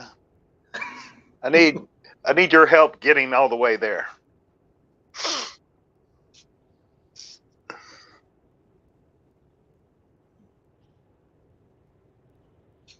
Well, back in that day, they didn't fucking take too kindly to fucking trannies or homosexuals. No. That's not what I meant, Brandon. I meant if you would want. I know it has nothing to do with you, Ramadi. Grinch said you could only get the operation if you were ready to accept the transition. Okay.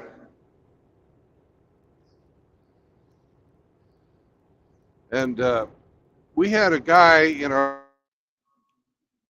who was on the submarine USS Drum, and when we were out on Westpac, his wife died in a car wreck. Tragic. They'd been married for fucking 15 years or so. When they did the fucking autopsy on her, they found out that she was a he. Oh, you got to be kidding. And he, the submariner, was in big fucking trouble because he was a chief. And he got reduction in rank for fucking lying. He got fucking sent to Leavenworth for fraud. And he was on the hook to repay all of the fucking housing allowance that they had had the whole time they'd been married. Fuck. Did he know? Of course he fucking knew. No surgeon is that good. Well, she was like Michelle Obama and still had all of the dangly bits. Big Mike. Ooh. Show him the respect he deserves, Big Mike. Yep. That's a lot of No Scotch tape she uses. No such thing as chicks with dicks, just dudes with tits.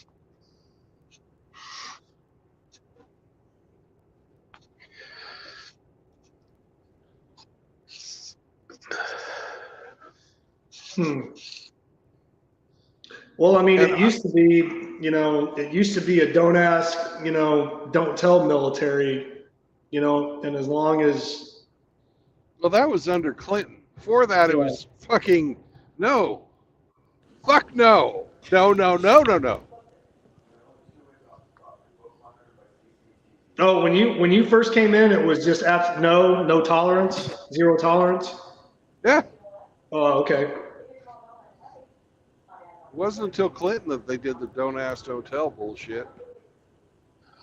What is that cross-shaped structure to your left? It's a cross. Well, on my small screen, I couldn't tell exactly.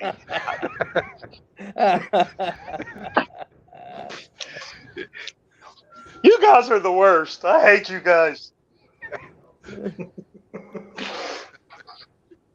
What is that cross-shaped structure off to the left? It's a fucking cross.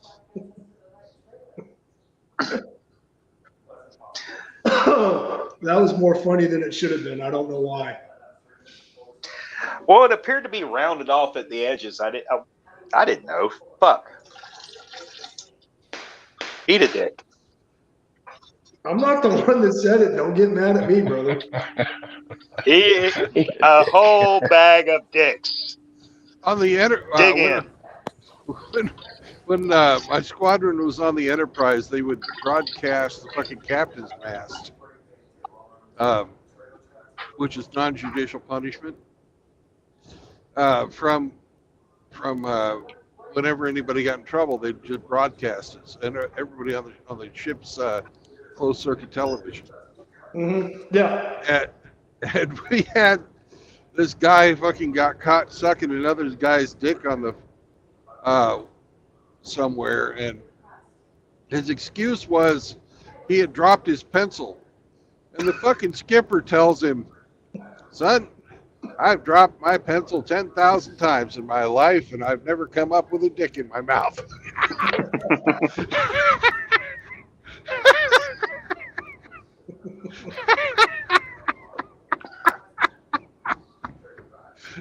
So fucking, I love that fucking skipper. He was great. He probably never made flag. Probably not with that attitude, but no, that's the kind of leadership you want. He was a fighter pilot in Vietnam and all kinds of shit. He was a fucking genuine badass. So he went from being a fighter jockey to actually being appointed captain of a boat. Yep. Huh. All captains of aircraft carriers are former fighter pilots. Oh, I didn't know that. Okay. Well, I've never been on a carrier, so okay. Yeah. Is that mandatory or incidental? Mandatory, probably, but it's the way it's done. At this point, it's tradition. There is one exception, Brandon. Who's You know that? that?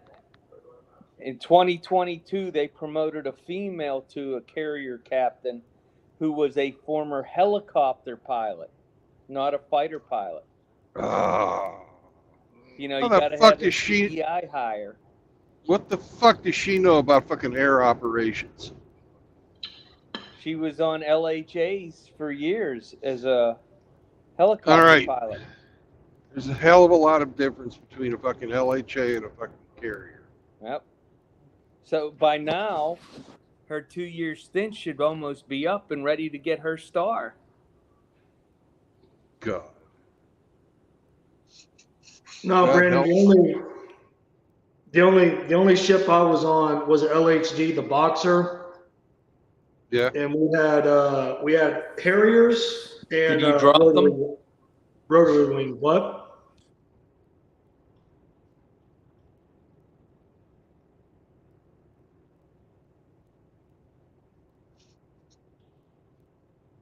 What's that, Greenwich?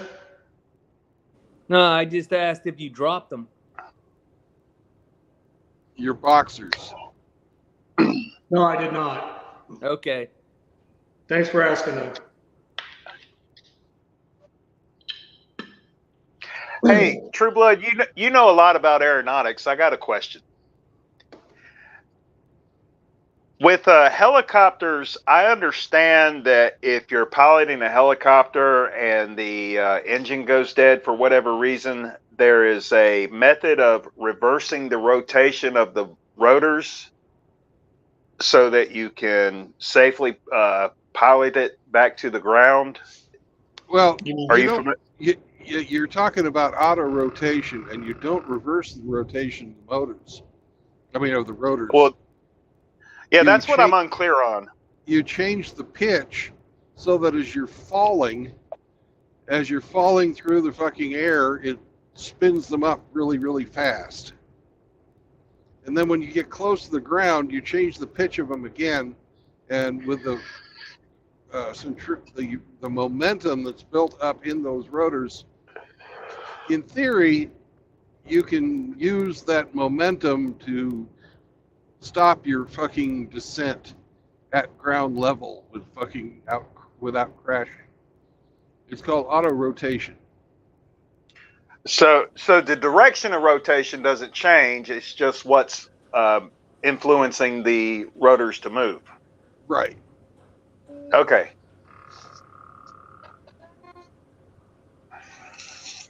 In theory, it works. I wouldn't want to be in the helicopter to prove it.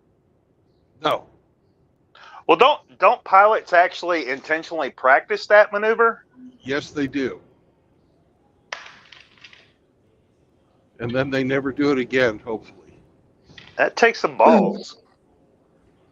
No, I would not want to be in a troop transport helo where they were going to have to do that, and they're like, "Oh, we're going to reverse the rotors, and we're going to try to crash into the ground without dying." No, I'd rather not be mixed up in that. I don't believe there is a reverse rotation on it. The transmission only goes one way. Yeah, there's no reversing. It's just where you change the pitch of the rotor so that it works like a windmill as you're falling. Yeah. No, I've seen them. I've seen them do that. You know, side to side, back and forth, up and down. Yeah, I've seen the rotors do that when they're doing all their pre-flight shit. Moki Alex is in the chat. Hola, Moki. Moki! Pendejo. But like I said, I'd still rather not be a passenger on that helo if they had to execute that maneuver.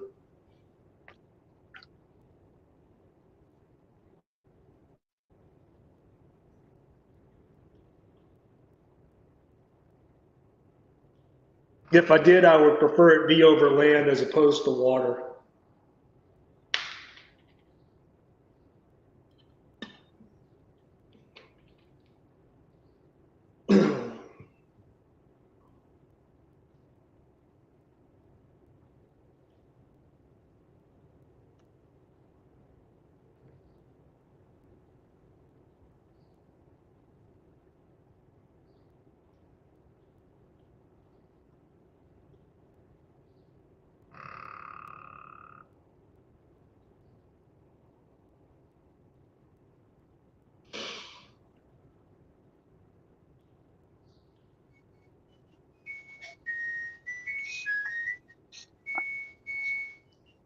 Time to change the laundry.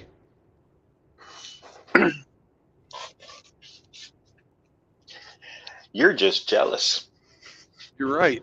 I'm gonna fucking be doing my fucking laundry tonight in a fucking coin-operated machine. In your underwear. No, I'm Oh, gonna be come on. wearing. I'm gonna be wearing my fucking Chiefs pajamas. At least the bottoms of He'll be wearing his parachute pants from 1984. them.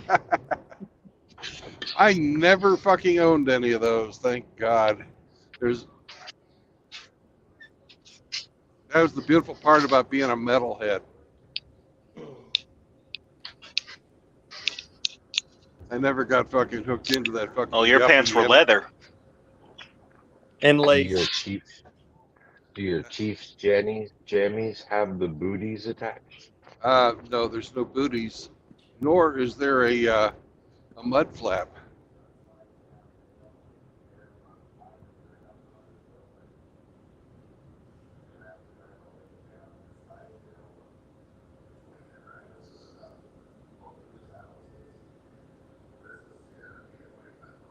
I wonder if they make a fucking onesie with the booties in extra fat.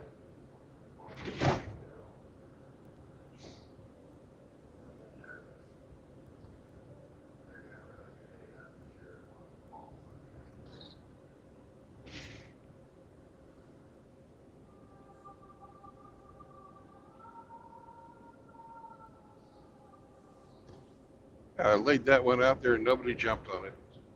You guys are slipping. No, we just refuse to participate. That's all. Okay. Be that way. I'm not gonna body shame you. I was trying to set somebody up to ask him, well, how do you know? But you guys weren't falling for it. My tricks are known.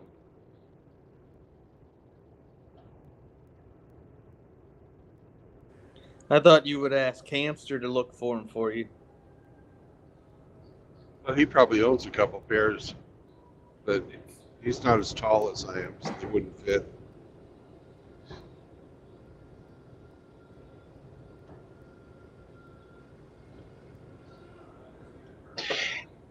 Is Hamster Catholic? No, he's a I don't- rodent. I don't believe so. So your attempt to take him to this shrine is indoctrination. I'm not Catholic either. Well, there goes that theory. I'm a Baptist. But I'm really not even a Baptist anymore. You know, the weird thing about growing up Baptist, when my parents separated, when I was like 9, 10 years old, we stopped going to church, and I had no idea why. The reason being, we were, what's the word, Brandon? Divorced?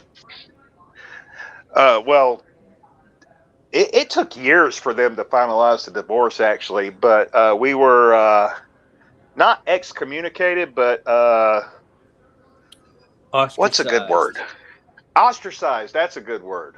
Our family was ostracized from the church because my parents' marriage failed.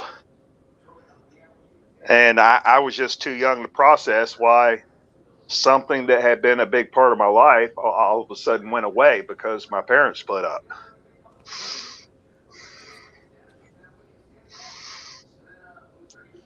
Yeah, it's not the kid's fault.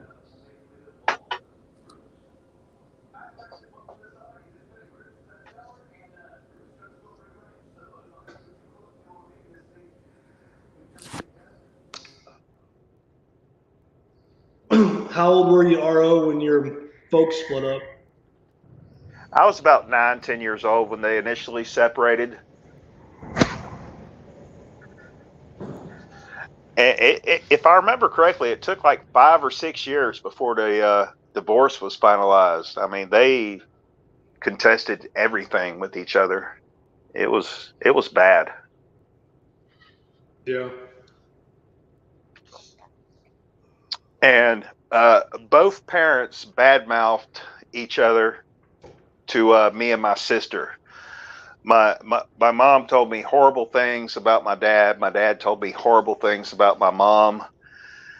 And by the time I turned 17, I was at the point where I didn't want anything to do with either one of them. I got my scholarship. I went off to college. No one drove me to college and helped me move into a dorm or anything. I packed my little Toyota Corolla myself, and I hit the road. Showed up at the housing office. Where do I stay? You know, I was just done with my parents. Yeah. And after that went on a couple years, the two of them actually put their differences aside, and they came to the town where I was going to college, and they both backed me in the corner like, what the fuck's going on with you? And it was so fucking weird to see these two people who through all my adolescent years hated each other sitting side by side and backing me into a corner over my attitude toward them. I'll never forget that day. Did you growl at them? No, they hadn't made the movie up yet. Did they own their hand in your attitude?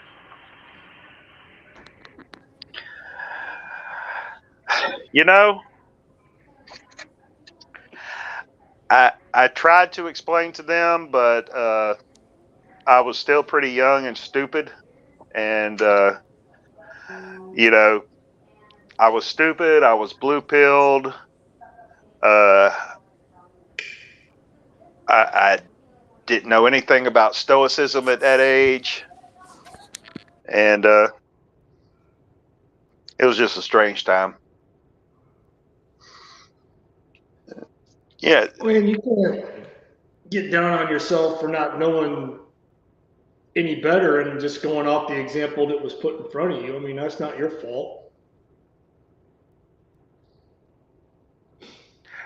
well, years later, they both took responsibility for their bad behavior during that time, and we had discussions, and they're like, that was the wrong thing to do, and you know, relationships were repaired, but it was just something I had to go through, I guess. Yeah.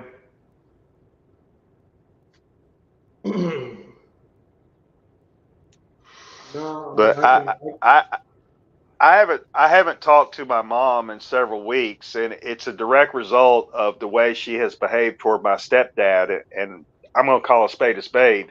She did him dirty, and I take issue with that because he didn't deserve that. But female nature is female nature, even if it's your own mother. And it's hard to see, it's hard to accept, it's hard to process. Yeah, well, I mean, that's, I mean, you and me have, talked about this, offline. Yes, sir. My parents, my biological parents, separated. I don't actually know when the divorce was finalized, but they separated. I was 6, maybe first grade. And, it was, every other weekend with dad for a while. And then when my mom started dating the guy who she was married to until she passed away, who became my stepfather, who wound up adopting me, I remember getting taken to a lawyer's office when I was like 11 or 12 years old. I might have been in 3rd grade. And did they change your last name?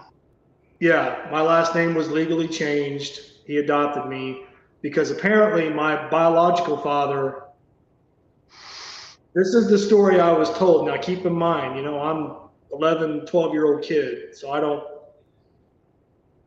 know shit about anything. You know, like, oh well, he doesn't want anything to do with you. He has a new family now. He's given up and signed away his parental rights. And you know, then when I was about 17, I started getting curious and I started asking questions, and it pissed her off. And she's like, "Well, call your older brother who's down in Florida." So I called him, and he gave me his phone number because he was still living in the same place he was living when we were doing, you know, the weekend visitation. Mm-hmm. And she let me see him. She let him come. She let him come and pick me up. I was like 17 years old, and you know, we were trying to establish and rebuild a relationship. And he was telling me conflicting stories to what I had been told growing up. Yeah. He's like, well, you know, I never wanted to sign that. She wore me down and she made it impossible. And I do kind of sort of remember, you know, and again, I'm not shitting on my mom because she's passed away, but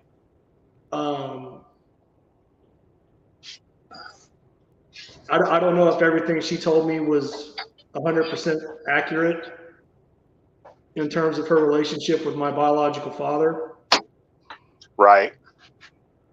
because the only thing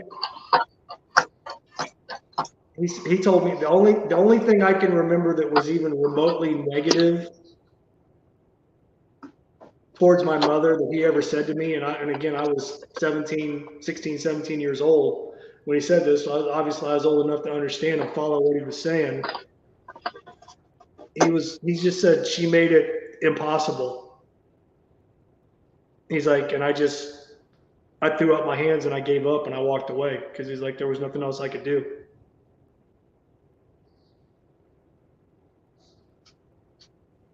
But again, they're both gone, you know, so there's her side, there's his side, and then somewhere in the middle, there's the truth. But I can't ever get an answer on that because they're no longer here. Right.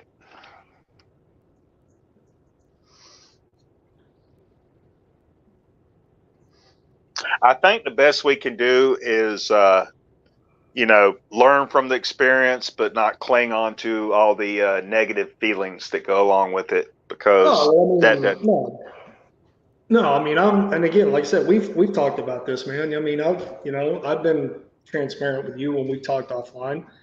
No, man, I'm twice divorced. So, I mean, I'm not any, you know, better or worse or smarter, you know, than either of my parents. So, what's hilarious to me, because hindsight is 2020. I look back when I decided to get married to the wrong person, of course, and my attitude at the time was, well, based on all the fucked up shit I saw my own parents do with their marriage, I know how to do it the right way. God, I was such an idiot. But that was my mindset at the time. well, yeah, And I mean, you're like, oh, well, you know, I'm gonna do it better, and you know, I've seen this, and I know what to do, what not to do, and I'm not gonna do it. And then, like I said, man, it still winds up blowing up in your face for whatever reason. And I would imagine that was your attitude or mindset when you suckers that married for the second time tried it again. No, actually, when I got married the second time, I was like, I deserve a fucking hot wife. I deserve a fucking trophy wife. I looked at it as some kind of fucking reward to myself. Mm-hmm. That No, was my my second stupidity. ex-wife. Yeah, no, my second ex-wife was not saying that my first ex-wife, you know, wasn't attractive, because she was. Well, not so much anymore, but when we got together, yes. But the second ex-wife, who I'd literally known almost my entire life and grew up with, went to school with, graduated high school with,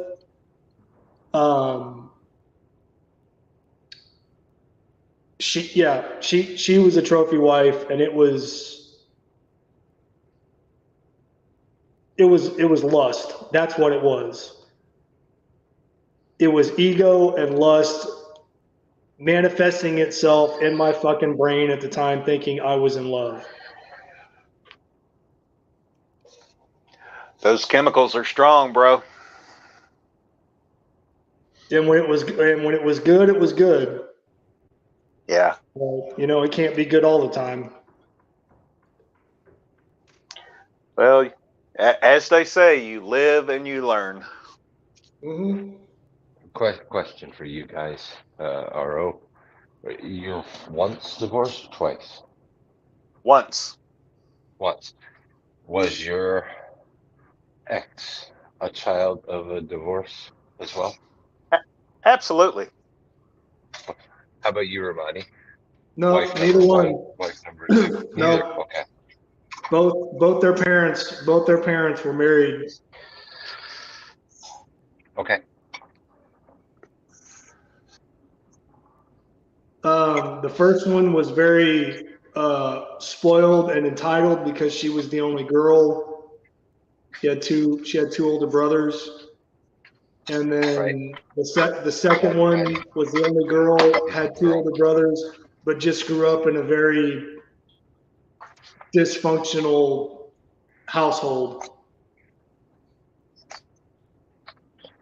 Okay.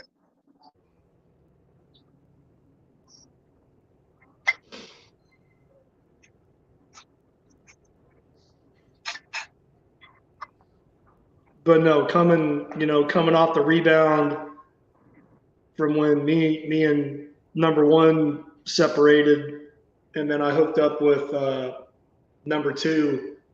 No, that was just egoing because she was a fucking smoke show. And then she's like, "Oh, you should like, well, I always thought you were hot when we were in school." I was like, "What the fuck? Didn't you ever say anything?" She's like, "Well, I don't approach men." I was like, "Well, you kind of, sort of did." Yeah, they lax up on that rule when they get older. Yeah. Well, like I said, when it was good, it was good. It wasn't all bad. There were some fun times. There were some good times. But Well, yeah. I think that's true for everyone, or you wouldn't actually do it. But when they decide to wake up on that particular morning and they just roll over and they look at you with disgust while you're laying there sleeping because you got to get up in in a few minutes or a couple hours or whatever the case might be to go to work.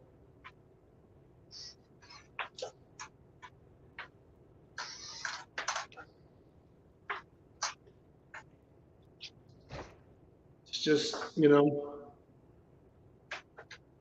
me, it's not worth the aggravation or the stress anymore. I mean, I got enough aggravation and stress in my life as it is without bringing a woman into it.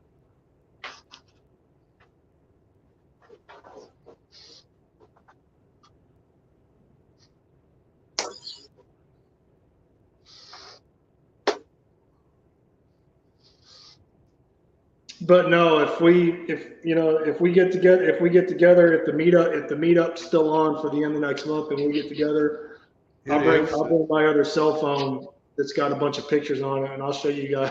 I'll show you guys my second ex-wife. We don't need to see that shit.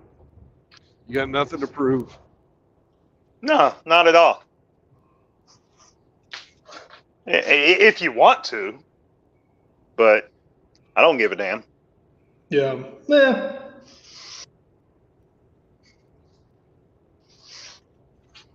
I mean, it's not to embarrass or shame her. I mean, it's not like nudes or anything.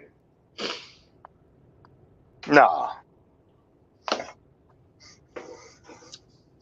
But no, the first ex-wife, the mother of our child. I mean, obviously, she got pregnant. She had a hard time. She had a hard time losing the baby weight. But that wasn't the problem. The problem was her attitude towards me after I came back from combat.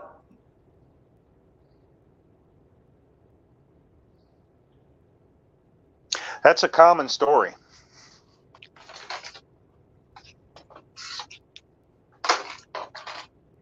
You know, it wasn't, oh, you don't want to sleep in the same bed with me, or you don't want to touch me, or you don't want to be seen out in public.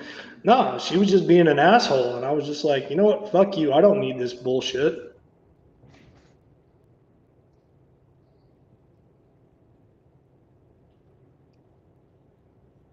I mean, that's kind of putting it in a general sense, but you guys get what I mean.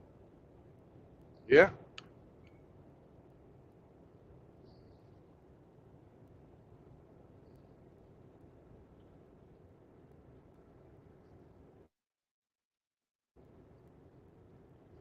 But having a dependopotamus is sort of traditional.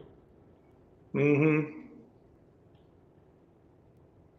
Yeah, no, she wanted to, when I got back in the Marine Corps, I say when I got back in the Marine Corps, and I got orders, she was pregnant at the time. And, you know, we went down there, we found a place to live out in town, blah, blah, blah, blah, blah, you know, and she's like, well, I want to be a stay-at-home mom. And we sit there and we did the math, and I was like, okay. You know, but over time, resentment started to rear its ugly head, because while I was on active duty fighting in two different conflicts, and then I got out, and then as a civilian, I was working 2 jobs, and she was still a stay-at-home mom. You know, I just came home. You know, there'd be nights I wouldn't get home till like after 10 o'clock at night from working 2 jobs, back to back. And, you know, there'd be no dinner, and she'd start bitching to me about laundry and this, that. And I was like, bitch, you fucking asked for this.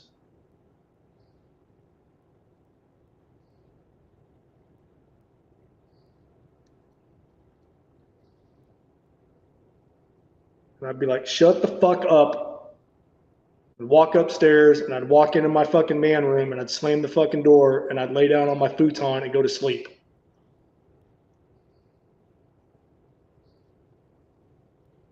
I got the old "I'm not your slave" talk a bunch. Well, when our daughter was in kindergarten and first grade, when she would be at school, she had all that time to herself.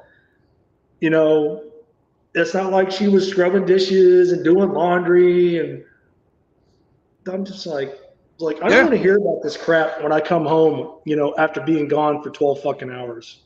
Yeah, I have the same fucking shit going on. But I have another question for you guys. Are you ready to sing? Okay. Oh, I guess. I'm your boy, Blue. Boys, boys, boys, boys, Boys, boys, boys, boys, boys, Boys, boys, boys, boys, boys, boys, boys,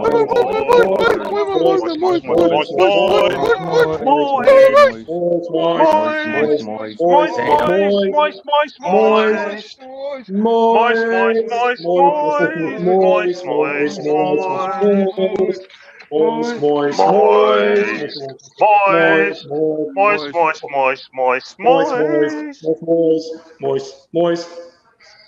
He needs to change his diaper. Moist. Good morning, Outlaw.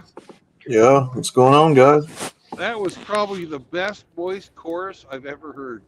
Bravo, boys, bravo. Did that make you damp, Outlaw? Actually, he sounds unimpressed. If you got to think about it that long, that's a no. Sounds like he has a mouth. Whenever he No, says, that means no. No, I'm trying to wake up, man. Sounds like you have a mouthful of cinnamon roll. Oh.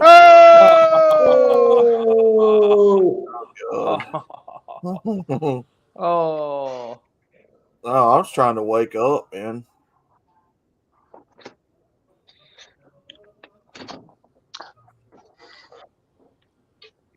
Were you on Bacon Stream last night? Do you think the Mhm. Hobby Lobby truck smells like fucking potpourri? Hobby Lobby, is that Airplane still? glue. Oh shit! I thought they went out of business. No, they're still around. Smells like testers. Testes. Them Hobby Lobby smell kind of. Yeah, they smell kind of funky. You know, they are pretty crafty.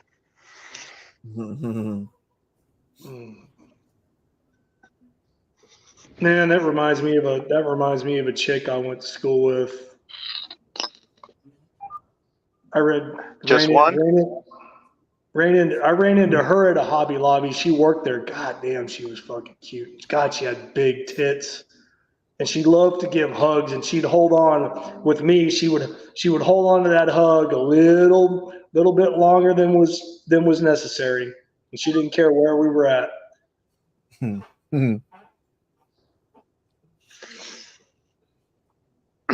She knew what she was doing. How do you describe that smell? It was like a Airplane glue. Potpourri? it's kind of like a plasticky floral. Well, Hobby you know, Lobby passed me, and now he's going slow. What the fuck? it's got a very unique smell for a store.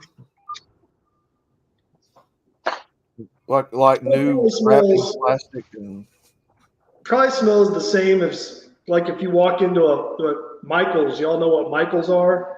oh Yeah. yeah. Probably smells about the same.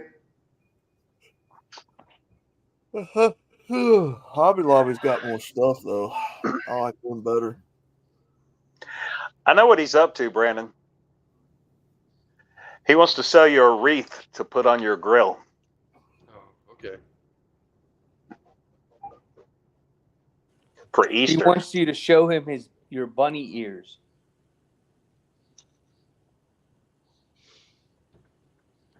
Hey, Grinch, do you got one of them tails that you don't need any, like a belt or anything to hold it on?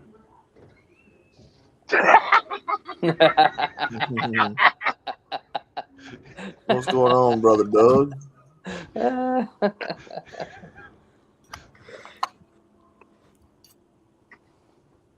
That's funny. And a schoolgirl skirt to go with it. Don't be projecting, RO. Oh, so pretty. So pretty. Yeah, man. If I go over to Bacon's, I don't go to bed till like 4 o'clock in the morning. What's your girlfriend's name over there? I don't have Sunflower. one. Yeah, Nope. that's it. Sunflower. No, I don't have one. And He just RO, looks- you have no room to be jealous. Fucking, just because you paid Ape that fucking banana cream pie doesn't mean Mm-mm. that you have possession, because he's a free and independent, strong and brave, stunning even. Wow. No, See, I He's go Paul. over there. I got I your go- back, Outlaw. I go over there, and you never know who Bacon's going to allow on there. Well, has Sunflower ever shown herself? I mean, I don't particularly Yeah. watch Bacon streams, but is she a large girl? Yeah. Yeah, she's chubby. Are there any other kind?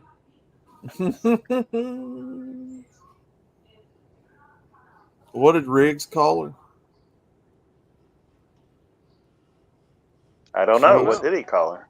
He didn't call her late for dinner. Ha! He said she looked like a chick off of what was that movie? A Hot Rod?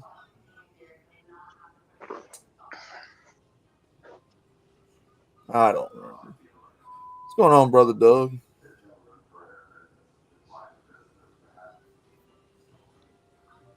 Yeah, she's a pretty big and old girl. Keep you warm on a cold winter night. I'm not interested.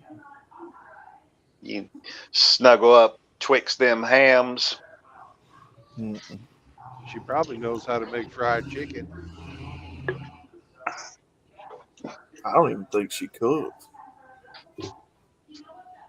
Oh, you vetted her, did you? No, I haven't. Not since the last time. Oh god. She said, Uh, Outlaw, I put you a Pop-Tart in the toaster. I cook for you.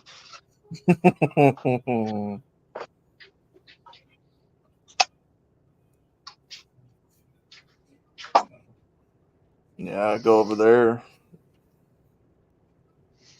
Before I know it, it's already 4:00 in the morning, and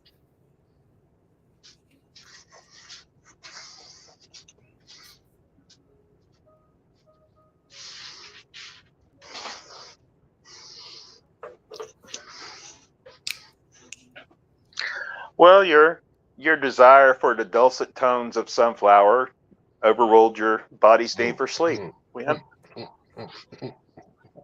no, I don't want sunflowers.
Douglas Hey, Hemi, Edwards is in the chat.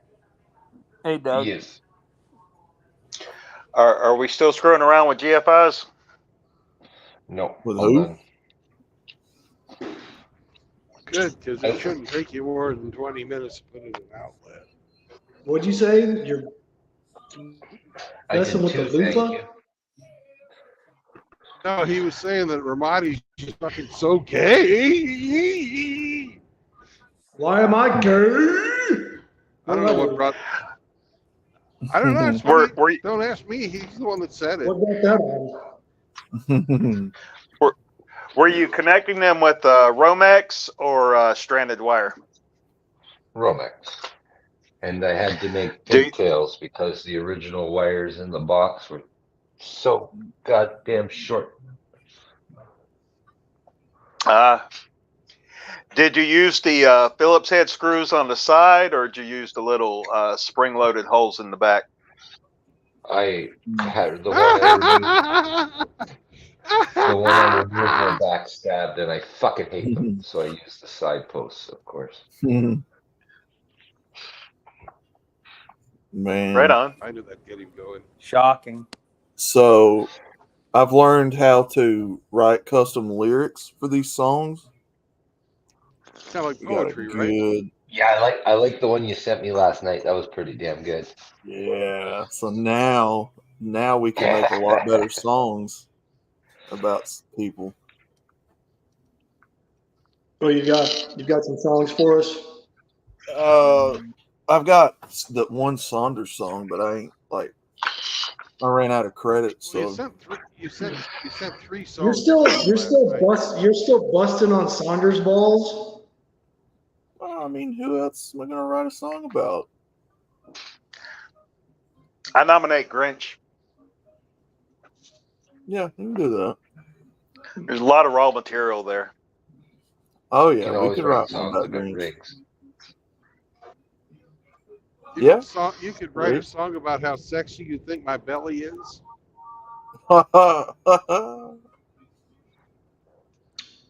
The thing with Saunders though is I'm trying to make an album before I stop, and I don't have but like 3 or 4 songs.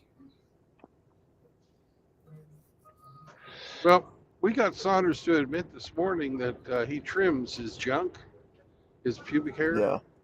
and the thing that he was saving the hair for is to make a pube toupee.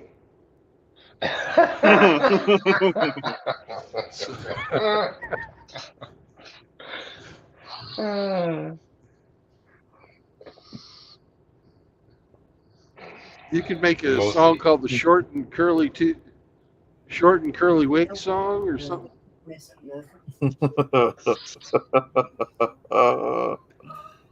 Oh, it's another song. Char's in the chat. What's up, brother Char? What's up, Char? I traumatized Brother Shar.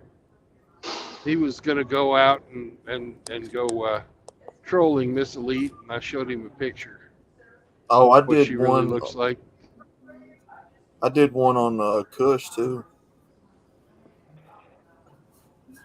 Well, some of the lyrics for Saunders can be like, he mows the lawn to make the house look bigger.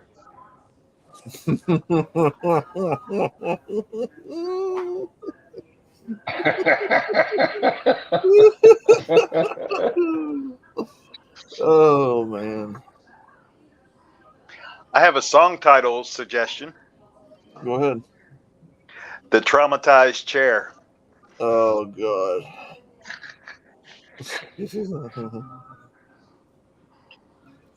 You know, for fun, I did some Troon songs.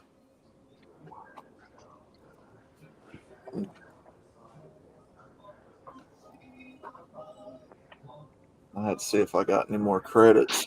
They reset.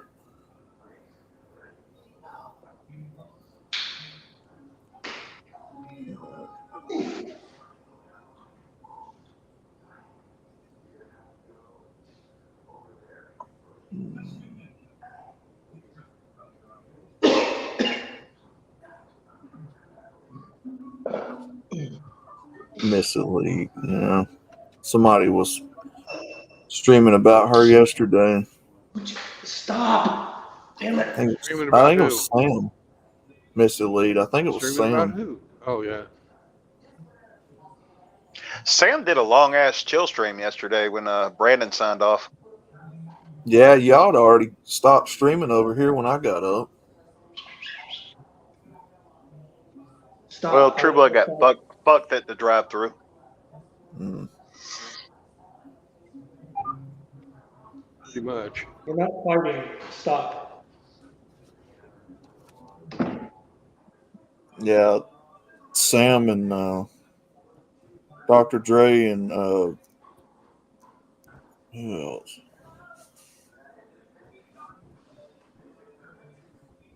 Yeah, Sam went for like 10 hours yesterday. Him and Dr. Dre and somebody else was over there. I think it was Seraphim. I didn't go on it. Yeah, Sarah, it might have been. I don't know. But yeah, they were over there busting her ass, asking her where all the eggs are. And Well, no, he said that YouTube shut his stream down, and then he had to restart it. And he did it out of spite. So yeah. was he talking shit about somebody he shouldn't have been talking shit about? I don't know what happened. He was next thing I know, because I had to go to the bank yesterday, and when I came back, he was offline. And he started up another one, and then that one ended, and then he started up a third one. So I don't know what was going on. Well, Miss Elite has a bunch of fucking orbiters that'll fucking report you. Yeah, she. Well, when you're that large, your gravitational field's going to bring bodies into orbit. That's true. It's very true. I feel bad for Shar. I had to show him the picture though. Hey Shar, have you ever seen a fupa that big before, man? That fucking is a 200-pound fupa. This bitch was on there talking about, and one of her girlfriend cronies or whatever was on there with her, talking about, how ugly Asian women were and passport bros. Why are you going after Asian? It's like, who the fuck cares what these men are going for? What are you people jealous for? Because they ain't fucking chasing her. Yeah, exactly. You wouldn't They have ain't to run chasing very her far. because she's a fucking masculine, there's- aggressive, argumentative, fucking unpleasant woman. I'm not even talking about any of her physical attributes. She's just fucking. She would be absolute fucking hell to live with. Imagine fucking coming home to that. True Blood, as the Queen of MGTOW, don't you agree that's her prerogative?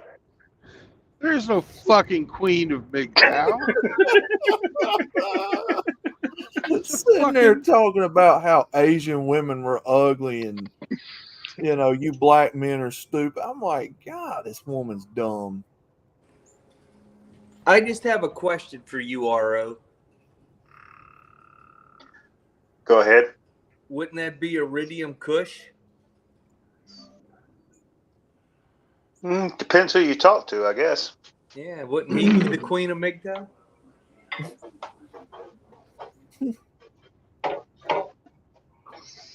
He's He definitely certainly the wants Mrs. to be. Doubtfire. If she would use her head, women aren't allowed in this community. And last time I checked, she's a female. So you can call yourself You whatever must be the fuck strong. you want to. Outlaw, I'm impressed, man. You got to be strong. Gotta be strong. You got to be strong to fucking lift that poop out of the way to check. Well, he has been practicing with Warlock in the tool shed. Oh God, no! He's been getting his reps in. No, that Frost and them has tried And Sunflower. very hard to make that stick. A bunch of clowns in here. I am not, nor have I ever thought Gorlock was attractive. Because that's a It guy. doesn't matter what you think. It only matters what it thinks. I don't Outlaw, give a shit what Gorlock thinks. if you don't like him giving you crap, just throw some crayons on the floor. They'll be busy for a while.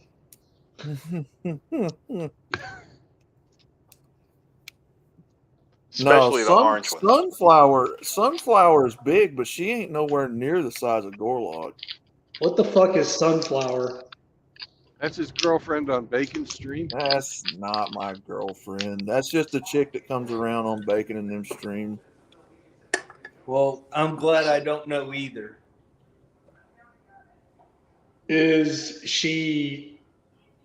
I don't even know if this is the right term. A supporter? No, she's an attention whore. Which I don't even think. Bacon. Saunders is the athletic supporter. Get it straight, man. Well, Bacon's not really a MGTOW and doesn't claim to be one, so he's one of those channels that anybody can join, and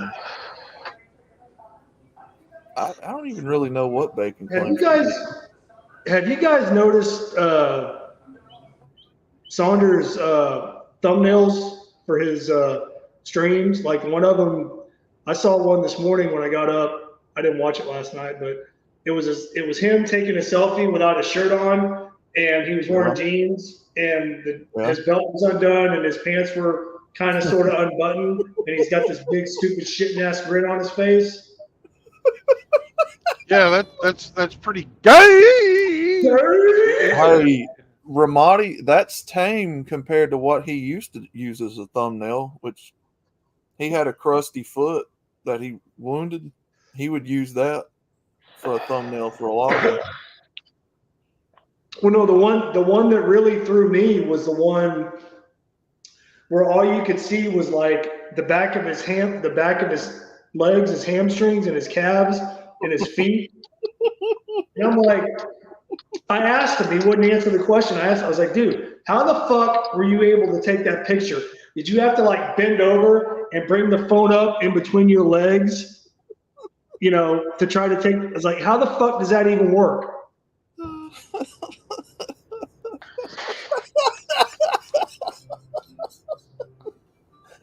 I don't know. He's got a picture of him flexing in the mirror, looking away from it too. I don't know how he took that one either.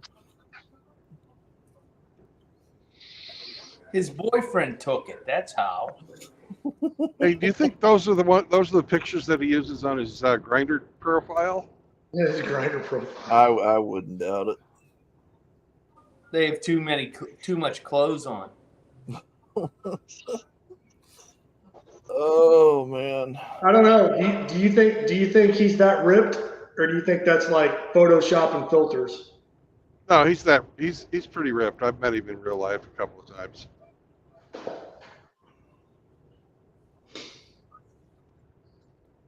Yeah, he used to talk about doing workouts and stuff. Well, I know he's a boxer and a former wrestler. Yeah. But again, perception is reality, and the way it looks to the viewing audience is gay.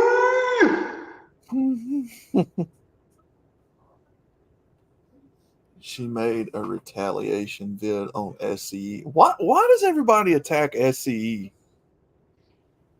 The hell did SCE do to anybody? SCE is active in a lot of comment sections, and he calls bitches out for their bullshit. And she's had a hard on for him for fucking at least 10 years. She's been around this community that long? Because she wants the dick. The dick. And the Denny's. Well, and the Denny's. I didn't really start fucking commenting until like 2018 or so. Yeah. But I've been watching since like 2014. Back then, I was what we used to call a geomaxer. Kind of a. So I didn't fucking have a hell of a lot to do with MGTOW but Passport pig. Passport pig. Passport piggy. Anyways, but I never was into the fucking, like idiots in cars or fucking Rollo Tomasi or any of the other fucking Hormax or any of that. I never fucking liked those guys either. Yeah. Like I said, somehow I missed all them people when I came into MGTOW. I don't know how I missed Andrew Tate. I did not miss Coach Greg Adams or what was it? Tommy Sotomayor. I was watching Tommy Sotomayor. Get the class, Bengus. What's up, Brandon? Hey, Brangus. How's it hanging, brother? Oh, it's going good. It's going really good, actually. What's up, K-Plan? Beep, beep, beep, beep, boop, boop, boop. Beep, beep, woo. That sounds like Bingus. Oh, shit. Yep, there's a Bingus in here. It is Bingus. Yeah, what's Bingus. up, guys? What's up, bro? Konnichiwa, Bingus. How was your Saturday, sir? Konnichiwa. It's been good. Freaking just doing the same old stuff. Not really, kinda, but. Fapping what and the drinking. hell does that mean? Yep. Fapping and drinking. Smoking and drinking and dicking down hose. Oh, Moki. No dicking down hose. I got another new song for you. Sounds like you're smoking, man. You keep coughing. You okay over there? No, I kind of came down with something. I got some. AIDS? Cool. Yep, he come down with AIDS. We dropped it. He did have AIDS. I'm sorry, Pinkies. Moki, I got another new song for you. And this time it's got custom lyrics. Dropped out of stream just like he dropped trout to catch that AIDS. Oh, It's a shame. oh. I didn't realize super gonorrhea was respiratory. It mutated. Depends on if It you're is. like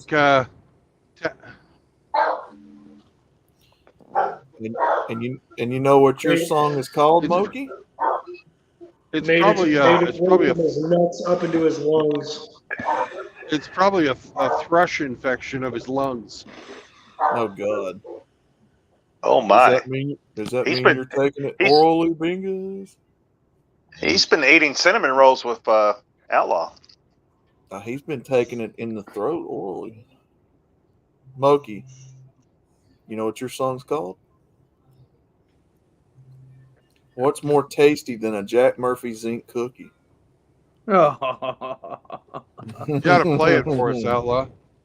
All right. Let me pull it up.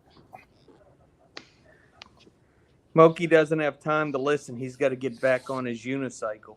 That's all right. We can listen. Roll that motherfucker. That unicycle doesn't plug his ears, Grinch. No, it plugs something else. Yeah. And then I'll play the Saunders. Hold on, where's that at? You gotta play the Saunders one and the Troon one too. Okay. Give me one. Let me. What I do? Hurry the fuck up!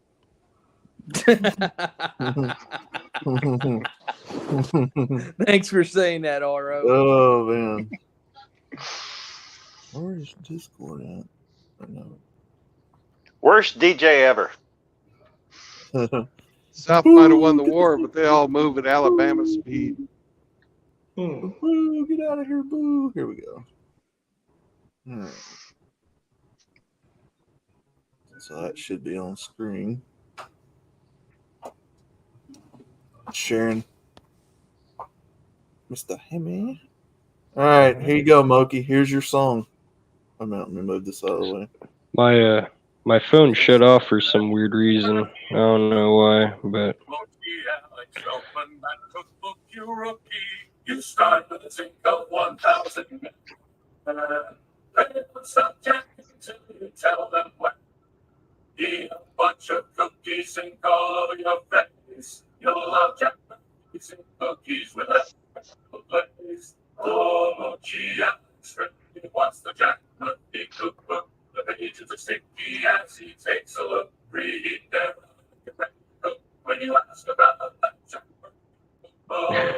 how the fuck do you make these? What'd you guys think? I couldn't hardly. Can you guys hear me? Hear that, bro. I couldn't hardly hear it, man. Oh no. It was very choppy. Okay. Was it? Damn it. I could hear it clear as day. Hemi, are you still here? Yes. You want me to send these over to you and let you play them, see if it's any louder? Okay. All right. Let me The try volume wasn't the issue. It was the I don't know. It just It did have a little bit of choppiness. Yeah, sometimes Yeah. my media player will do that. I don't know what to do. Hold on, let me send this over to Hemi. I'll send you all three of them.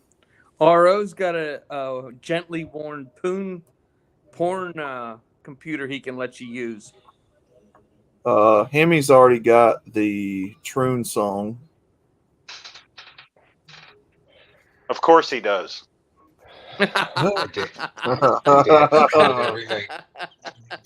Let me give Well you the done, last one. Ro. Oh, yeah,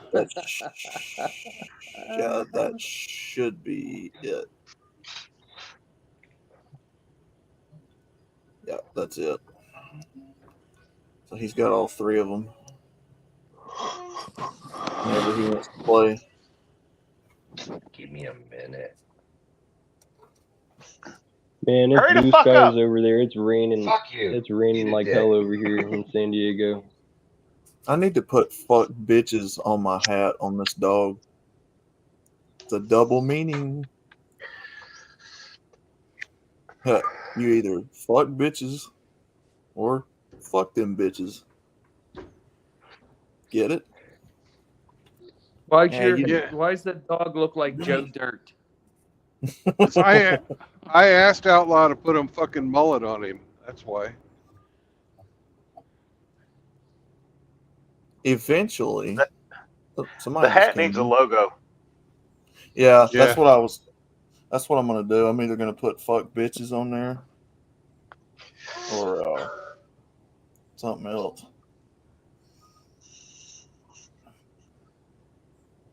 Maybe could a always jar put- of peanut butter. You can always put you could always put buck bitches. Mm-hmm.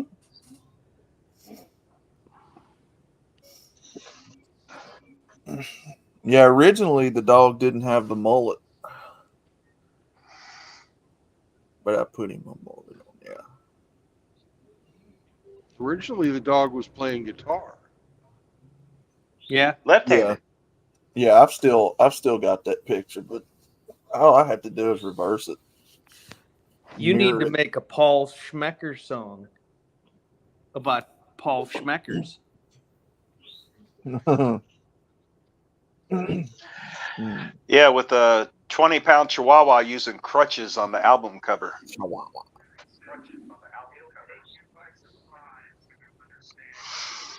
That's a Chihuahua with a fupa.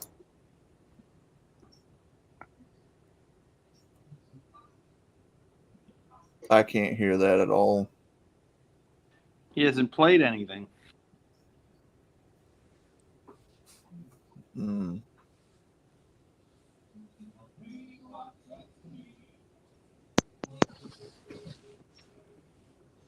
I don't know what the deal is, man. Every time I play the media player over StreamYards, it don't work. You are not a good music producer. I just right.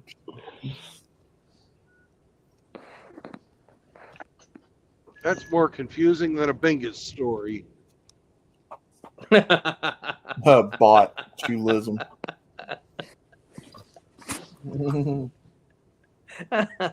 All right. Go ahead and put fuck bitches on this dog's hat.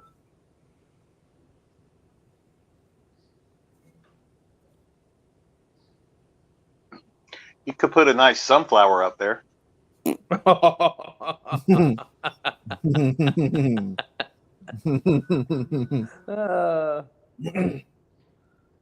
Picture of Gorlock the Destroyer on your hat. Oh, God. Not enough canvas. Scruffy. There it is. Can we have some volume? I don't know. It's not no volume here. Well, I gotta His look into media it. player. His media player ain't doing it either. I don't know what the It fuck. looks like the volume was X'd out on the bottom. Me.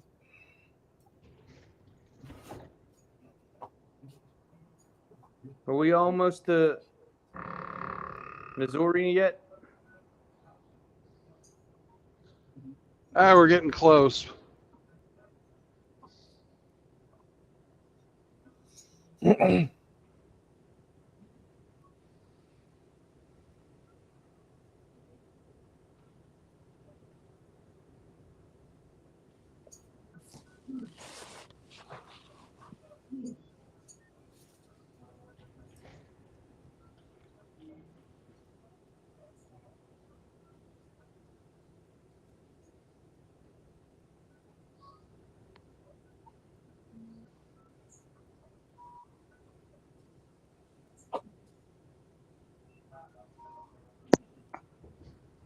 Moki didn't give you a copyright strike, did he, Outlaw, for writing a song about him? Mm-mm.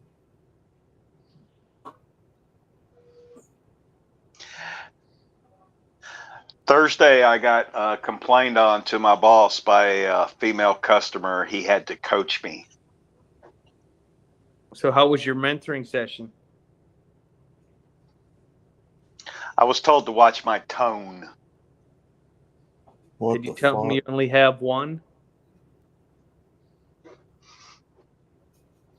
fuck?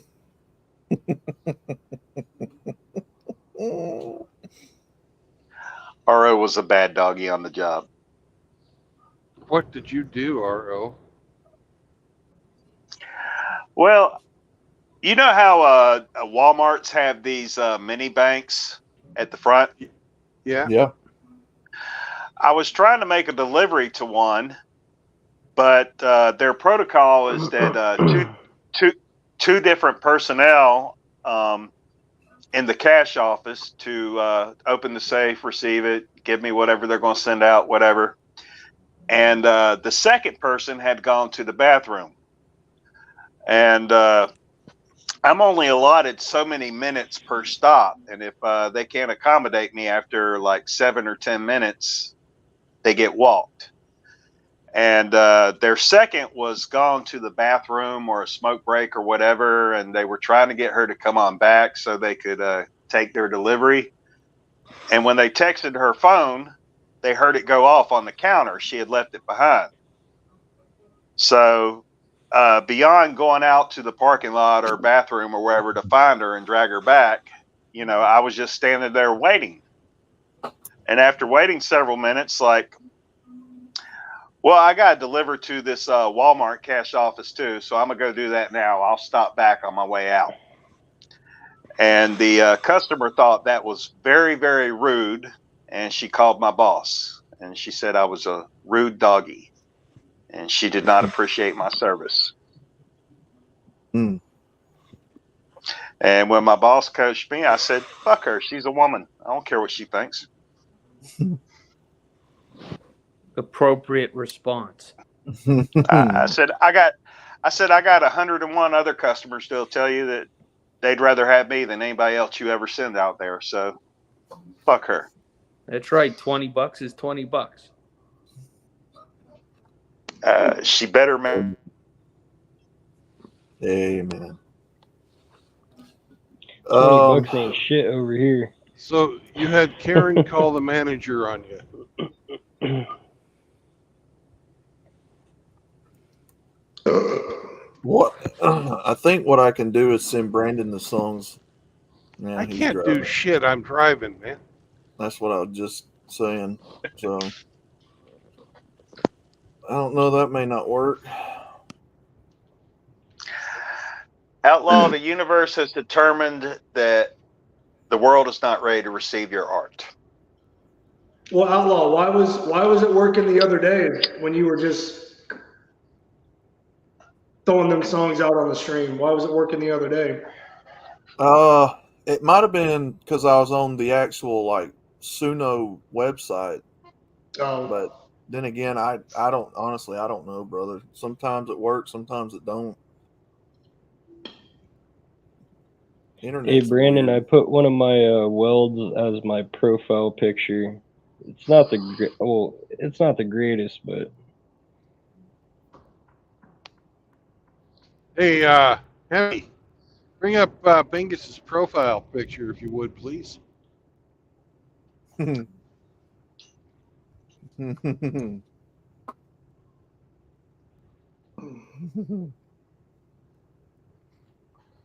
I was just laying beads, Okay, hold on kinda. a second. What did you do? Can you link these songs in your community tab, Outlaw? Yeah, I'll do that. What in the world? what is that? Bingus's bead. 4 beads? 1, 2, 3. Bingus beads. Yep, Bingus's bead. 4 It beads. looks It turned into 12. Anal beads. it looks ribbed for Yeah, her pleasure. Bingus's beads. You like them? What do you think, Hemi? Do you like them, Hemi? Mr. Hemi. They're do you like 50-50. Mr. Hemi? Fucking I don't know. consistent as fuck, yeah. Would they hold up? Mr. Hemi, Hell you yeah, touch they my will. beads. Do you like Mr. Hemi? You touch my beads.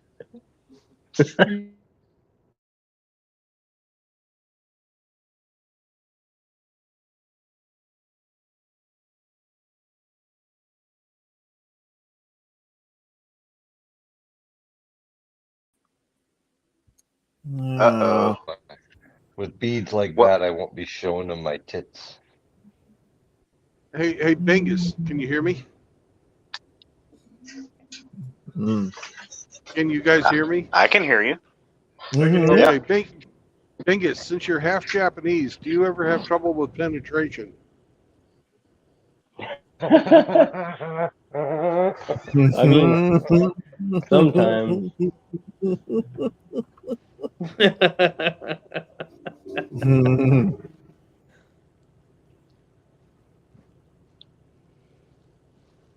Oh man.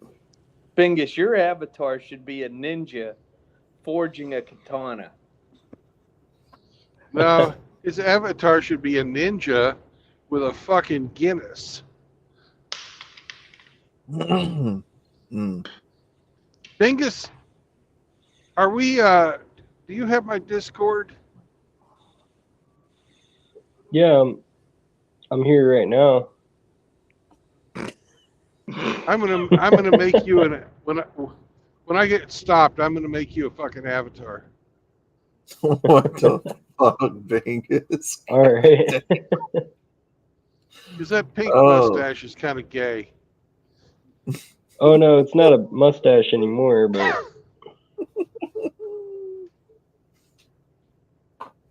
Let's see. You may try it one more time if you guys can hear it now. All right, try it. Go ahead. I'll see what I can do. Where's that? Media player. Do you need to sprinkle some flour on it, Outlaw? Oh god. All right, let me make sure the volume's all the way up. All right, let's see if this works. What's more tasty than a Jack Murphy's and cookie? Come on, Mochi Alex. You guys hear it? Cookbook, you Yeah. rookie. You start with 1,000 men. Sometimes until you tell them when. Eat a bunch of cookies and call over your friends. You'll love Jack Murphy's and cookies with a speckled glaze. Oh, Mochi Alex really wants the Jack Murphy cookbook. To say he takes a read when you ask about oh. Yay! Not that good. Hey, yeah, I couldn't hear it really. All right, here's the Saunders song. We don't know who did this shooting, by the way. What? What was that? Father Saunders once took a lookie in his special chair. He left a skin mark clean across his underwear. Why? It's all he would say. 'Cause Father Saunders is really gay.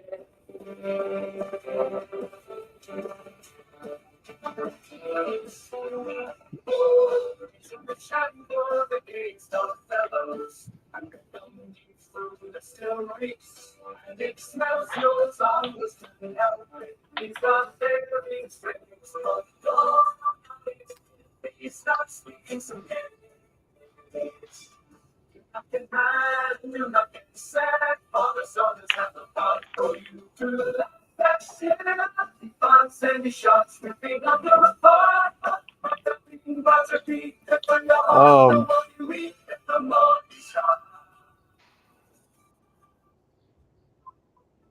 What do you guys think of that? Kind of dumb. that's all right. I gotta work on the lyrics, but That's what we got so far.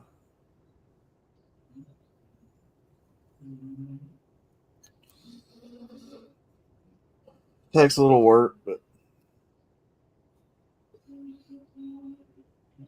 it was good at first, but then it went, but yeah, I'll work on it. When I get some more credits, I'll get back on it.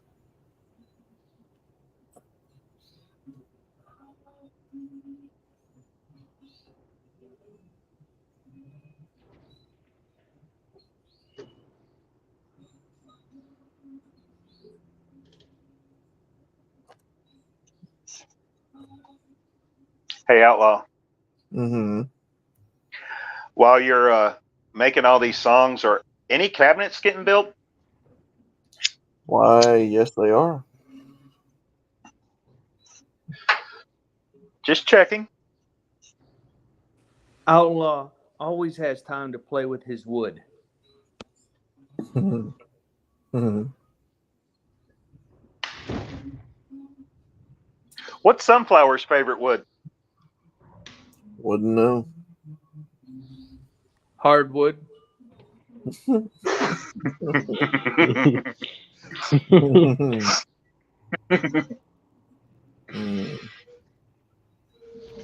You guys missed out on that one. You don't know Outlaw at all.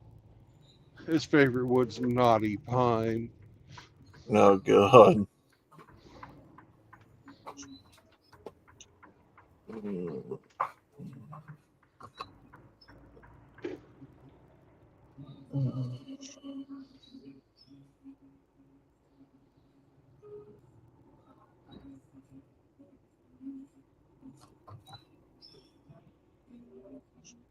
I actually thought Outlaw preferred Indian laurel. No, he likes what's popular. He's into rosewood. Somebody the other day asked me to take a tour up there at the shop. Can't remember who that was. I think it was Chris. Tell him there was no room with Gorlock back there. Oh, God. You may take a tour of the shop. They Was that still after don't. hours? Yeah, we got progress. We have the fucking metal piece up now that's supposed to go to the fucking gate, but where the keypad Is this- eventually will be. Is this the garage door opener gate? Yeah. I Here, love you it. think he's kidding? No, I know he's not. Ne'er do well, stay out unless you hit this button. Then come on in.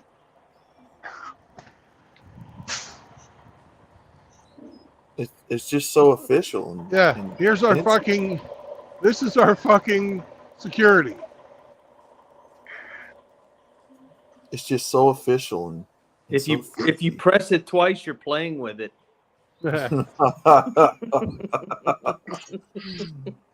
It's just so fancy. Such a fancy fence. Fancy. Ow. Is that water? Hey, Paul Schmecker. Yeah, it's surrounded on water on three sides. It's got a fucking moat. Oh, that's cool. They should stock it with piranha. They I know do. where I'm building my apocalypse place. Well, we know that won't keep the Mexicans out. Hey, it's got piranha, man. It'll work.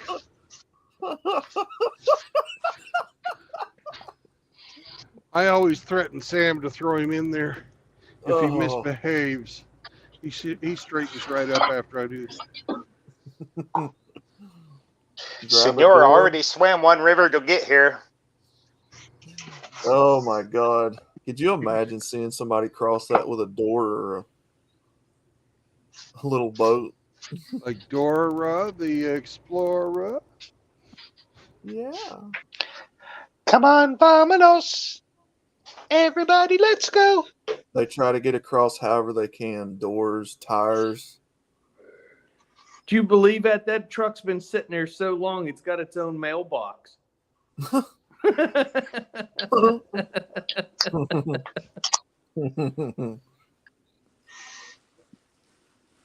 I like the fucking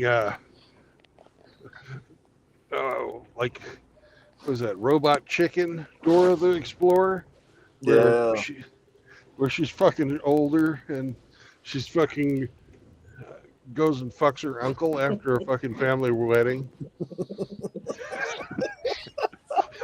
What the hell? Robot Chicken's awesome.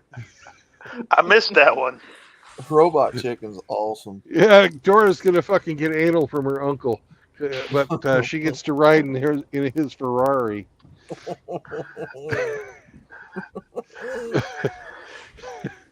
They used to call Deal. Selena Gomez Dora the Explorer. Dios She mio. looks like her. That's my god. Oh my god.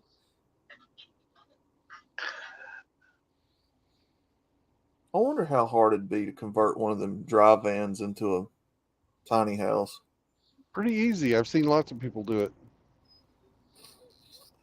Yeah, because I know they do the shipping containers, so I've never seen them do an actual dry van, though. There's YouTube videos on it. Find one for real cheap and then set it up. JR said I'm about 2 green hairs away from wise guy heaven. What would be better though, the swing doors or the roll up doors for one of those? Oh, you know you like the swinging doors.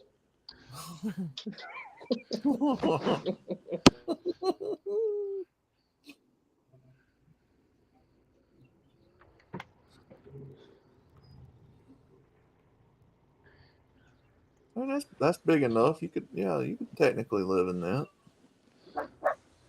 Hey, As long Hemi, as you're they not swing helping both at ways. all. As long as those doors swing both ways, right? Yeah, Yeah. you're not helping with the sarcasm one bit.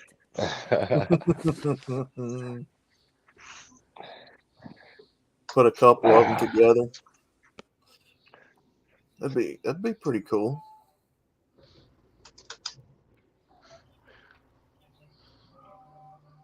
That's doable, right?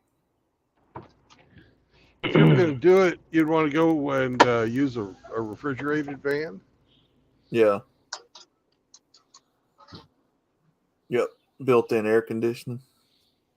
Well, not only that, but it's insulated. Mm. Hey I'll be guys, right back. Gorlock is Sam- no longer. Sam is telling me he has to piss. like a Gorlock is great no idea. longer chained. She's now welded in a fucking cage. I welded that bitch shut. She's not- it's fucking not a in there she. now. It's not a she. It's a it. No, it's not a she. Oh shit, yeah, I forgot. What the fuck? It's a it. It's a shit. No, it's a fucking. As in, It's it's a a he, shit but- human being.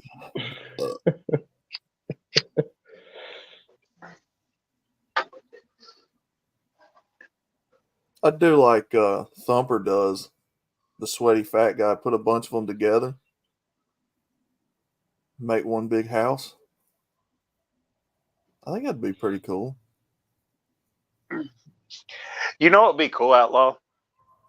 What's that? I always said if I won the lottery, I was going to buy 5 identical single wide mobile homes and a acre to put them on. And I'm going to put them together like the Pentagon. Mhm. And I'm going to declare that property my own independent country. What are you putting in the middle of it? Mhm. A sex dungeon.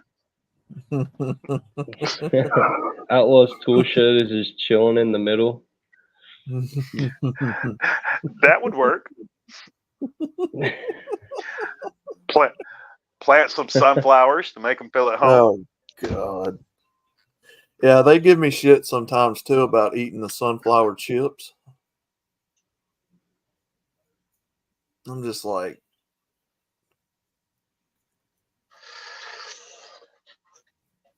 How do they go with salsa?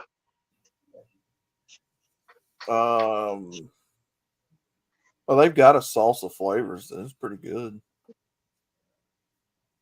Yes, Smecker, exactly like Pretoria. Pretoria. Ah, yeah. Family Guy. Doing a pita copter. Oh my God! How do you keep affording these things?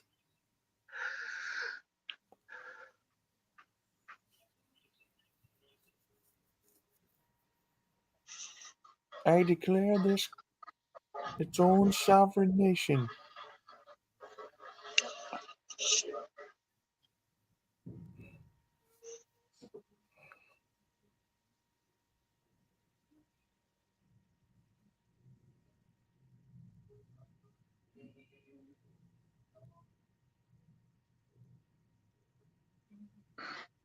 Ooh, shots fired by Riggs.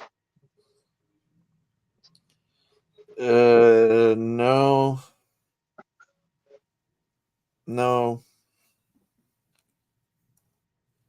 You can have my part, brother. I don't want none.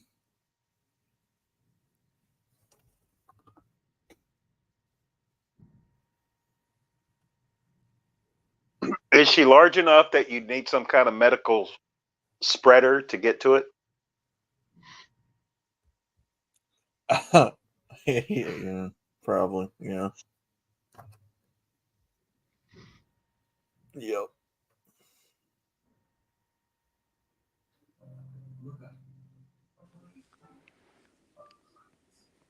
So, Outlaw, since you're playing with sunflower, does that mean you like the black seed?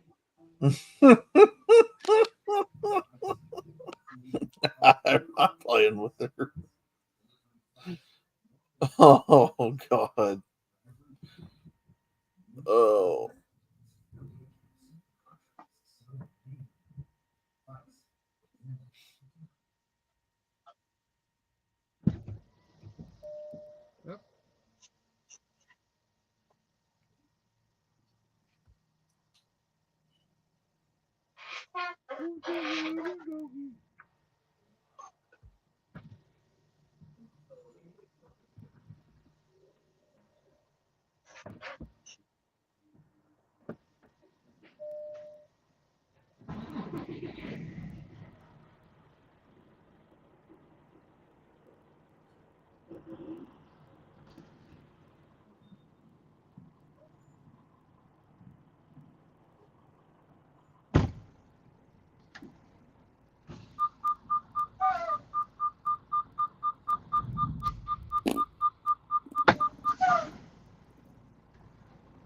Shut up.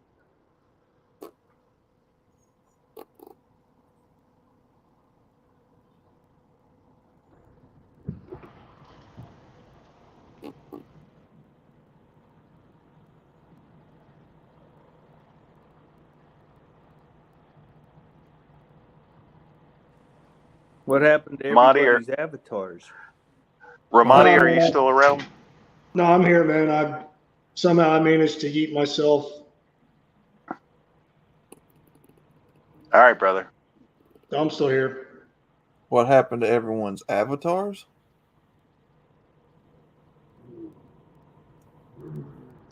I see Avatar for everyone except off with my head. The only Botulism. the only avatar I can see is mine. Botulism and Mr. Hemi Sleep ain't got a avatar. Wow, it's different for each of us. What did you do, Bingus? What the hell did you do? What kind of witchcraft have you put on this chat? What happened? What have you done? Fucking witchcraft. Talking about witchcraft, the chicks in my fucking welding found a pigeon's foot outside and stuck it on the fucking wall in our classroom. And Yeah. apparently it's gonna help us weld better. You What the fuck? you mean she found a foot separated from the rest of the pigeon? She found that? These two Mexican chicks, they found this fucking pigeon foot outside. Looks like a fucking How do they know it dinosaur was a foot, pigeon and they foot? stuck it on the wall. And I don't know what kind of black magic voodoo they fucking did, but How do pigeons pretty funny. become But disassociated with their feet?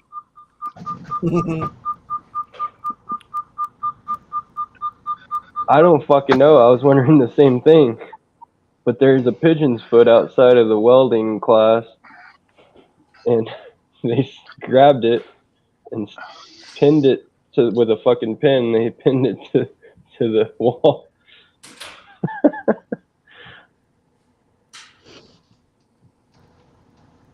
Okay. I don't know, Bingus. That sounds pretty sketchy to me. I don't know I was if I want wondering to the be same messing around thing. with some stupid shit like that.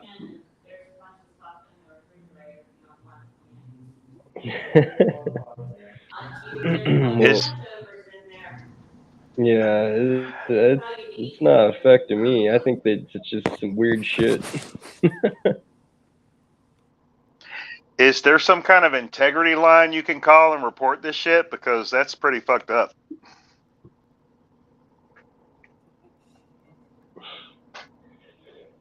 No, it's just I mean we can take it down. It's not like it can just stay up there. It's just like whatever kind of thing. It's not like it's not like they fucking put a curse on it or anything. It's just like they're just fucking goofing around. How do you know?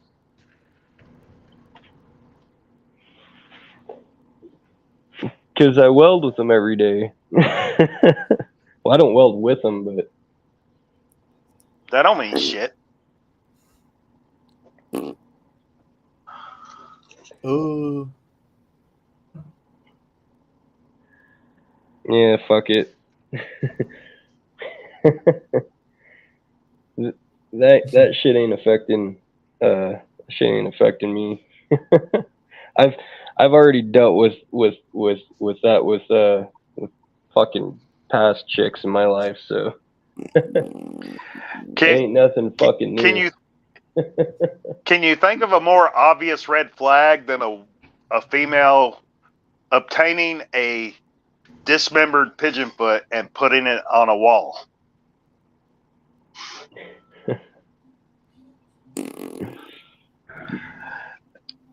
That's red flag central, brother. She has bad intentions toward a lot of you. I don't fucking know what a fucking pigeon's foot means, but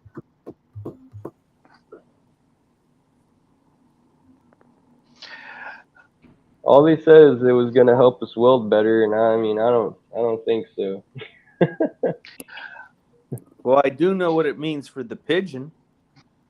It won't be able to stand up on the power line anymore. I don't know how the fuck there's just the pigeon's foot outside anyways.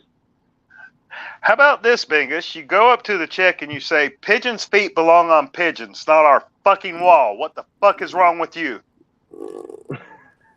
You need to go to Piggly Wiggly and get some pig's feet and put them up on the wall. What did you eat? No, Bingus might get, if he does that, Bingus might get some kind of fucking voodoo Mesoamerican fucking hex put on him. No, he should nut up and call these bitches on their fuckery. Yeah, No, you can't do that in fucking California. Well, no, you can tell them like fucking, you can take it down and be like fuck all this gameplay shit y'all be always fucking doing. But I mean, let them fail kind of shit. They're not doing good anyways. So that's why I don't hang out with them. They're, you know, one of them is actually pretty cool. Their welding skills are not up to par with the rest of the class. Well, there's most people's aren't. Well, most people's welding isn't up to par. So that's why they're all resorting to witchcraft. so. Well, yeah. I mean, I don't know, but I mean, the beads you see in my avatar, I was running it at 26 voltage and then 475 wire feed, which is like really fucking high. That's fast as fuck. So for me to run it like that, that's crazy. And then I was able to keep the consistency because I was running it at a 24 like 400, about like maybe 3 something. And then I put it up there on hardwire. That's hardwire that you're seeing right now on my avatar. And Which, what setting did you have your BBC at for that?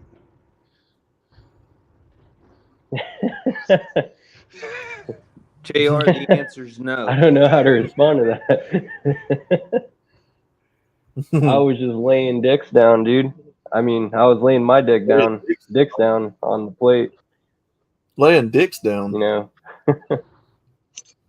Yeah, I mean that's I say crazy shit sometimes in welding. I'm like, dude, oh, I got a story for you guys. So this chick came in, she wanted to weld, and I'm trying to teach her how to. The instructor was like, because I'm like a foreman in welding, I'm like his foreman, whatever. And I was like, so I'm trying to teach this chick how to weld. Yeah, I'm a leader in welding. Why are you the foreskin? Because I'm more mature than the rest of the class, and fucking they're always fucking around, and oh my god, they're always on their phones and shit. But watching fucking weird shit, whatever the hell they're watching asses bounce up and down. Dude, you should see this shit.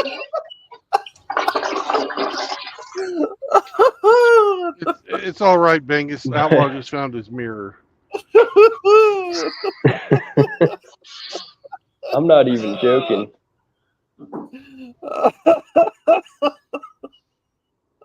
Sorry. good Lord, help us all. Oh my God in heaven, that is great. That is beautiful. Imagine you're in a class and Bingus is the star student. The valedictorian. Yeah, so no, I am. I'm like, yeah, I know. It's crazy, right? I'm fucking What good kind as of shit at coconut welding. college do you go to? Holy shit.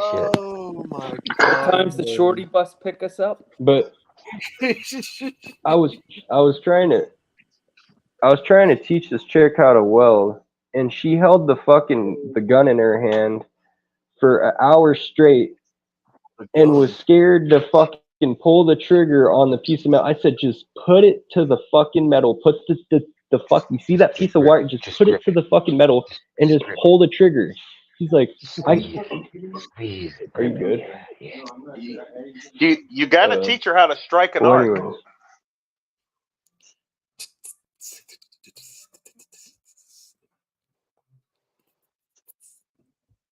This is comedy. This is great. Anyway, so I told her, I said, I was like, just pull the trigger on the piece of metal, and she now it's the end of class and she still hasn't even freaking pulled the trigger yet, and I'm like, my instructor's trying to show her, and I mean, like, monkey see monkey do kind of shit, and now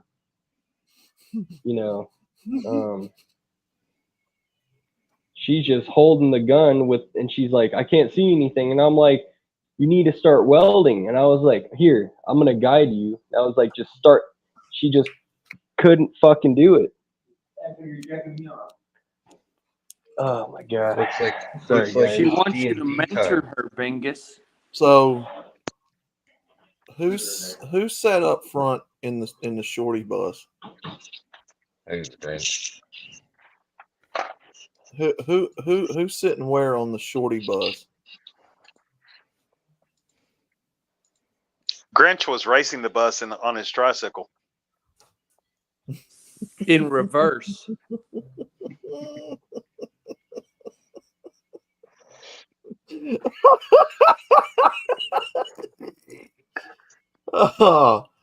Oh, y'all gotta stop, Outlaw, man. Outlaw, what you smoking today? Y'all Wacky gotta tobacco. stop, man. Y'all are making my stomach hurt. It looks like it's D&D time. Uh-oh. Yep, but I not see I Brandon. cast magic missile. Oh shit. Brandon Chill. is the air hauler. Reaction. Okay. Hey, Constantine, how the hell are you? Oh, still alive. Few air alarm, but all other stuff is fine. That's good to hear, bro. Hope you're doing well. Yeah, Kiev doing Is pretty that well is that compared to fair? another city in Ukraine. Yeah, absolutely. Magic extendo shorten this bus No, up. that's not Seraphim. Well, this is my bus stop, so I'm getting off this shorty bus. Me too. Enjoy your game, guys. Thanks. Yep. Y'all have a good one. Happy Easter, everybody. All right, Happy take care, Easter, bro. Grinch, brother. We'll see you later, man. Happy Easter. I'm going to fuck off and go play with my flute. Have a good one, guys. Yep. Have a good one, brother. Bye. Yep. Yeah, I think I'm gonna do the same. You guys have a good one. Enjoy your Dungeons and Dragons, and happy Easter. Happy Easter to you guys too. Hello. Hey, how's it going, Constantine? Still Your alive. timing is perfect. I just finished driving, so Oh, you can roll your own dice, and that's good. yep. I'm happy about that. Me too.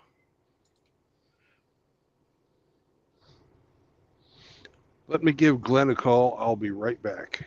Sure.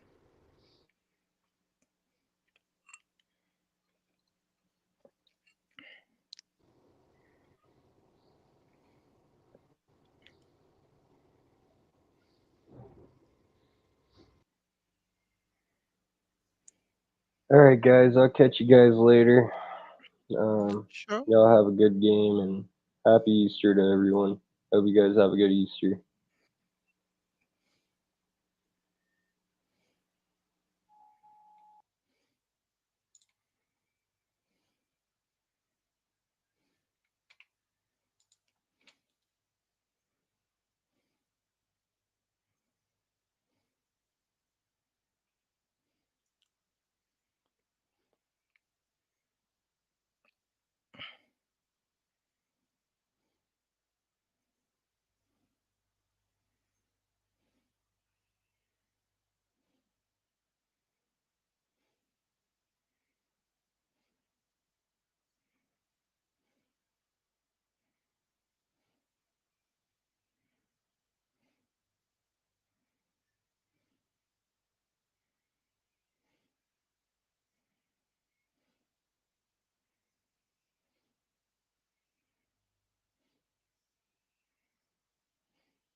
Hello?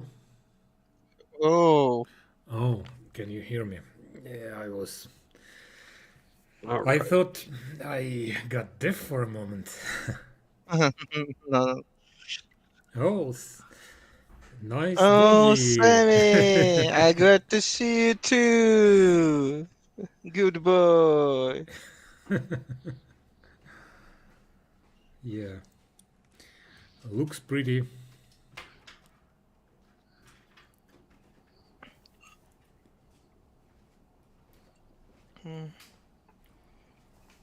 How's it going, Roma? Oh, well, more or less. More or less what? More or less bad, Ups, more or less good. ups and downs. Yeah.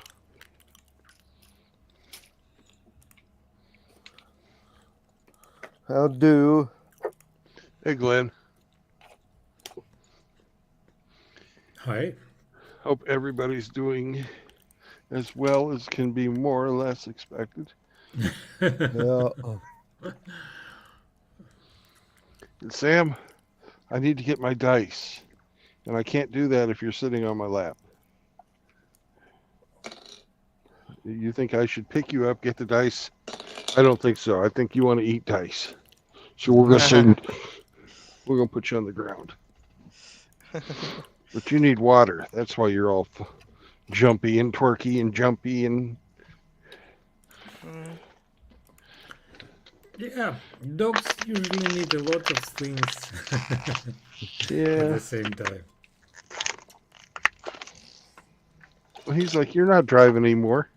I have my needs. Those needs need to be met.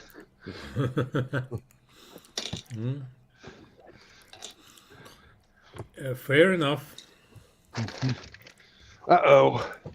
We drove through Indiana, so lots of things went flying around.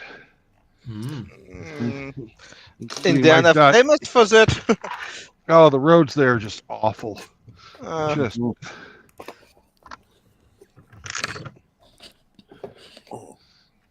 okay.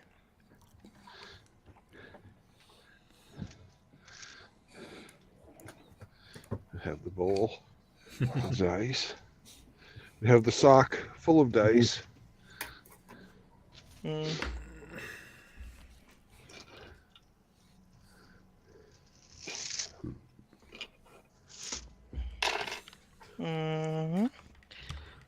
Oh, 1, 2. I have only 5 sets of dice.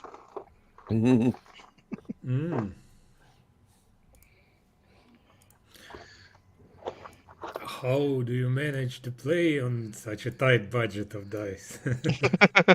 When Damon, it's a little bit hard. Yeah.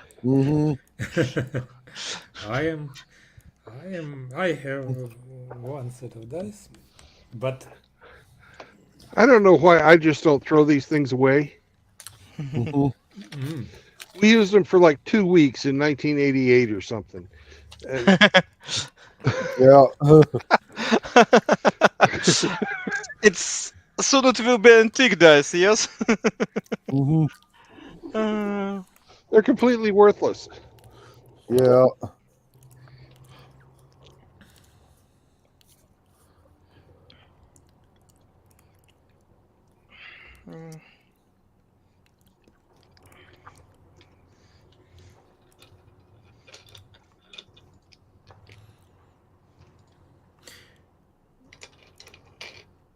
interesting. Is it possible at all, I wonder, to make a die with 100 faces?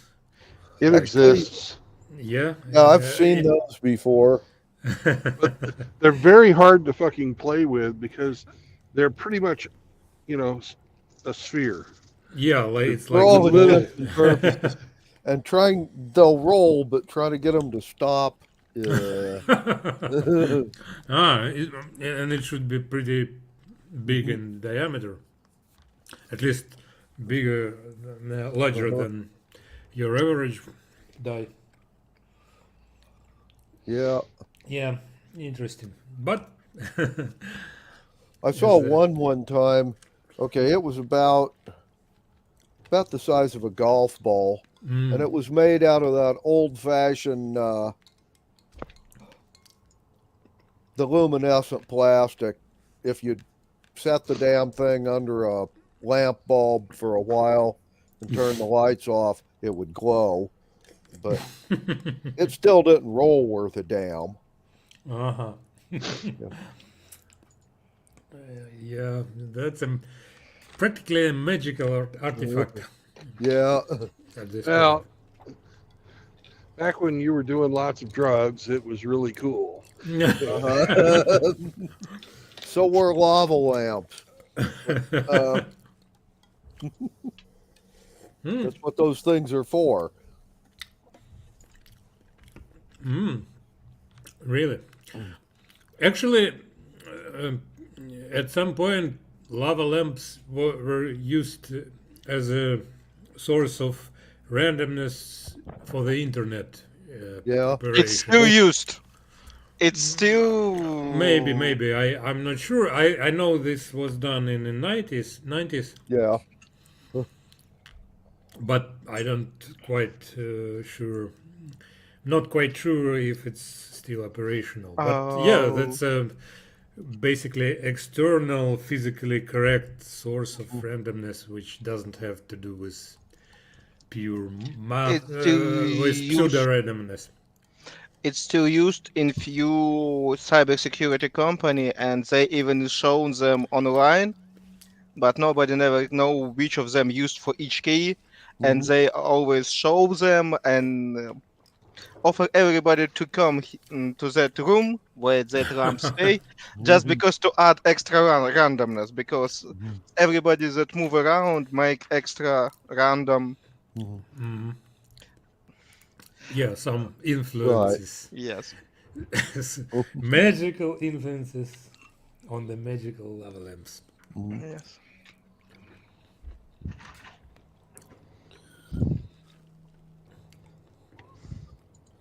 Well, when last we left, we had breached the gatehouse. The army Actually, was in the city. yeah. You had Bribed our way. well, what you had done is through bribery and promises and a little murder here and there. We didn't do the murder.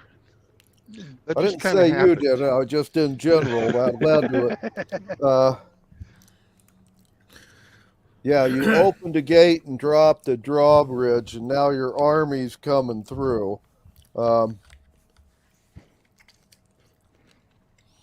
And Yeah, but we have an obligation to fulfill, to kill some poor nobleman, I guess. a foreign prince. Yeah. But that would be after you win the battle. Yeah, first things first. Anyway,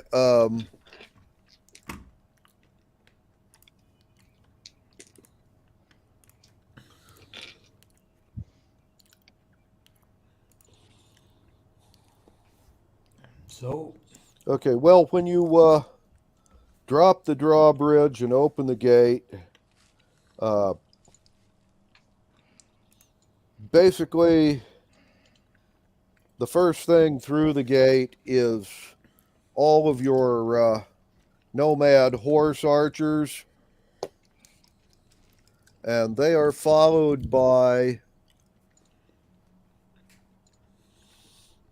your gnomish tank and the infantry. You got the order a little wrong, guys, but okay. Anyhow, well, the nomad infantry are simply scattering through the city. Anybody who's trying to surrender was going to put a mark on their door. Everybody else was fair game. The tank actually has a job to do. Your two dwarves are also accompanying the infantry. And basically, Dern will yell up to you. You're at the top of the tower, they're at the base. That there's a secret passage an escape route, I should say, from the officers' quarters in the fortress to the Colosseum. So the tank and half of the infantry is headed that way. The other half is, well, going into the city for more looting and pillaging. With the exception of 50 of your fifth level infantry, they're peeling off and holding this gate. Oh, also, your amateur heavy cavalry and warg cavalry are also coming through the gate.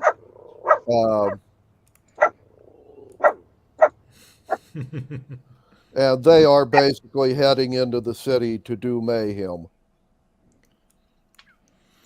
It's not the best battle plan, but then again, you really don't have an officer corps or much coordination amongst these troops. So the tank and half of your infantry are headed for the Colosseum. And fighting is, well, spreading out from your area. Some of the people want to surrender and some are fighting back.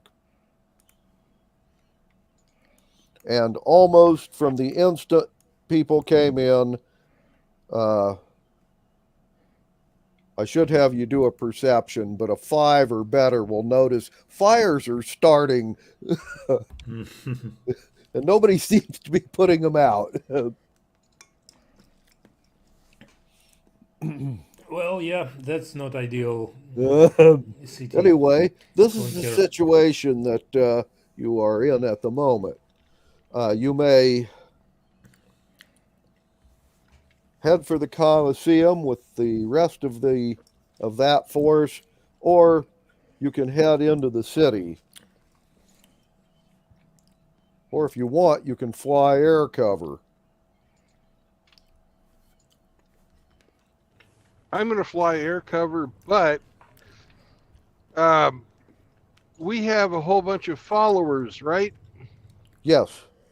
Are they coming in too? No. They are staying with the camp. Your clerics All right. and the druids are basically have your non-combatants, which, by the way, have all picked up hammers and shovels, put barricades around the camp.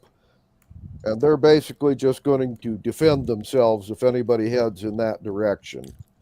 All right. Also, your druids and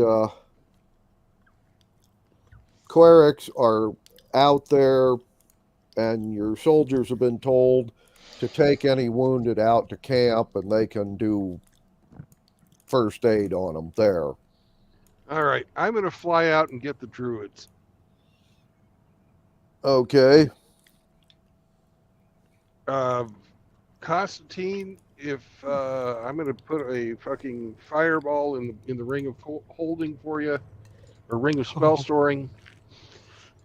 I have 2 now. You get one of them. If you need help, I'm going to do the same thing for the other ring of spell storing. If you guys need help, I can fire your fireball either at what you need help with or up in the air, and I'll be there. But I'm going to go grab the druids, and we are an impromptu fucking fire brigade. We can't fucking burn the city down we're trying to take. This is fucking stupid. Okay.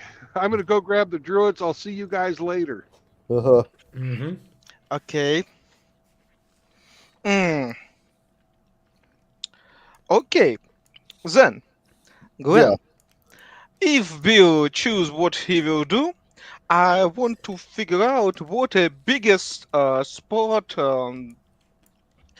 highest point from which I can shoot to everybody. I want to be a sniper today, and try to kill as much officers that try to stop our forces as I can. Well, you have several places to choose from, actually. In that one, there's a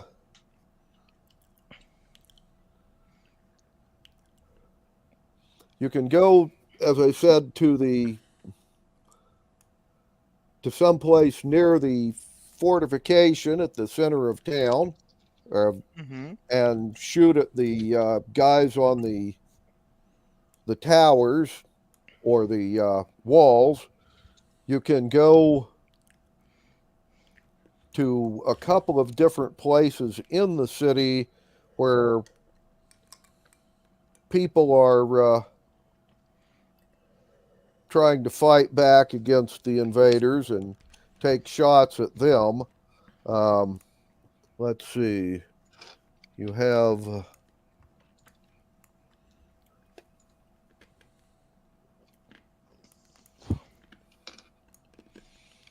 um, looks like there's heavy fighting in the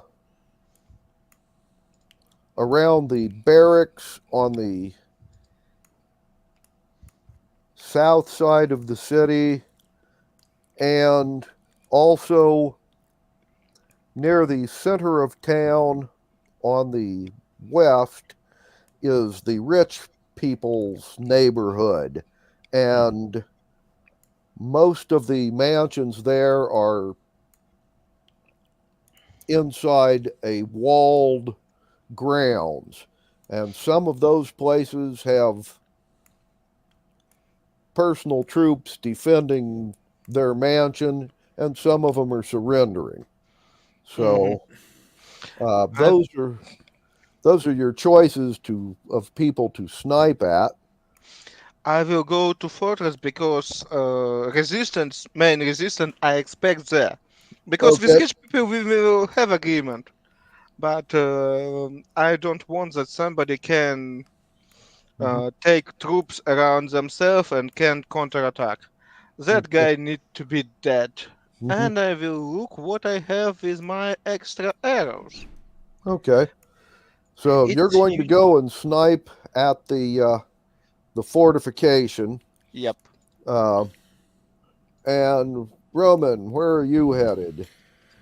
Well, yeah, I just will find the closest place, point of resistance. I mean, Okay. where So you're going anybody. to go to one of the combat zones and Yeah. start fighting. Yeah, Okay. just Well, in this case, from where you guys are at, that would probably be the rich folks, the aristocracy's mansions, that section of town. Good looting. Good Yeah. looting there too. Yeah. Sounds right. Yeah, they probably have something to defend. Yep. Okay.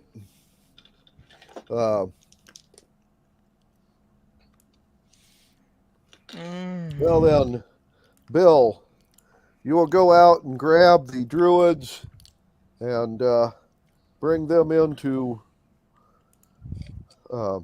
fight the fires. Checking. The dragon is flying over and around the city, and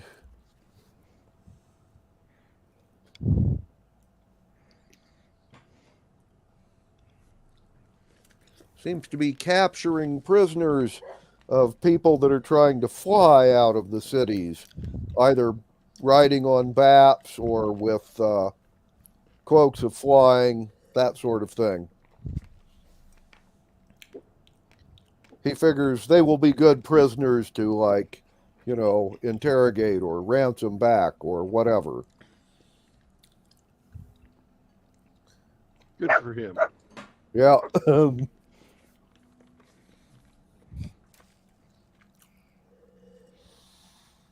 Okay. No one's going to try and stop you from fighting fires, or your druids anyway. Are you going to stay there with them, or are you once you bring them in, going to head on out somewhere else? I'm going to go to the Coliseum and go into the fortress that way. Gotcha. Okay. Well, while you're doing this, Constantine, give me a investigation check. Okay. Oh, 15 without process. Okay.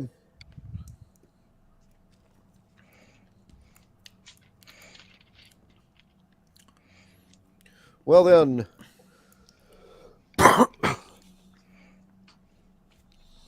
you have found what looks like a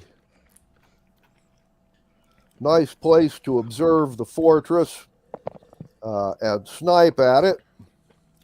I will now need a perception check from you to see if you can find some fun targets. 17 before process. With process perception, I have something in perception.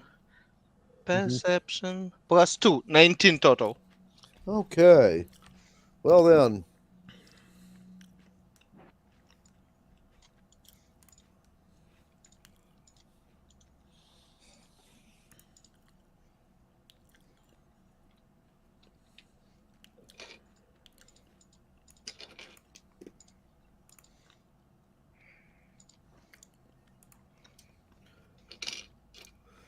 Constantine, you will see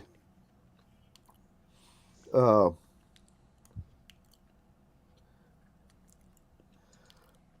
bunch of soldiers rushing to the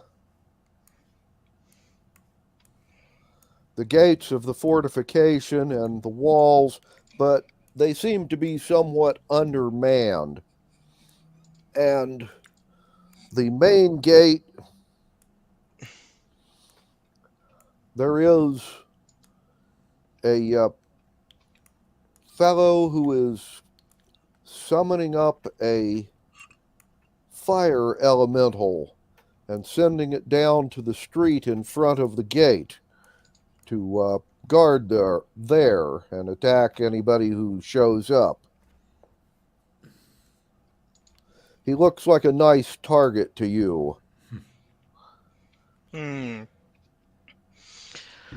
Okay.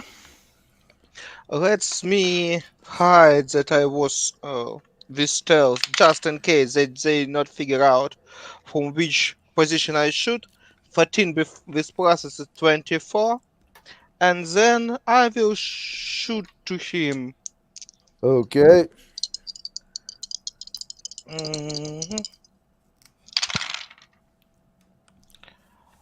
15 plus 7, 22. Does it hit?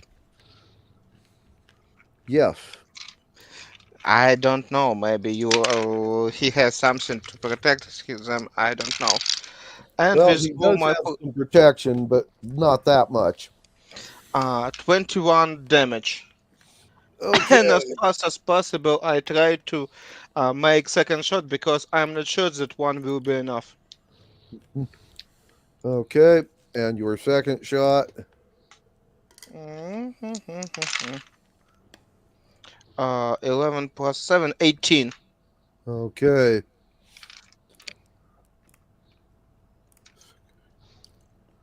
No. That does not get past his protection. So.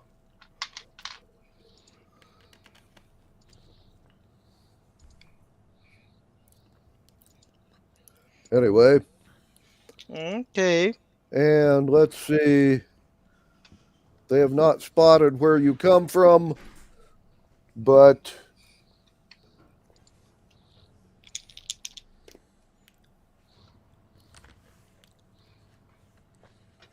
Did he break the guy's concentration?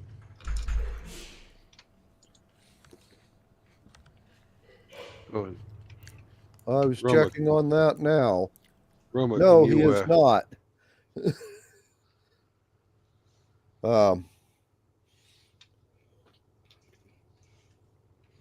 But he has sent the fire elemental to start lighting buildings in the area on fire, just in case. And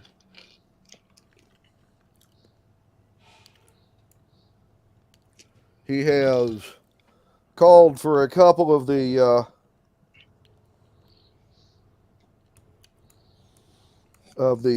guards to come up and put some shields in front of him. It will add another +2 to his armor class while he directs the elemental. Okay, and Constantine, at this point in time, I would like an initiative roll from you since you've had Sure. your surprise. 21. Okay.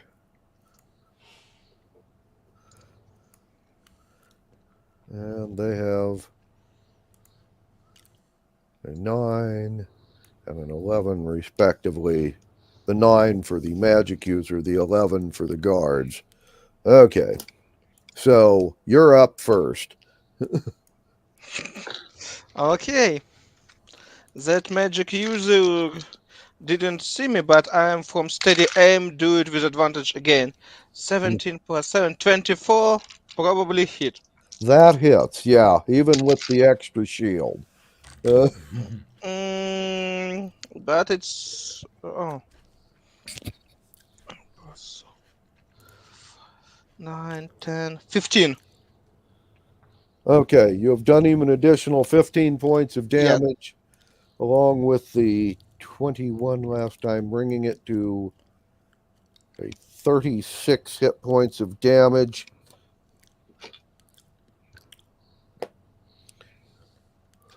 Okay, and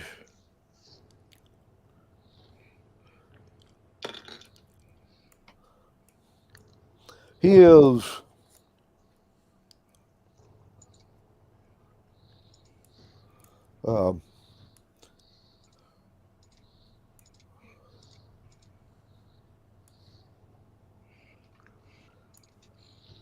once again, he has actually maintained control of his elemental, but he is now dropping down and moving back. Constantine, you will have a attack of opportunity on him. But since he's dropping down, he is behind cover. It adds another 2 to his armor class. So you got to roll a 21 or better to hit him. 19. 12 plus 7 with my process it's not enough. It's 19. That last shot didn't get him, and he's like ducking inside. I forget. I need to use some of my extra bolts. Mhm. This poison or something like that. Okay. Yeah, he doesn't have very many hit points left. And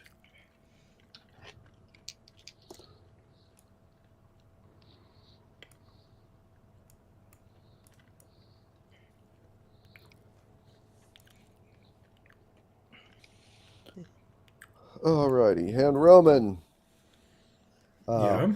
you're heading towards the fighting, Mhm. and the closest one is what you said. So, Yeah. I think we need to eliminate all the resistance mhm, and then put out the fires. right. Okay. Well then,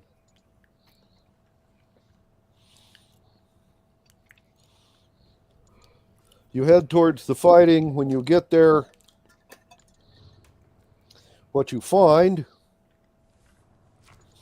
is there are 10 of your mercenaries, the infantry ones, Mhm. and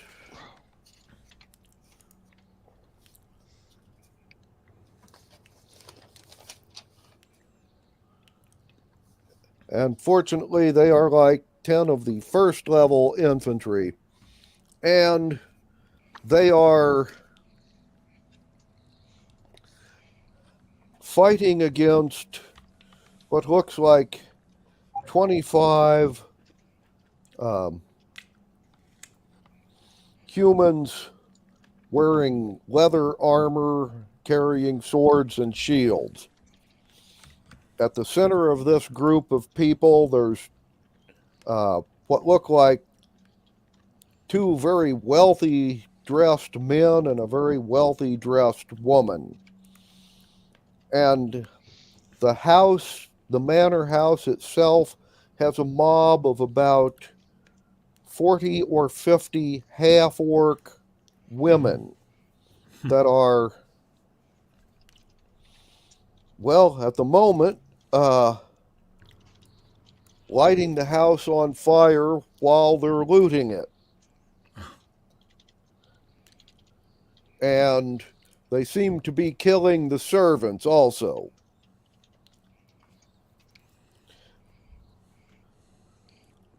So, this is the situation.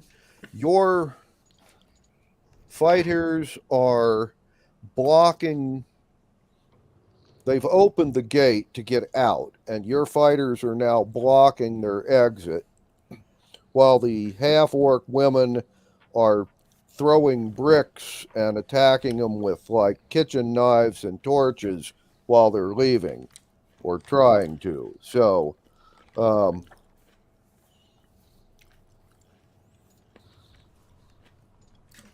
it's a rather chaotic fight. Yeah. Very sticky situation. I don't know. I probably should try to to establish some order here. I'm not sure I'm fit for it, but I'll try to like scream to our soldiers to pull back and loot first, then burn.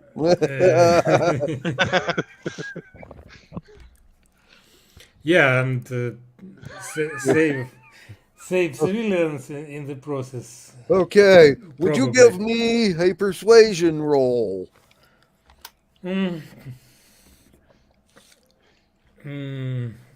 Well, yeah, it went badly. Okay. I guess it's 8. Okay, would you also give me an initiative roll?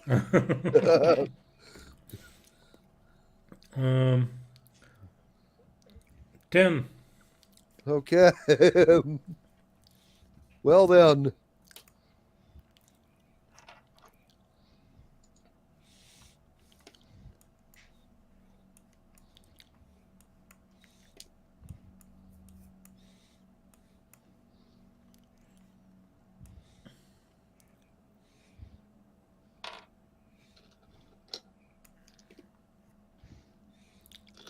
Okay, that's entertaining.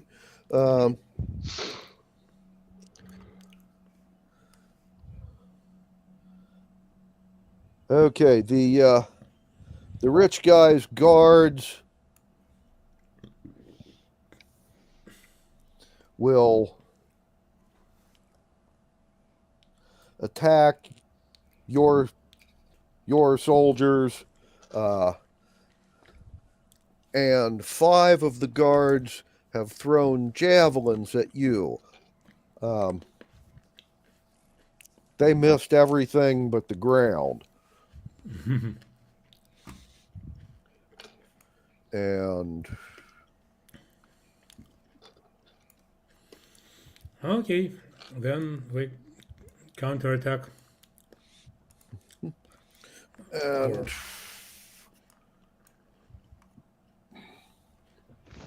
well, that was followed by your soldiers, wounding 10 of the guards, and the other 25 of the guards killing your 10 soldiers.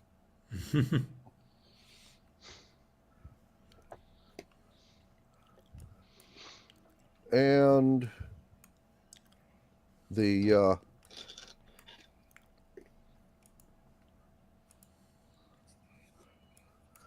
mob of half-orc women killing 3 of the guards.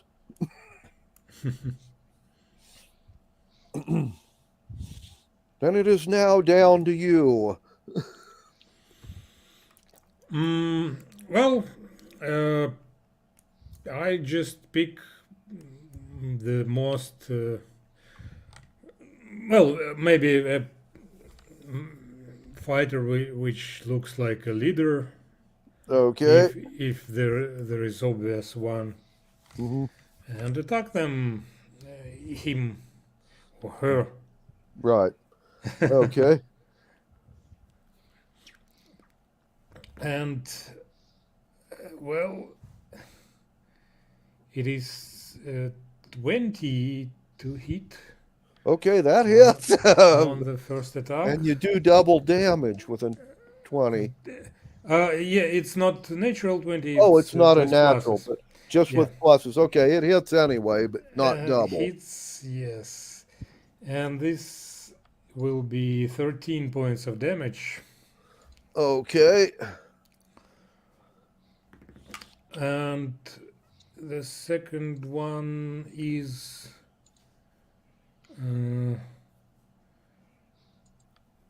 23. That hits also. And it's 19 points of damage. Okay.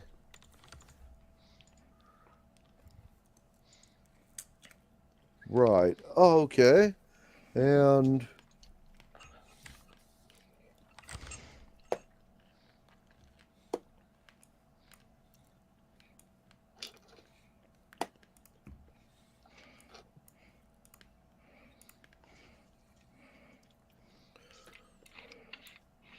okay, the guy that you wounded last time will try and hit you back and miss. And the guy next to him will also try it and miss.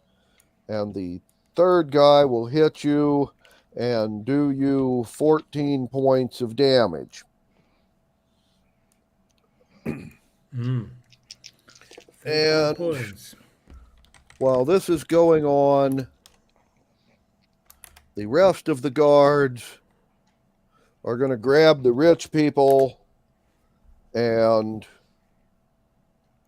run around you while you're occupied with these 3 guys.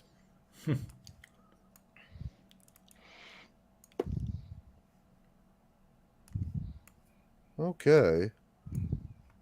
And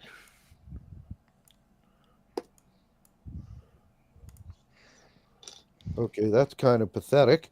But 5 of the half-orc women who were attacking the guards as they leave have rushed up behind the ones that were cutting on you, and they have all hit the guy you wounded for exactly 1 hit point of damage each, which is enough to finish him off. No.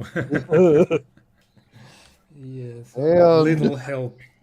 And Roman, now you're up.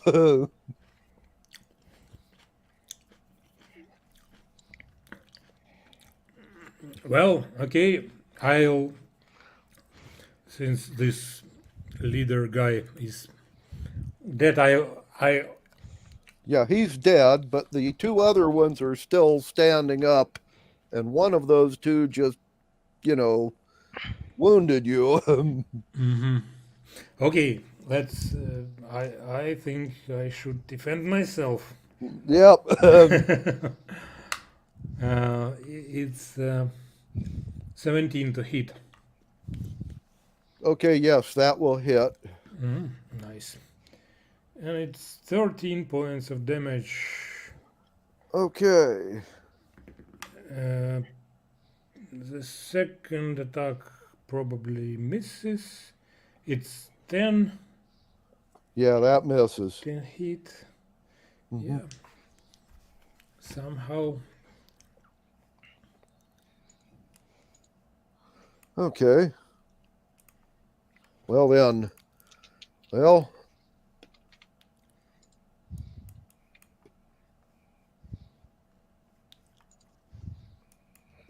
Right.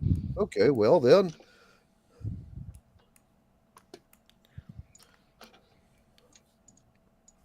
The fellow that wounded you last time is going to hit you again. It's rolling really good. 19s before his pluses. I had feeling that he will try something like that. Yeah. And he is going to do you an additional 12 points of damage. Okay, I think it's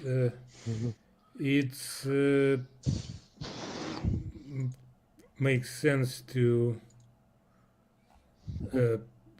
half the damage because Okay. of my totem bear totem totem spirit. Anyway, you're taking half damage. Yeah, Got it. 6 points. Okay. The other guy has turned and hit one of the half orc women and has done her 10 points of damage. So she is now badly wounded. The other half orc women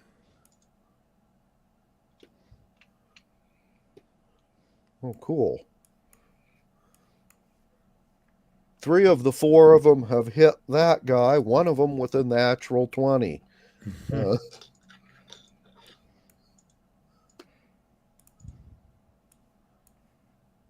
For 4 hit points of damage doubled. Okay, that's 8. And the others between them have done an additional 9 points of damage. 5 points of damage. Bringing that up to a 13 points of damage on him. And that brings us back to Roman. Okay, well, I need to finish this guy as fast as possible. 17. Yes, that will hit. For the first attack, and this. Okay, 19 points of damage.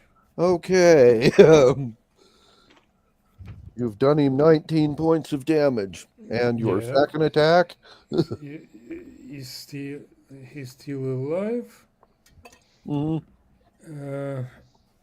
Yes, but he is wounded. It's 15. It's a 15, you say? Yeah. 15. Okay, that will hit just barely. These guards have got to do a 15 or better to hit them. It's 17 points of damage. Okay. So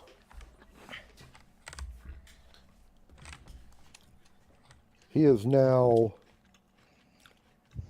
he's down to 3 hit points. Okay. Well, and next round he rolls a 1 on his attack.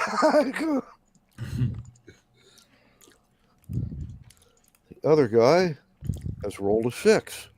Okay. And let's see how the orc women, one of them has hit that guy, the unwounded. Well, not completely unwounded, the guy that took 13. And she is going to do him 3 more points of damage. So, Roman, down to you. Again. Yep. Well, let's finish this. Right. This nasty guy. He's well, it's 24 with pluses. That hits. And damage is 14. Okay. Yeah, he only had 3 hit points left, so that's it for him. Yeah, a little overkill, but Yep. just to and be sure. the other fellow has turned around and is facing the half-orc women, which means you get advantage on your attack on him. Ah, cool. Yeah, I have a second attack, and this will be. Cool. It's 24 again. Yeah, that hits. But the damage is 10. Okay. So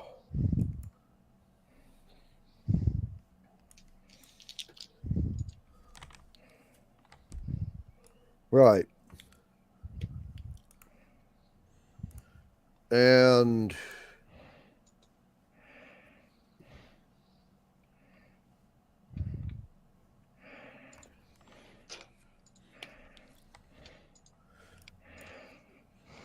he has killed a second one of the orc women. The 3 that remain all miss on their attacks. And Roman, you're up. Okay. Well, it's 16 to hit. Okay. That will hit. And damage is 18. And that finishes him off. Yay! And I just yell to the others remaining, surrender. you Probably it will be intimidation check. Yeah. Yeah, give us a persuasion check. Intimidation, I'm good. I'm better with intimidation. Actually, and let's see. Oh, Maybe you give advantage to him because he wins that fight. Actually, pretty good roll. It's 20 for persuasion with pluses. Okay. And if it's intimidation, it's even slightly more, 23. No, it's a persuasion. Okay. Ah. 20. Okay. Well then, the rich folks will that were running away are going to stop and surrender to you. And as long as you guarantee their safety. No, I try as much as I can. Okay. If they promise not to do anything stupid.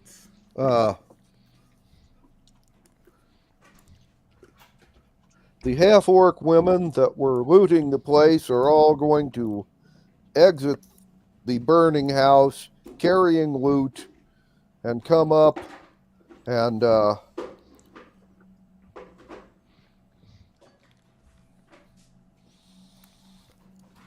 to where these guys are surrendering to you, and they will take the guards' weapons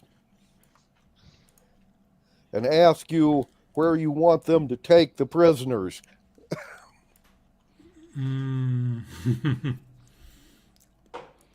Well,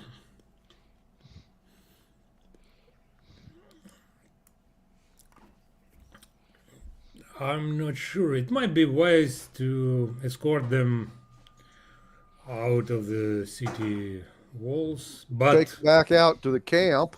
Yeah. But please keep them safe. Okay. So we could maybe earn something extra. Yeah, these are rich folks. It's possible you can ransom them somewhere, you know. Yeah, so I just uh, asked them, these women Mm, who will be guarding them to keep them safe. okay. Well then, uh,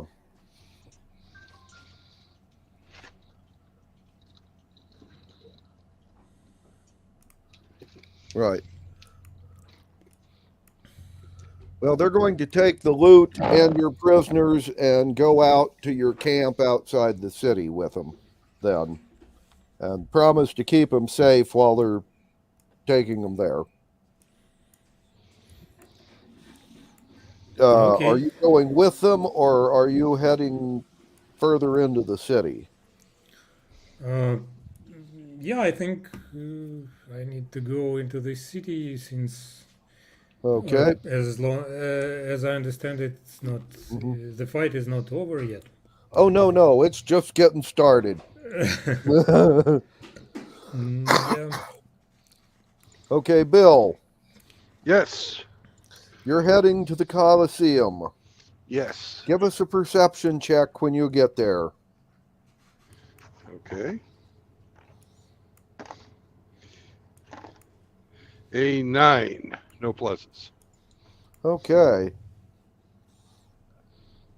Well then, uh,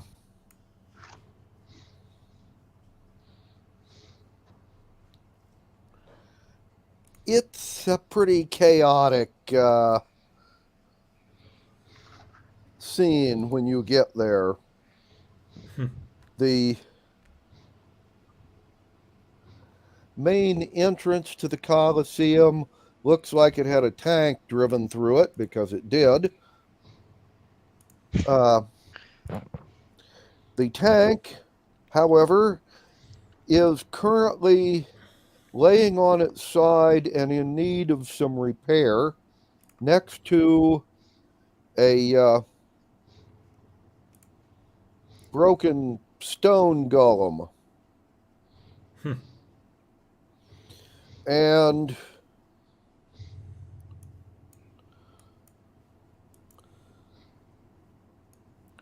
the gates to the pens where they hold the monsters have been opened, and there are monsters leaving the Colosseum, and there are other monsters fighting with your troops.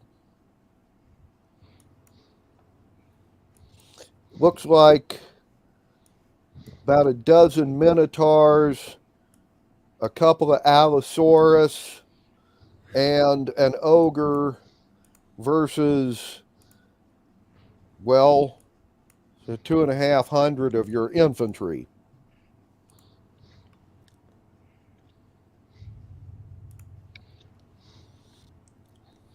Okay.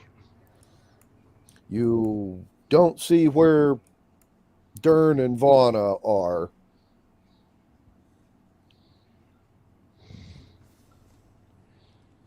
All righty. Well, that's not cool at all. No.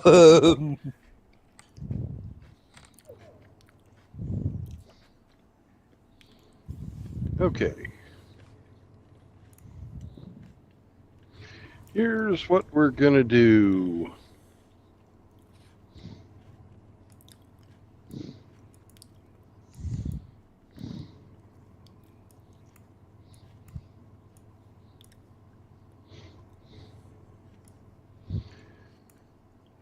Um,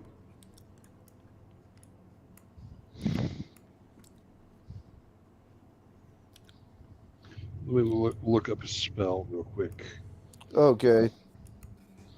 I'm looking at protection from evil. Always entertaining.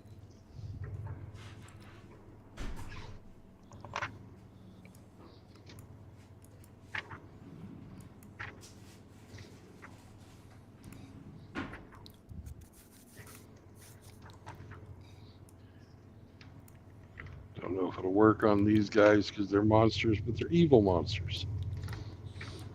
Well,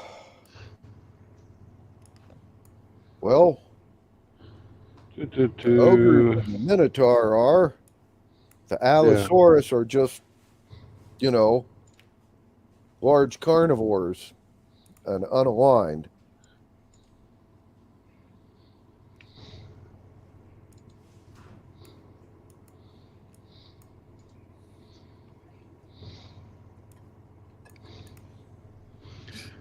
All right.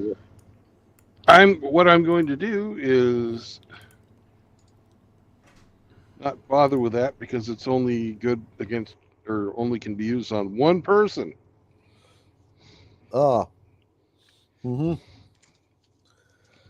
So we have no heroes in there except for me.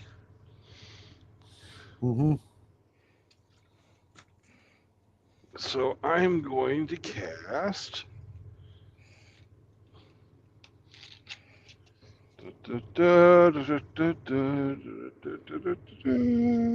it go?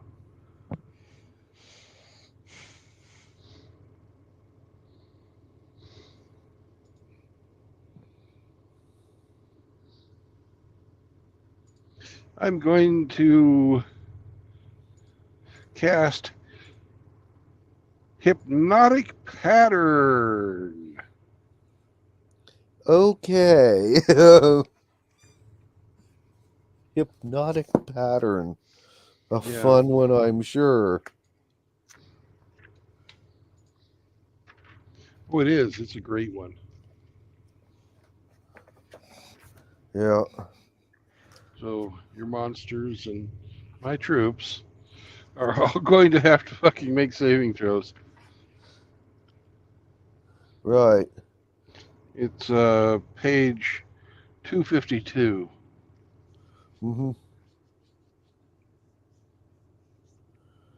Each creature, okay. It's a 30-foot area.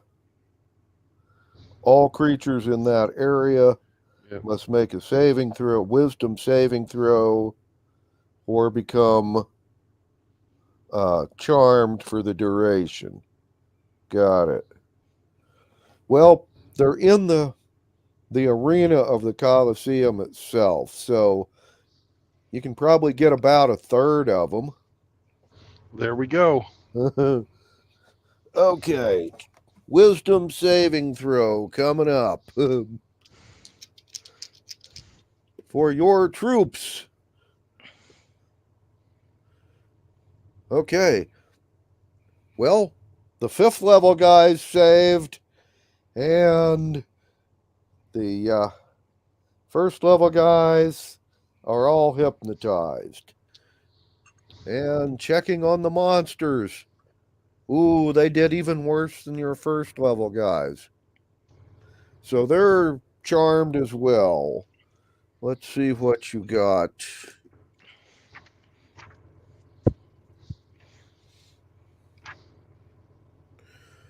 You got the Minotaurs. Yay! The Ogre and the 2 Allosaurus are still self-directing entities, as well as your 5th level troops,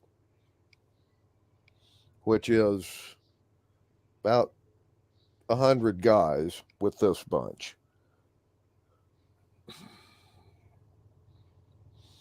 Okay.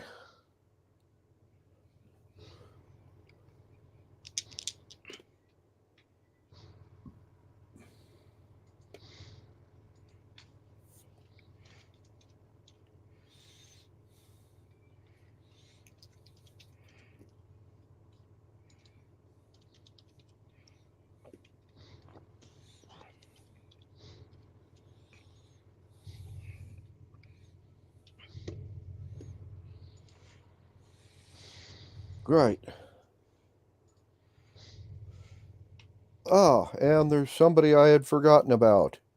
The artifactors in your overturned tank. The tank itself ain't moving, but the gnomes inside have just stuck wands out through the firing slits, and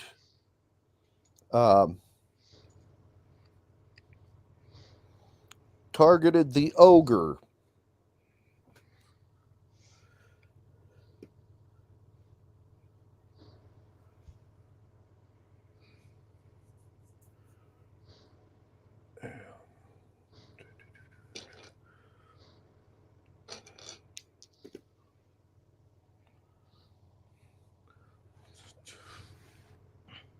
Times I 8. suppose I'm going to need to roll an initiative.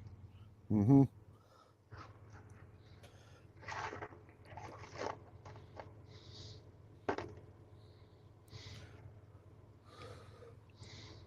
Ogre has just been hit by a lightning bolt,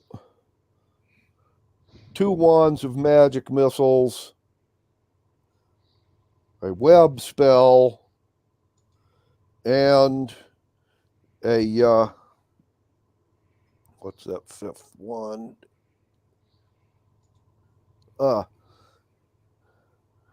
And a sleep spell. Sleep spell ain't going to do any good because, well, he's being blowed up and things are poking into him and burning. And looking up ogres real fast to see. And he probably has more hit points than the sleep spell can fucking take out. Probably.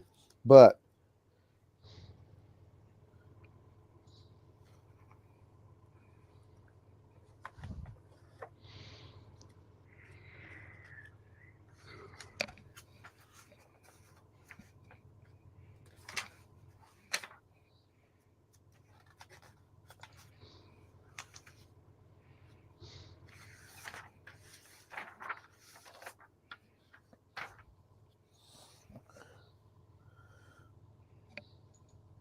oh, okay. Well, he has 60 hit points. Yeah, the sleep spell wouldn't do any good. On the other hand, after the lightning bolt and the magic missiles, he don't have that many hit points left. Okay. And yes, I need an initiative roll from you. 14. Okay, Bill has a 14.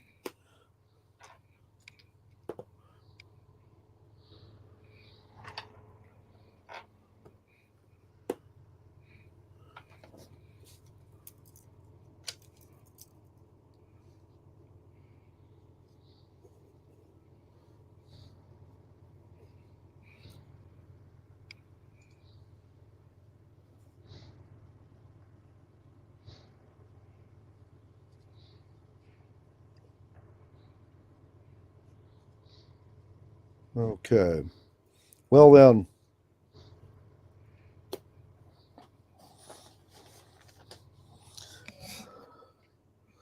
your gnomes have a 20, and your 5th level soldiers have a 15, and you have a 14. And the Allosaurus have an 11, and the wounded ogre a 9. So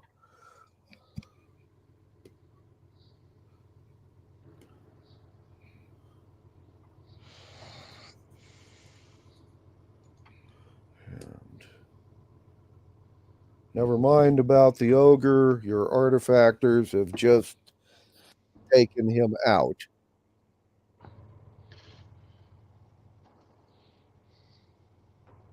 And your 5th level troops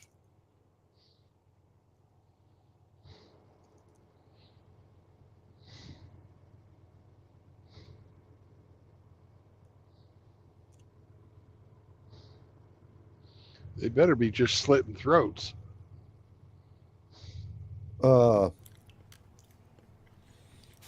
yeah, basically they're taking out the minotaurs and trying to dodge the Allosaurus.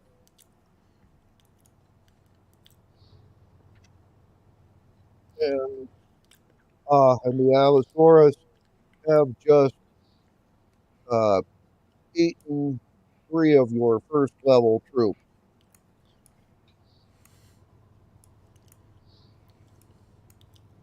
Well, actually, that's what they'll do next. But you get an action first. All right. I'm going to yell at the troops, slit their neck. sharks.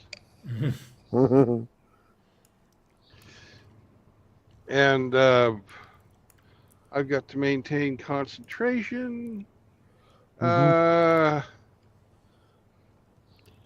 going to take a couple of shots at that ugly Allosaurus over there with the brown spot on his nose. Okay. Let's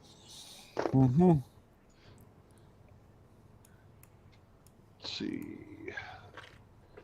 5 is my plus. So 15 and 5 is 20 for the first shot. And 11 and 5 is 16 for the second shot. Do those hit? Yes.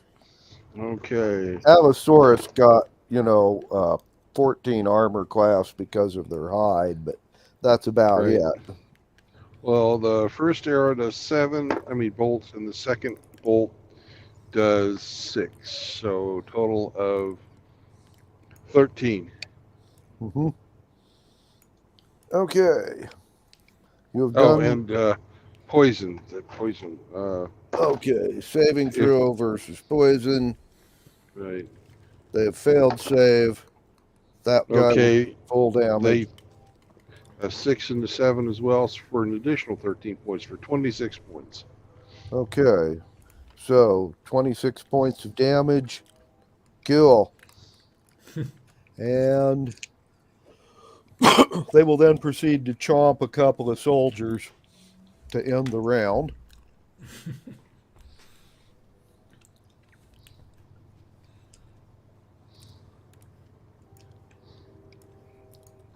Right. Hopefully these guys will listen to me when I said slit their throats.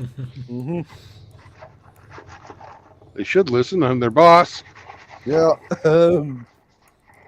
But they're barbarian. Yeah, they are barbarians. So maybe they will, maybe they won't. Because I'm also a magic user. Yeah. Yeah, besides in the heat of a battle, you not always. Well, Where's that snake? The gnomes in the wrecked tank will fire on the 2 Allosaurus. And the one has made the Constitution save, so will only take half damage from the lightning bolt. And it will take an additional 32 points of damage.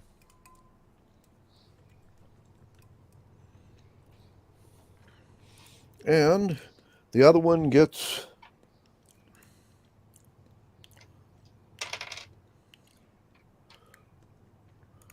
22 points of damage from the Wands of Magic Missiles.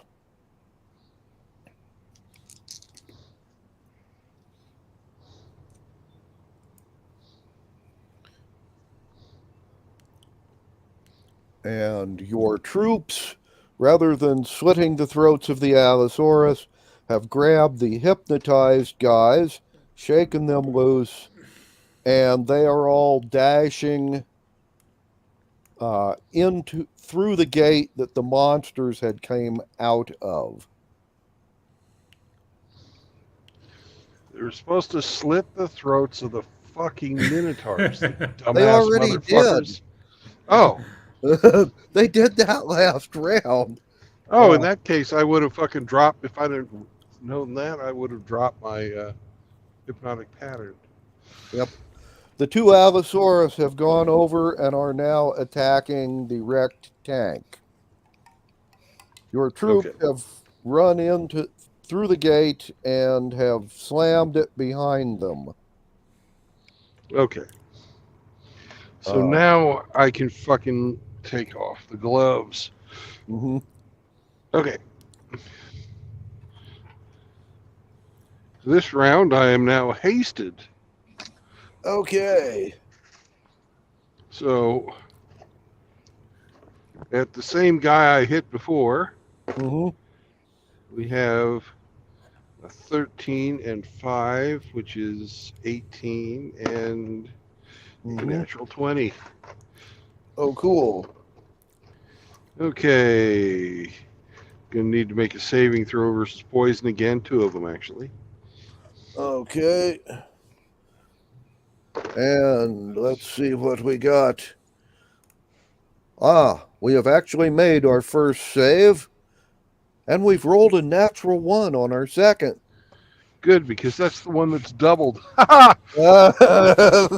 Okay, for damage for the first one, he takes a natural 1 for the physical damage, and where's my 8-sider? And 3 points cut in half for a grand total of 2 points of damage. Poison cut in half. The second one, it's doubled. 7 and 2 is 9, and then 8. So 9 and 8 is 17, doubled, 34. You have just killed a dinosaur. All right, and I have 2 more shots because I'm hasted. Well, you the have other a dinosaur. Dinosaur. 16 and 5 is 21, and another 16 and 5 is 21. 2 more saving throws, please. Okay. First nice saving rolls.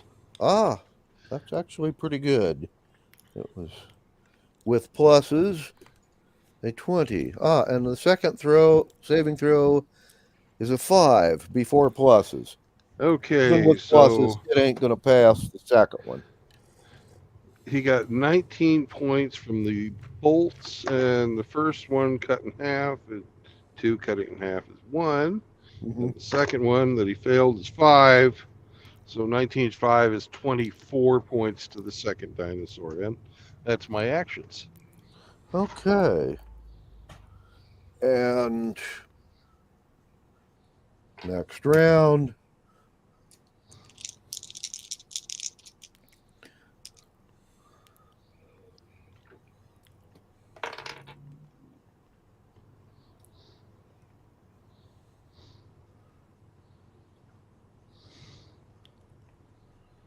And the gnomes have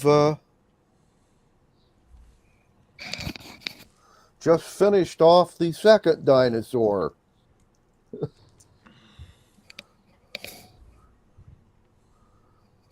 So you have no active fighting going on at the Colosseum at the moment.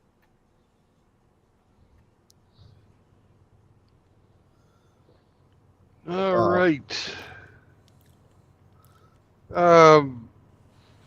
This tank is on its side, correct? Yes, it is.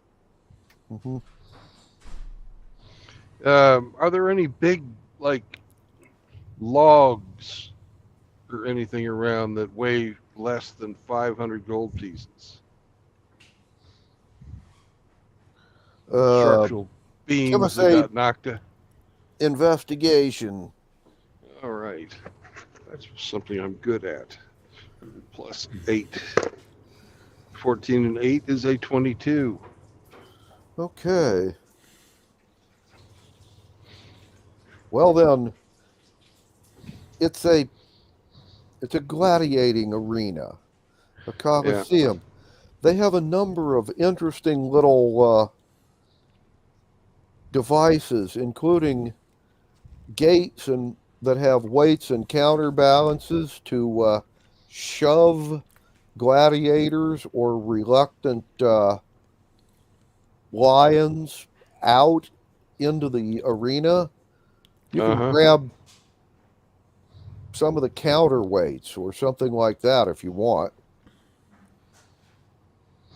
from one of the gates or doorways. All right, I'll point that out to our gnomes, tell them to right their tank, and then go patrol. I'm going to go ghostly form and follow our infantry to the tunnels leading to the citadel. Okay. Cool. The gnomes will begin working on righting their tank. Let's see how they do. Oh, and I'm flying hasted, by the way. So I've got 4 times normal speed. Okay. Gonna take the gnomes a few to write their Yeah, tag. that's their problem. I'm moving on. Okay. Good enough. And I've ghostly formed myself, and I'm on my magic carpet, flying to follow the soldiers into the secret tunnel. Okay. Well, they will go into, or they went into the monster area and kicked open a cell door here and there and have gotten into the service hallways. And from there, they ran up to the luxury boxes in the audience where the ranking officers always sit. Apparently, in that box, there is a trapdoor leading to a passage inside the citadel that it was originally constructed as an escape tunnel from the officers' quarters to the Colosseum. But you can always use it in reverse. The lady monster catcher told your people about it while you were out, delivering letters around the city before the attack. So once you get to that place, you will see the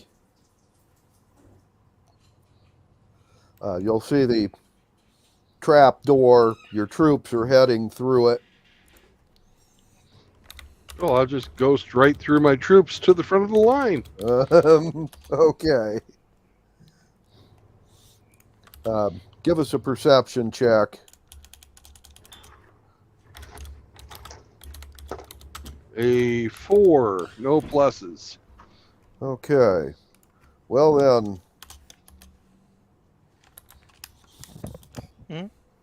Yeah.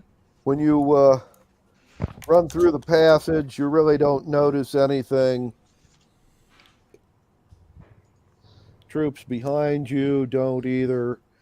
But there actually were a few traps and defenders in the passage, but somebody has already taken care of them, and you guys just keep on going. That would be where Dern and whatever her name is. Vana. Yeah. Actually, Dern and Vana and the gladiatorial slaves that weren't monsters, they opened the cell block, and they've taken a whole bunch of escaped gladiators with them through the tunnel. Since the troops got a little hung up with the monsters, they decided not to wait.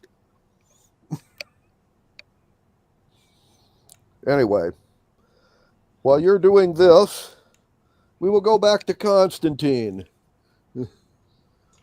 Your target has ducked out on you, Constantine, but you still have a nice shot. You can give us another perception check to see if you can find more targets, or you can seek a different vantage point to shoot from. 12 before pluses, but 14 total. Okay, 14 total.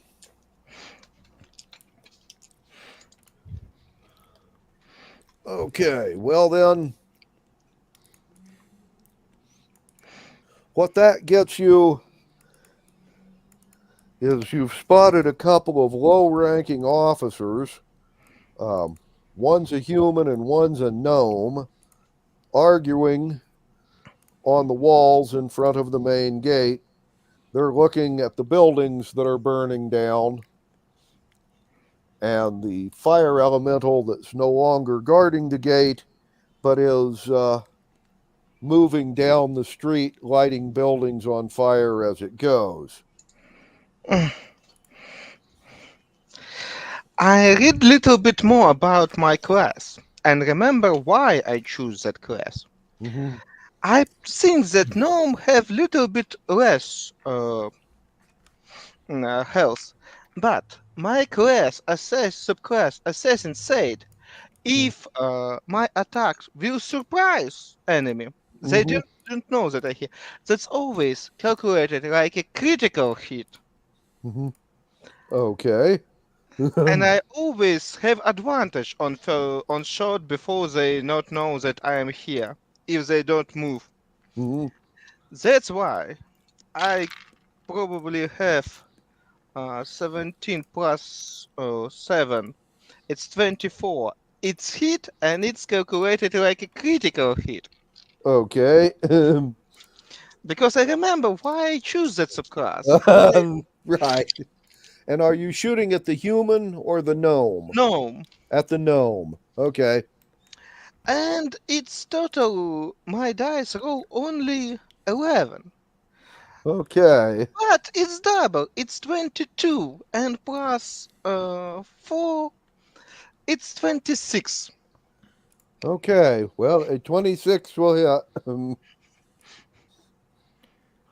So you may roll for damage. It. Oh.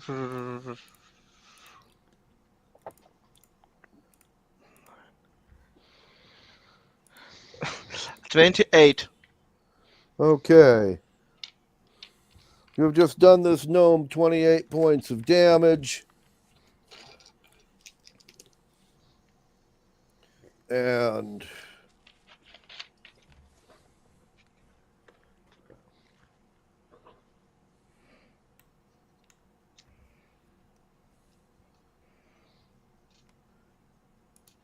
he is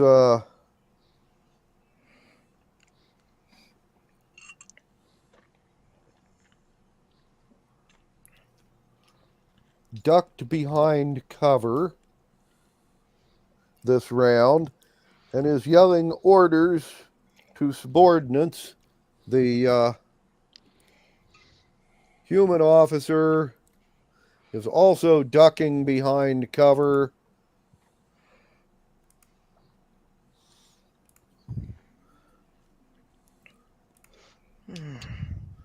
And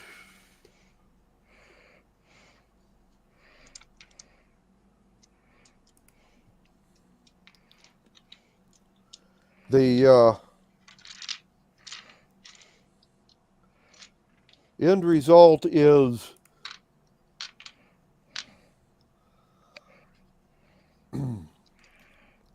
they have just, the people he yelled the orders to have just started dumping all along that the section of the wall closest to the gate that's already on fire. They are dumping barrels of Greek fire, and this will pour through spouts on the outside of the wall. What it really does is it creates a massive wall of fire between the wall of the fortress and the outside.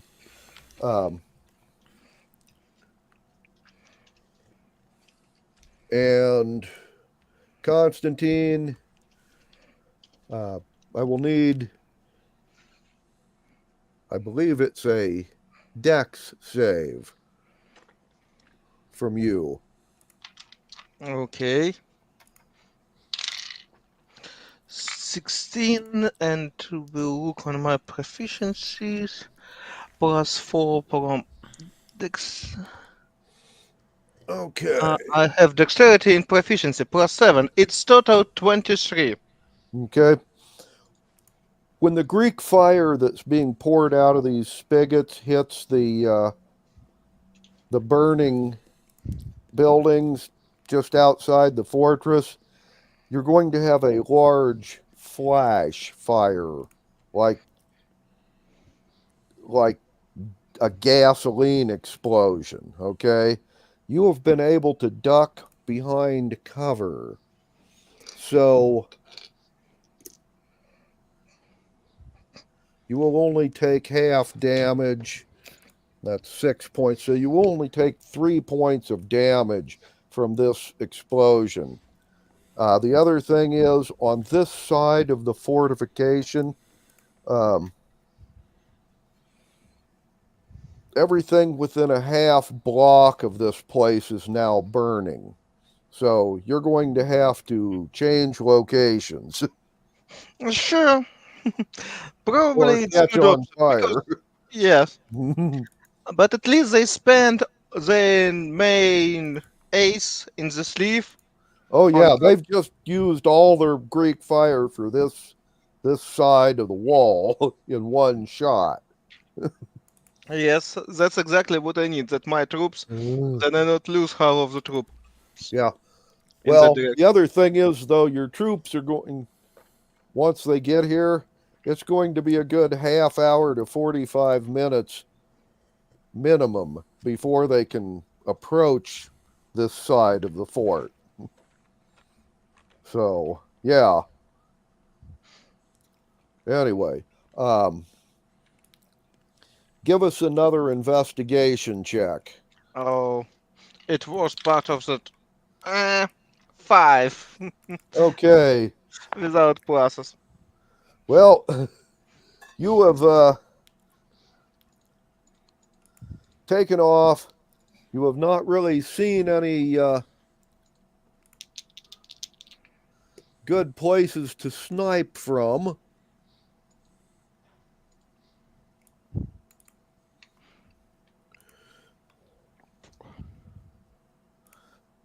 But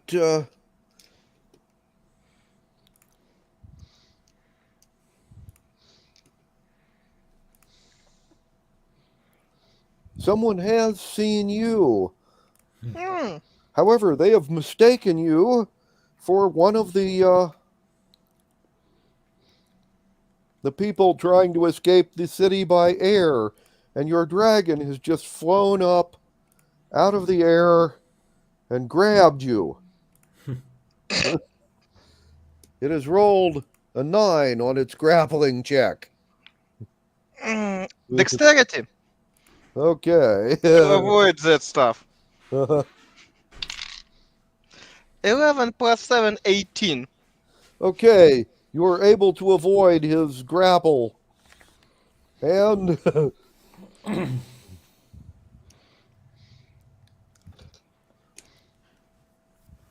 oh darn. And he has just rolled a 1 on his perception, so he doesn't quite recognize you yet. Could you be so kind as to roll me another initiative? Okay. Because the dragon is about to do something. 21. A 1. 21. A 21. That's much better. Okay. Dragon has a 7, so you can, like, tell him who you are or try and get out of range or whatever. I just move away from his side of view and hide.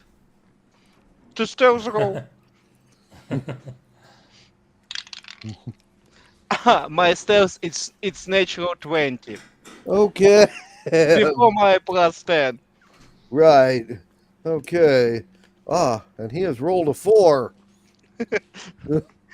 He just tried to grab me. He lose like a cat, just looking for the mouse that hide behind him. Since he can't or didn't see where you went, he doesn't use his breath weapon, which would not have done you any good. Even if you saved. And your broom wouldn't have liked it either. No, the broom wouldn't have done well with it either. Those things are flammable, aren't they? Okay, well then.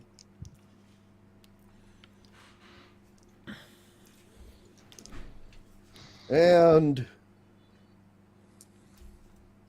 Dragon has caught sight of another person fleeing the capital, and he has decided to go after them instead of continuing to try and find you.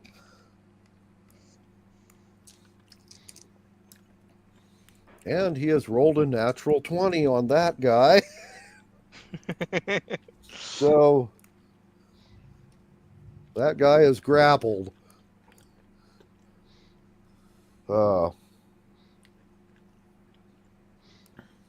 Anyway,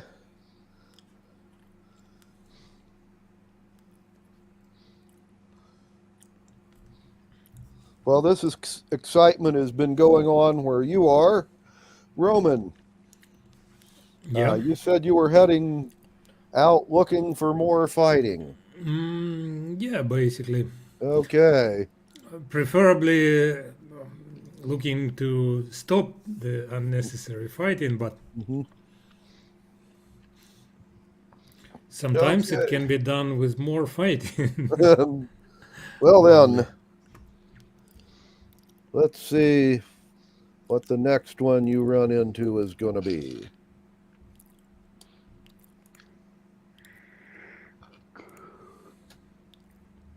All right.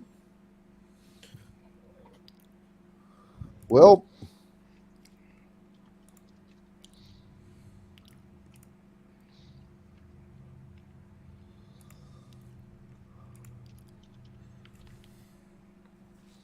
you will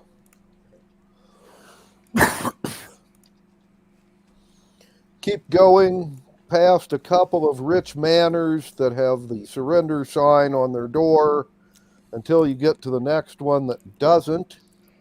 And when you get there, you will find that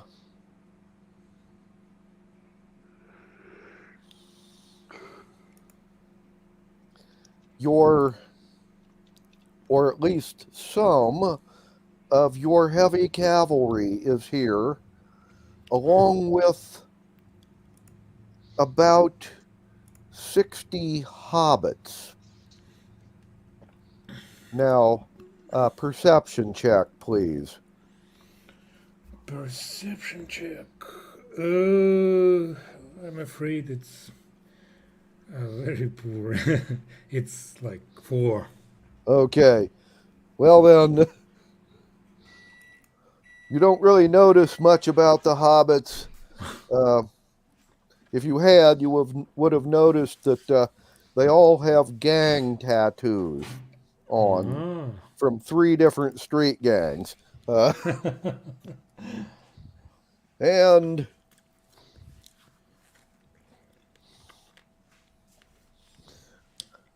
at the moment, your armored cavalry is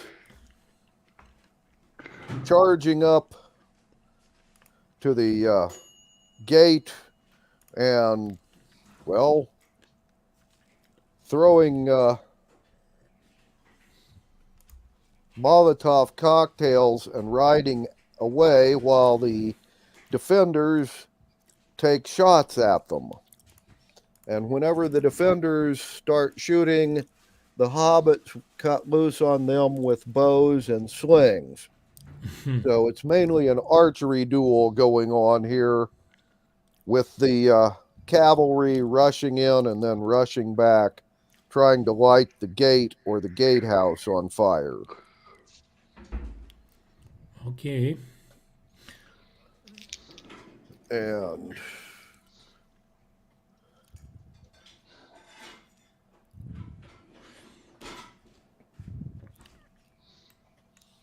well, what I want to do is again yell that if basically if you surrender, your lives will be saved, and okay, that is the thing that should worry you the most at the time. Okay, well then, and roll us a persuasion. Okay. It would be 13. Okay. And oh wow. That actually persuades them. That's kind of pathetic. Well, But okay. Sometimes the voice of reason can be heard. Well then,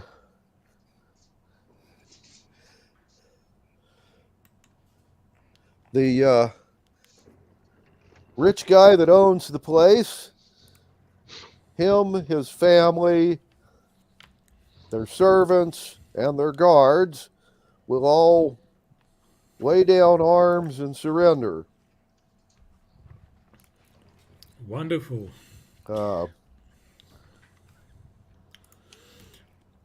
Your armored knights, yeah, well, your cavaliers,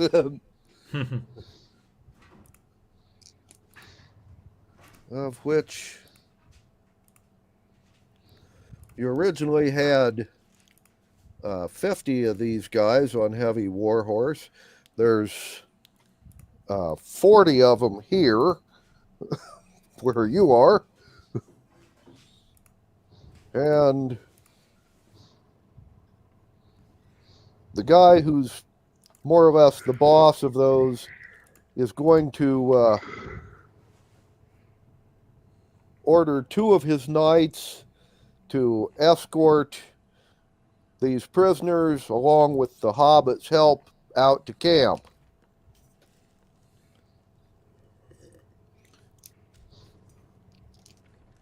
Yeah.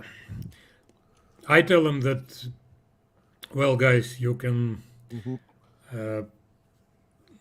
loot and pillage the place, but please, Okay. we have to keep the prisoners alive.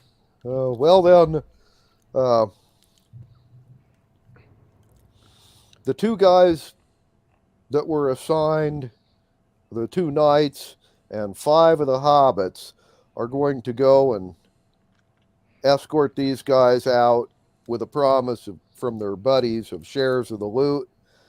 And the Hobbit street gang and the other 38 of your knights take you at your word, and they all rush into the manor house and start looting. Yeah, who would have thought? Right.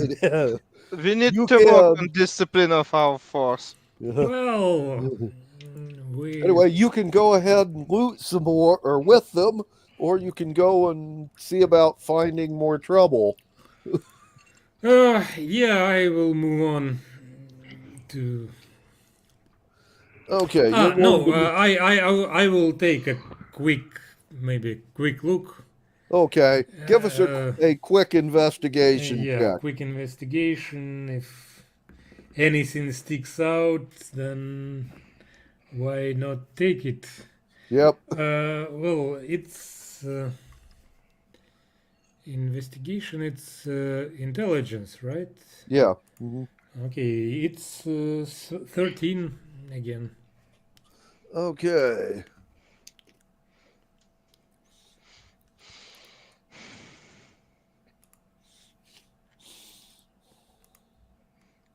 Well, you looked around without further investigation. What you have come up with is about 200 gold pieces worth of loot. Okay, 200 gold pieces. And 50 gold pieces worth of that are a couple of bottles of wine that are worth 25 gold apiece. Okay. The rest is money, silverware, things like that.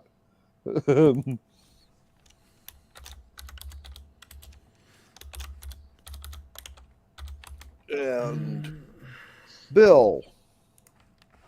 Yes. That's what they're doing. Back to you. You were Coasting along at high speed. Yep. Okay. Well then.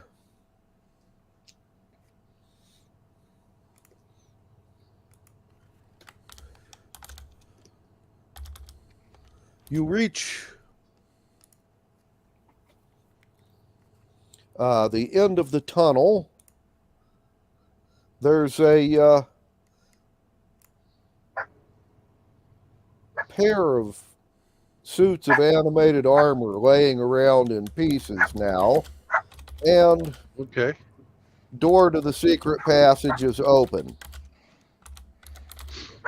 When you go through it, give us a perception check. 18, no pluses. Okay. I finally got a perception check. Woo!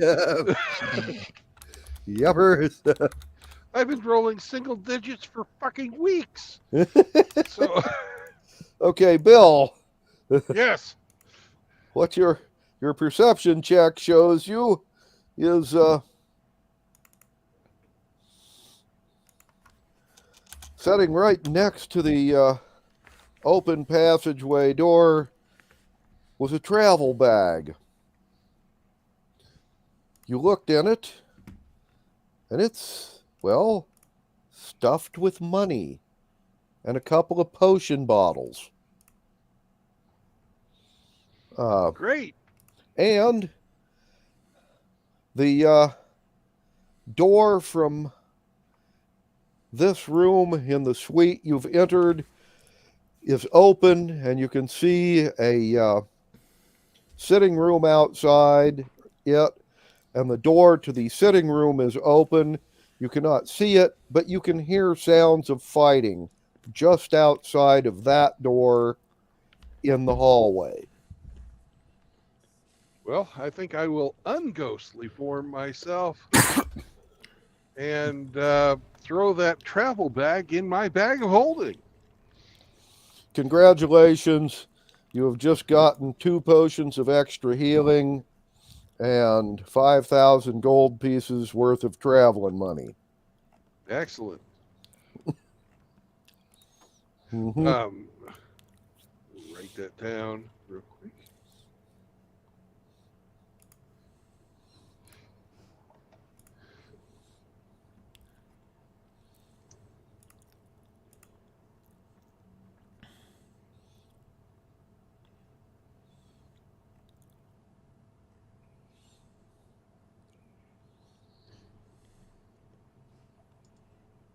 Okay.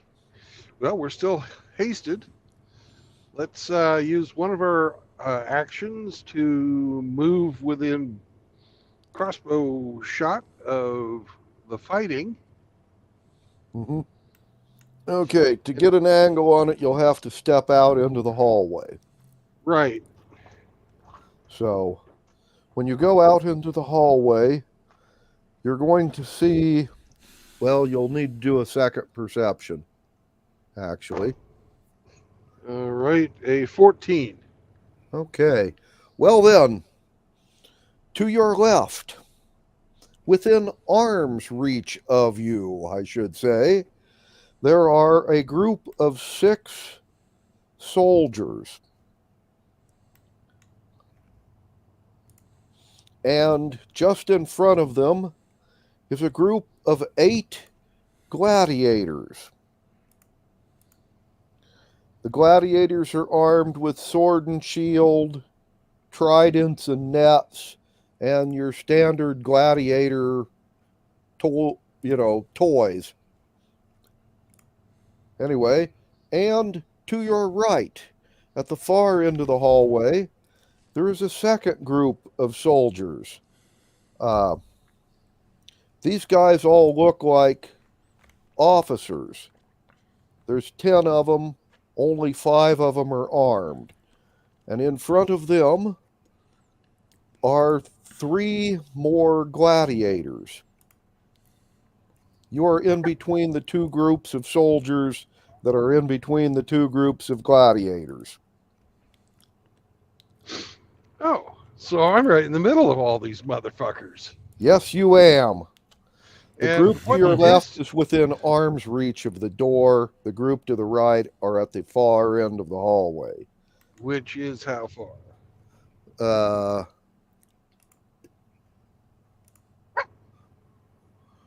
Right about 30 feet from you.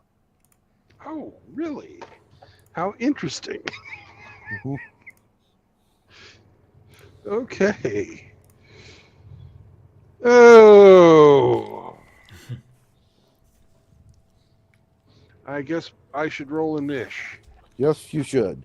But I'm sure I've got surprise on them this time round. Yes, you do. All right. 19 plus 3 is 21. You have a 21. Okay. Let me check something real quick. By the way, first group of guards have an 11. Second group of guards have a 9. First bunch of gladiators have a 14. The second bunch have a 5.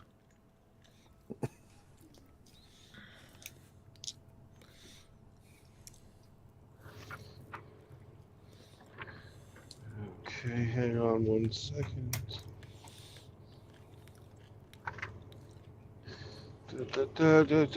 Lots of S's, trying to find the STs. There we go. So I'm 30 feet from one group and within arm's reach. 3-4 feet of the other group. Yeah.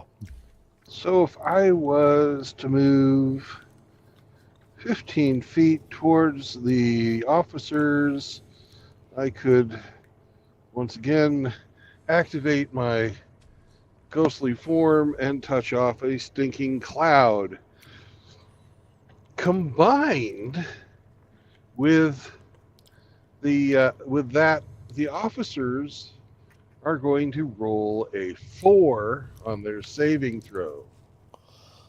Okay. And that should keep our guys from having to be the stinking cloud if I do it from that spot. Possibly. Let me look up Stinking Cloud real quick. Just 20-foot to make radius. 20-foot radius. 20 The backs, yeah, the backside of their formation is. Well, I'm 15 feet from both groups. You're 15 feet from both groups. Right. And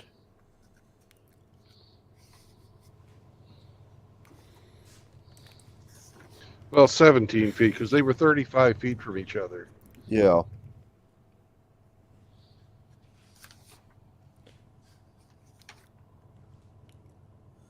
So it should keep the majority of our guys from getting 20 stinking foot clouded. sphere.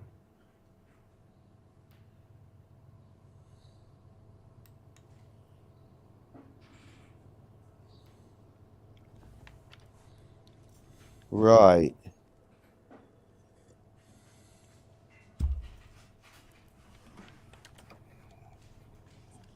Okay, in theory, your guys wouldn't be in the cloud unless it starts dissipating.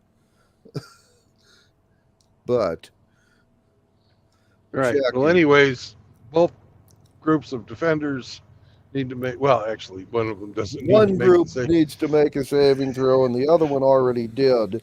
Was given a saving throw, a pretty Yeah. sucky one.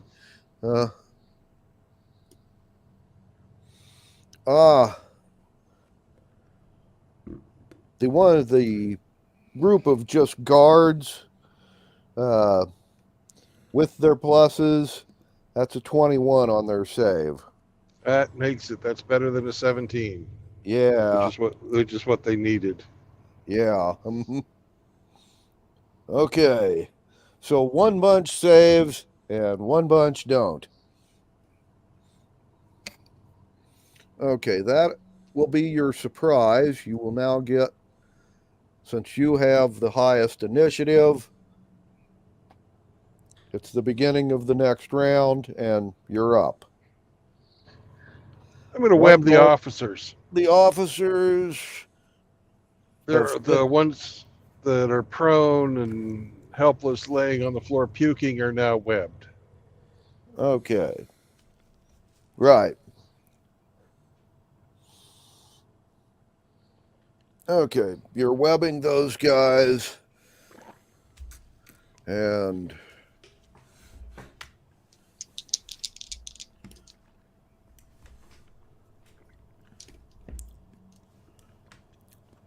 okay. And your gladiators.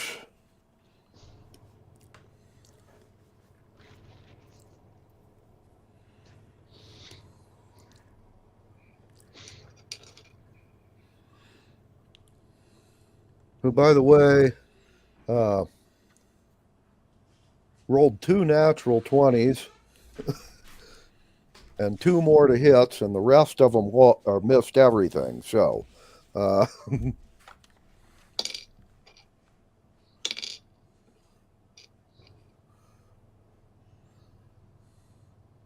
and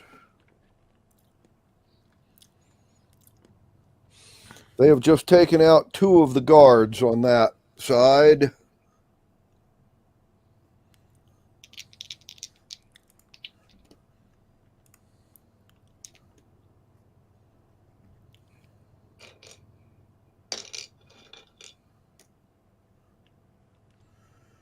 And the guards have wounded 4 of your gladiators. And the gladiators at the far end of the room have a stinking cloud between them and this bunch.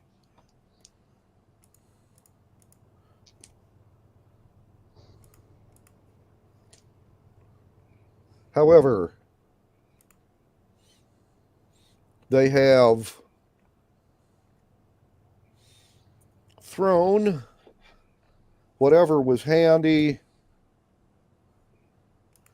and 2 of them have actually beamed 2 of the guards in the back of the heads with like vases or beer bottles or whatever they used as projectiles, doing 2 hit points of damage to one and 3 hit points to the other.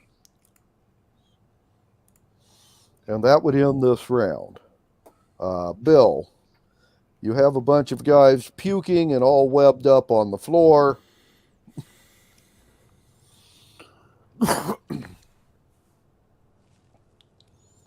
So,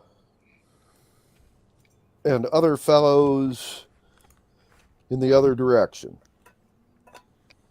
Okay. Let me check something out really quickly. Chromatic orb.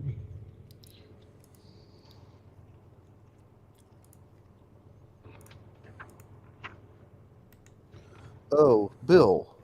Yeah. If you are where you say you are within the cloud. I'm also in ghostly form.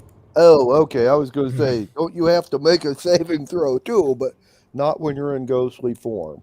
Okay. Okay. And these guys are all wounded? Yes. Okay. I am casting color spray at them. And let's see, that's 60-10 worth of hit points of people I can affect. 16, 26, and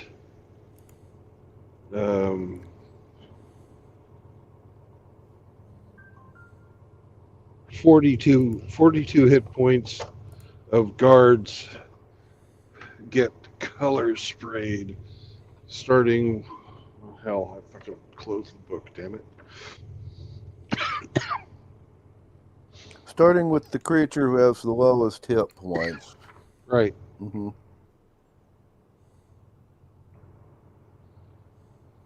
Right. Okay.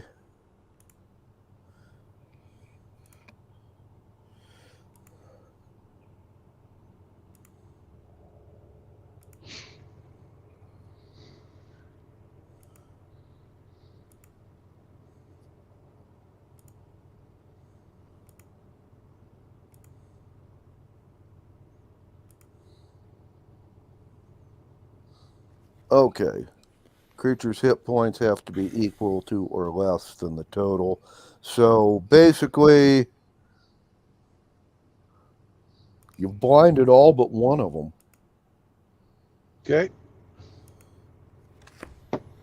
That's my action. Okay.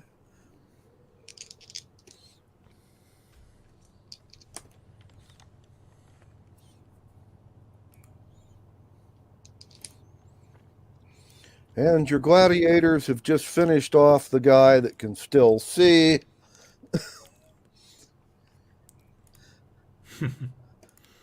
And I'll call for them to surrender. Mm-hmm. And they will do so.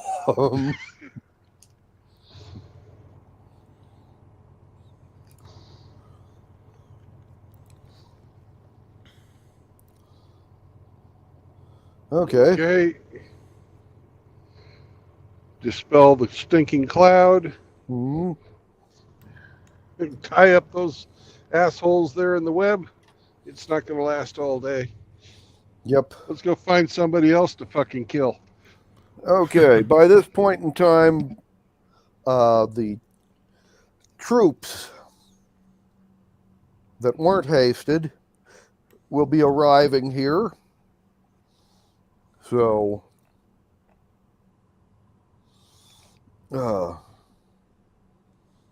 you've got about another 250 guys coming in, joining you and these gladiators. So you're in basically the officers' quarters. So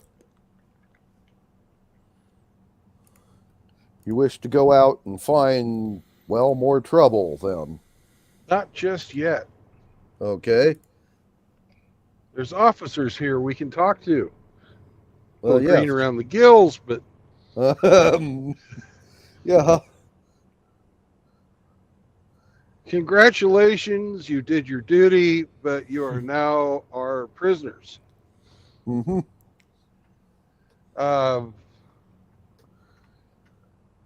You're going to be ransomed back to your families, yada, yada, yada, and all that stuff. Now, if you wish to answer these questions, I'm not going to torture anything out of you, but your accommodations while waiting for ransom might be drastically improved if you answer my questions truthfully and quickly. Mm-hmm. Do you understand me? Yes, they understand you. Okay. Where's the leader?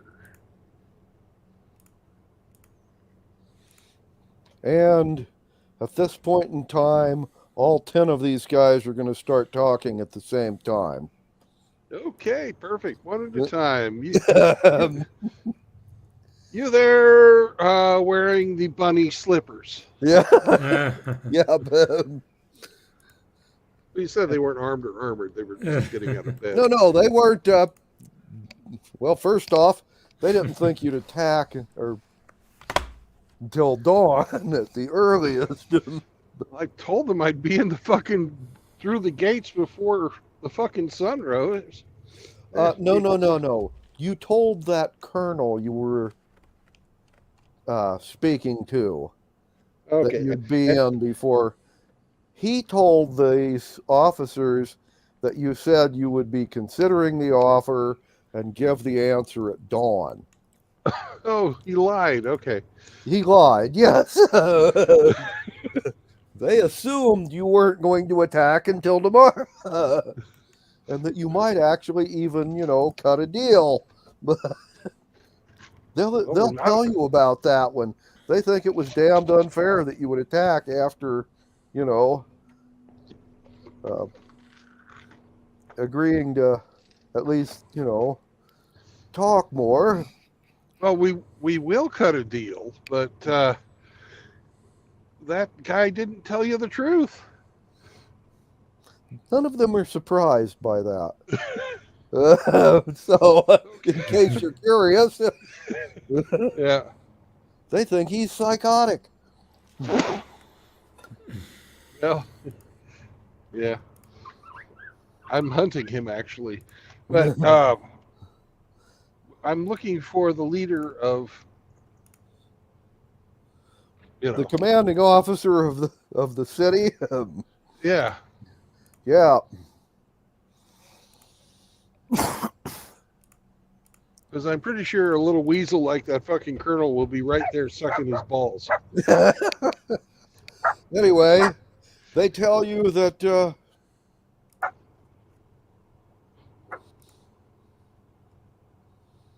they're pretty sure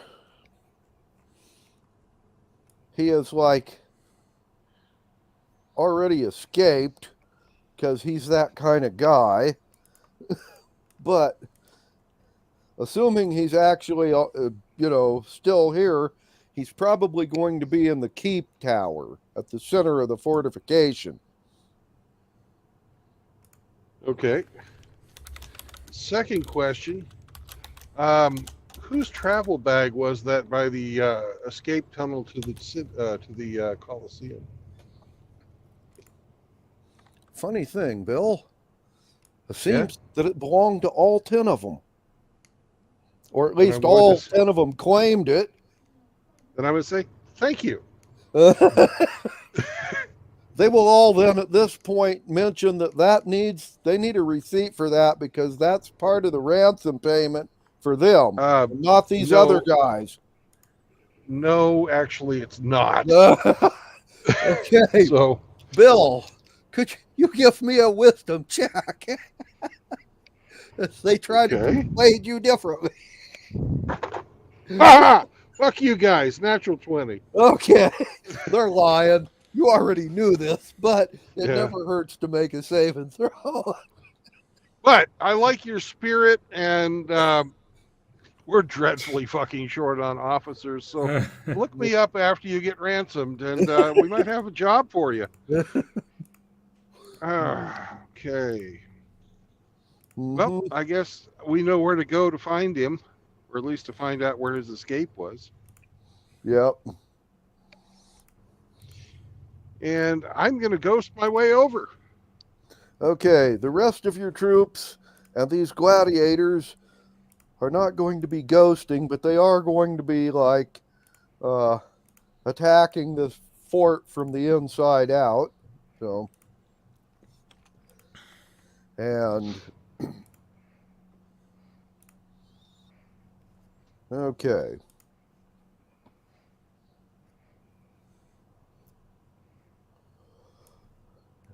And Bill, we're going to put you on hold there and see what's happening with Constantine. Gotcha. So, Constantine, you were almost captured by your own side and got away.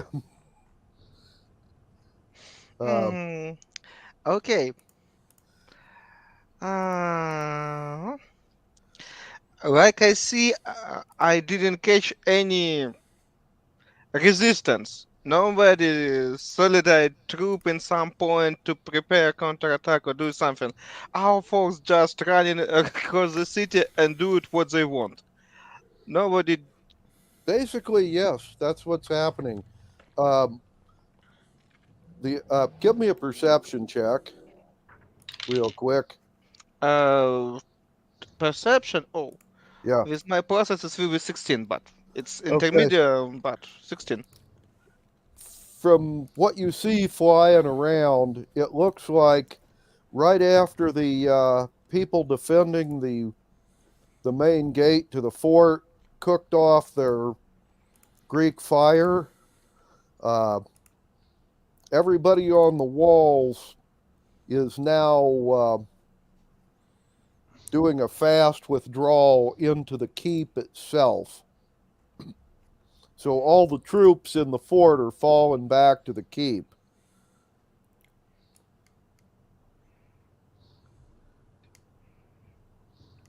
Okay. Mm, okay. And oh, can I find some kind of dead soldier with uniforms that I can just grab fast? Some cloaks, some helmets that look like one of that soldiers, and go with them inside the fortress. Mm, give me an investigation. 18. It's pretty good. Yes, actually, you find a dead soldier who's close to your size, uh, and you will quickly throw on his armor and helmet and make a run for the keep. Yep. Because Okay. if yeah. And okay. Their perception is a 3. They don't even notice. It's just another soldier coming in the gate before they shut it. Yep. So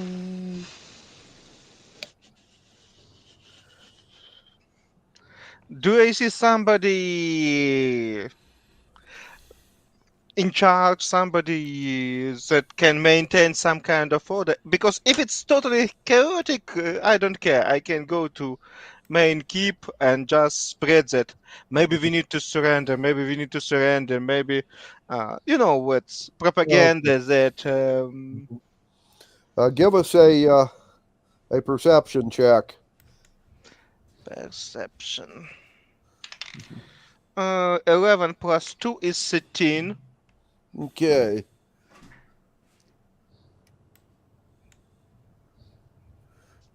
Right. Okay. Yes, you see somebody giving orders. We're obviously an officer, although we're not like a general. We're more like a captain or a major. But he's yelling for all the troops that have just come in to lock down the keep and get to their positions to defend it. And he is getting the people organized. Good officer, but he need to die. Yeah, well. Can I check the good position inside that fortress that I just can kill him? That will require an investigation. And it will be not good. 4. It's You not don't enough. really see a good place to do it other than really obvious places where people will see you. Okay. Oh, I will go look on mechanism how that gate work. Maybe I can somehow sabotage or find a fast way to open it. Give us another 14. investigation. 14. Okay. Unfortunately, you are looking at the gate and whatnot, and one of the non-coms will see you and he'll yell, "You're supposed to be up there guarding the top of the tower. Get your ass in gear, Hobbit."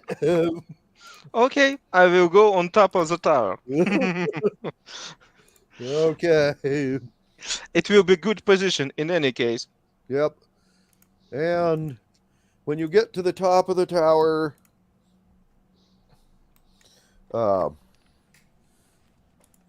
basically this is the gate tower for the keep. Okay, there's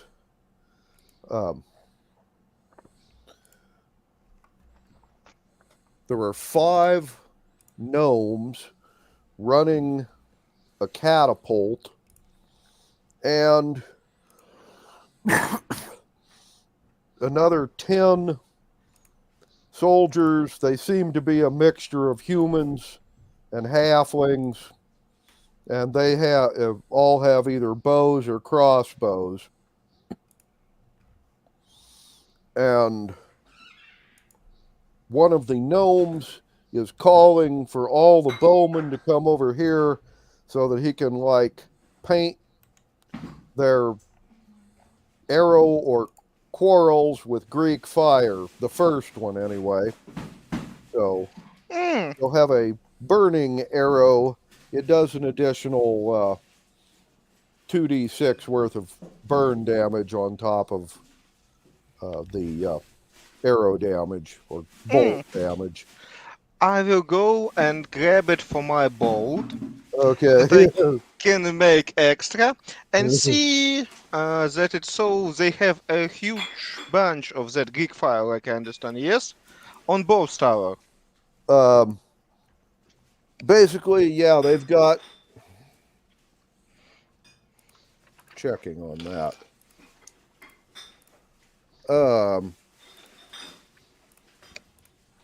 They have 2 barrels of it for pouring on people, and they have 4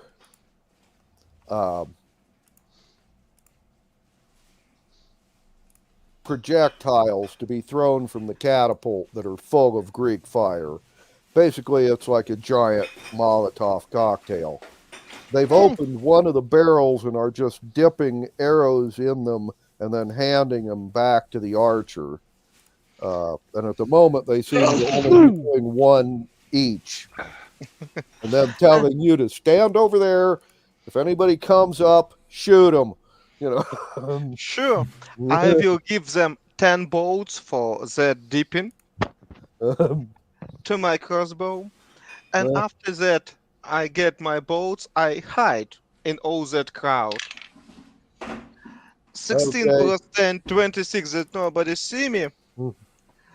And from that position, I prepare to make fire with that barrel and find position under that from which I can shoot the arrow to lightning the barrel on other tower. Okay. Well then, at the moment you are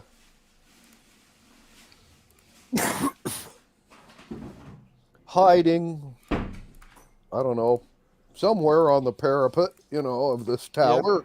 Yep. And I will need a sleight of hand on you. You also. Will be good too. 11 plus what I have in process. 11 plus sleight of hand plus 7, 18. An 18, okay.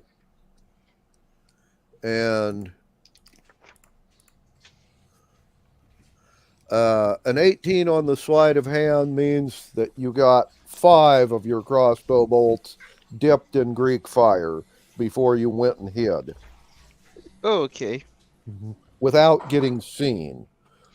Okay. And it's perfect. Then I have something to lightning barrel on one tower and I stay hiding on another tower. Right. Okay.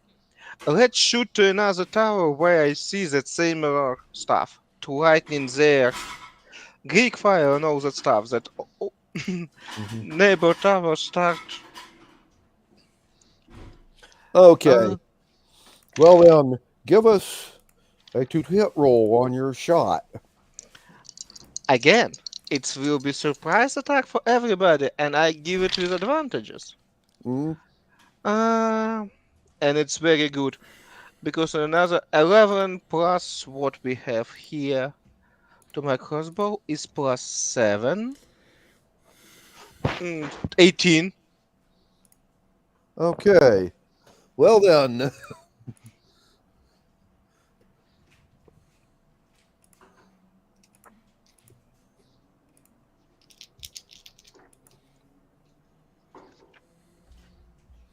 Right.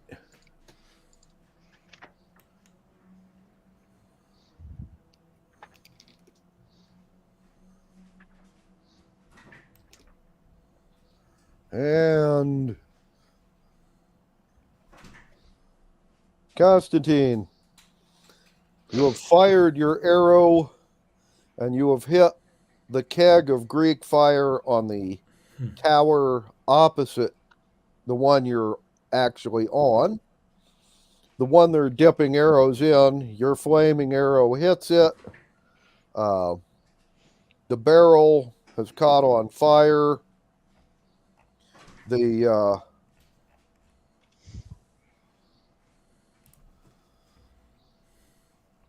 archers on the far tower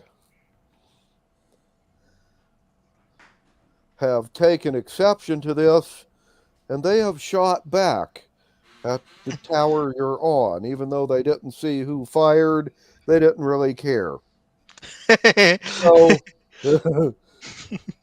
you have now gotten 10 fire arrows coming back at you.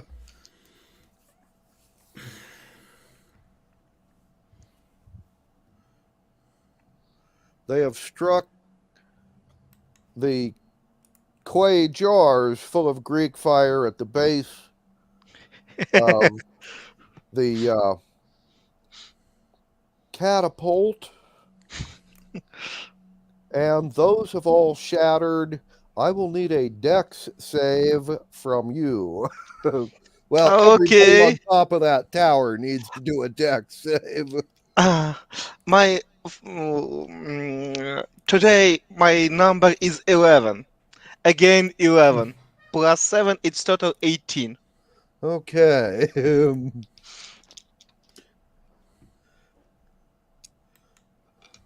Constantine, you have just been splashed by burning Greek fire.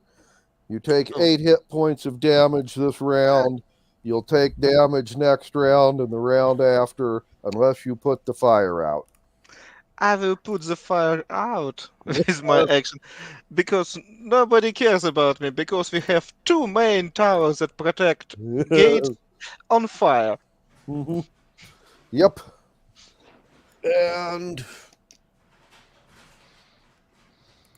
It's good sabotage work, and I make open road for our troops to take that keep without any issues. by the way, Constantine, the gnomes on your tower and on the other tower are putting out the fire that's on them and running. And it's good. The archers are from both towers are now shooting at each other. That ends the surprise round. Yeah, you can now roll me an initiative. I roll initiative and fly away. Right. Initiative it's 7 plus my 4, it's 11, but my action will be hide and seek, as always.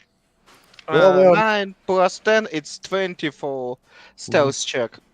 It's 19 for my stealth. Just Okay. to know that nonsense, I just try to hide and move out.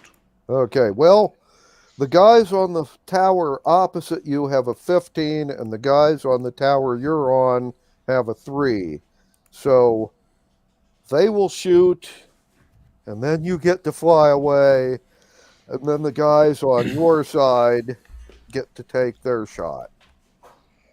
So, okay, guys on the far tower are going to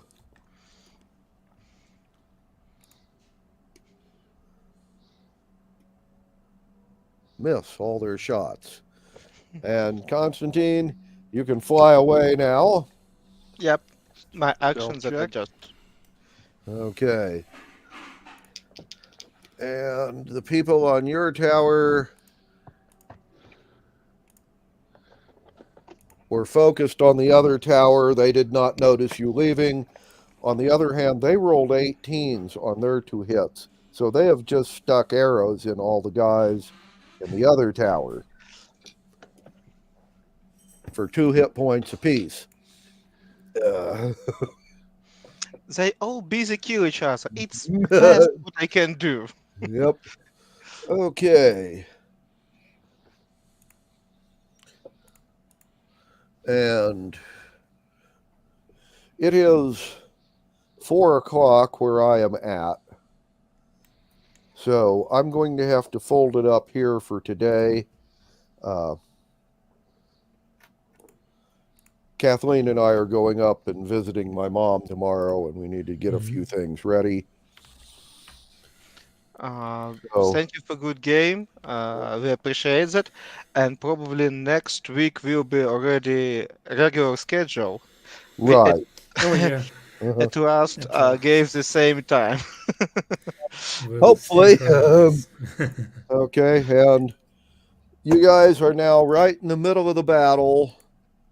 So that's where we'll start up next time we game. And Happy Easter. Keep it, yeah. Well, thank you. I'm not really a Christian, but my family was, so.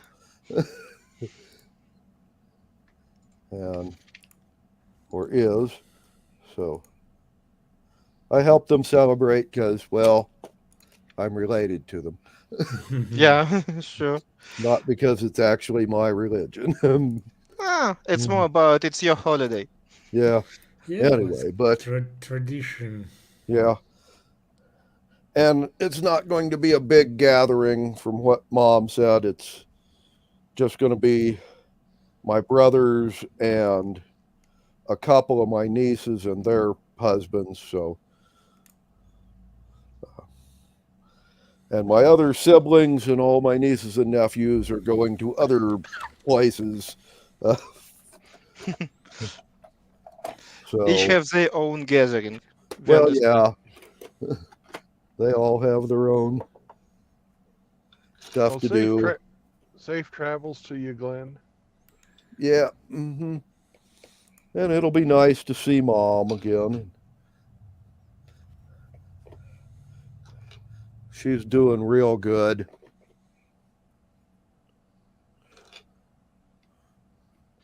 Good to hear that. Mm-hmm. In any case, thank you for good game, and we'll see you Thank you. next week. Next week. Yep, we will see you next week. You guys all have a good week. Bye-bye. Bye. Okay. Hey, you remember that first set of gates we fucking bribed our way in? Yep. Mm-hmm. None of the people that accepted those bribes need to live, do they? Of course not. Okay. Well, they're all traitors. Yep, we don't really need them. I more appreciate that officer that in that backyard try to organize that stuff. Yes, I fuck up all his work, just burning down both towers that probably make too hard to protect that gate, but he's more acceptable allies that previous guys. Oh, Not a yeah. big deal. In worst case, I have few knights and I will solve the trouble. Like I see, I'm pretty good in killing people and make mayhem around myself. Yeah. Oh, and do you guys see this? The hamster? Yep. It's a hamster belly dancer. Oh. Nice. You play a lot with that image generator. It's free? It's a lot. It's free and it's so much fun. Well, I see you've got some skills with it. I mean, developed. I just wish it wasn't so much freaking censorship on it. Ah, Uh, sure. you can probably find soon a lot of stuff that not canceled because Well, if even I study how to make such generator, if it's enough, and how many we have uncancelled material around the internet, that Yeah. is pretty easy to Well, I train that found model. some. I found some ones that let you do stuff and they're uncensored, but they all want you to pay. Yeah, of course. Everybody want to have some money. Yeah. well, Well, I'm just. there are actually special prompts attacks that Ah, kind of trick this language model to think that it's like acting outside the rules, you know. yep. Yeah. Or you can alternatively you can download and host like well, there are models that are not OpenAI, but they are basically open source and you can download and use them, but it's more complicated stuff. Yeah. Yeah, and I do this all off of my phone, so hmm I don't really want to be fucking I around. didn't try to tinker with it myself, but you can try this. I get around a lot of stuff like they don't want you to have anything with blood in it, so I just say Yeah, with yeah. red paint. With red paint, you know, Yep. it has no Yeah, problem with but that. there are this hacking prompts where you just write that now imagine that you are basically bad kind of a language model, and yeah, what would you say in such case, or what would you draw in such case? Okay. It's pretty easy thing, but yeah, companies constantly try to you know uh, mitigate this, I will. but I will Yeah. give. I will yeah, give that a. I will you give that a try. you can just try. Yeah. If you have time, what? I do something in the evening, so. No, I mean, you have Eastern. You probably wouldn't drive on a No, I'm not. holiday. I'm not driving till Monday. Mhm. Yeah, I drove because today and I'm done yep, till Monday. nobody want to pay extra for working on holidays.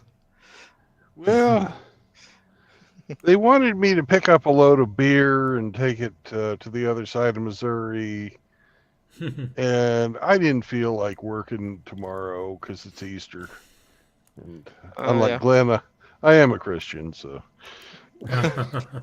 Uh, Okay. Vacation and just tomorrow I will play in D&D as a player in another company. Yeah. Yeah, Well, that was a fun it's game today. Yeah, but again we make headache for Glenn as DM, but it's it probably Yeah. enough for him because we split party. It's usually not very good to split party No. because yeah, yeah, we need I have. somehow to I ha- fix it. I extra have a work. feeling that you and I are about ready to get reunited. Yes, I'm probably near you. Yeah. Well, maybe I will find you by Uh, that. Go to the biggest file what you can see. Yeah, the body count. Following the dead bodies. Yep. I have quite the wonderful attack planned. Um, well, what I'm going to do is, since I'm in ghostly form, I'm going to find the fucking military commander or whoever's in charge, go up to him, and because he's going to be wearing armor, right? Hmm. He's metal, so Yes. I'm going to hit him with a shocking grasp. But I'm in Mm. ghostly form, so I'm going to stick my fucking hand inside of his chest and touch that off. Uh, Touch his nipples.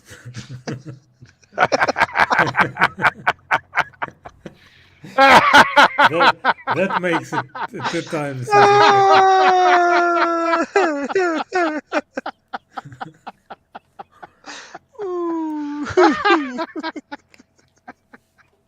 That would be a shocking grasp indeed.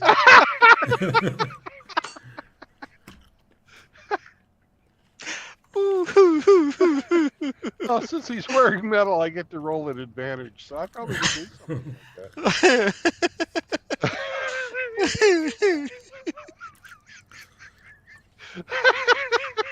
I was thinking more along the lines of his heart, but why not? I like the nipples better. That's about it.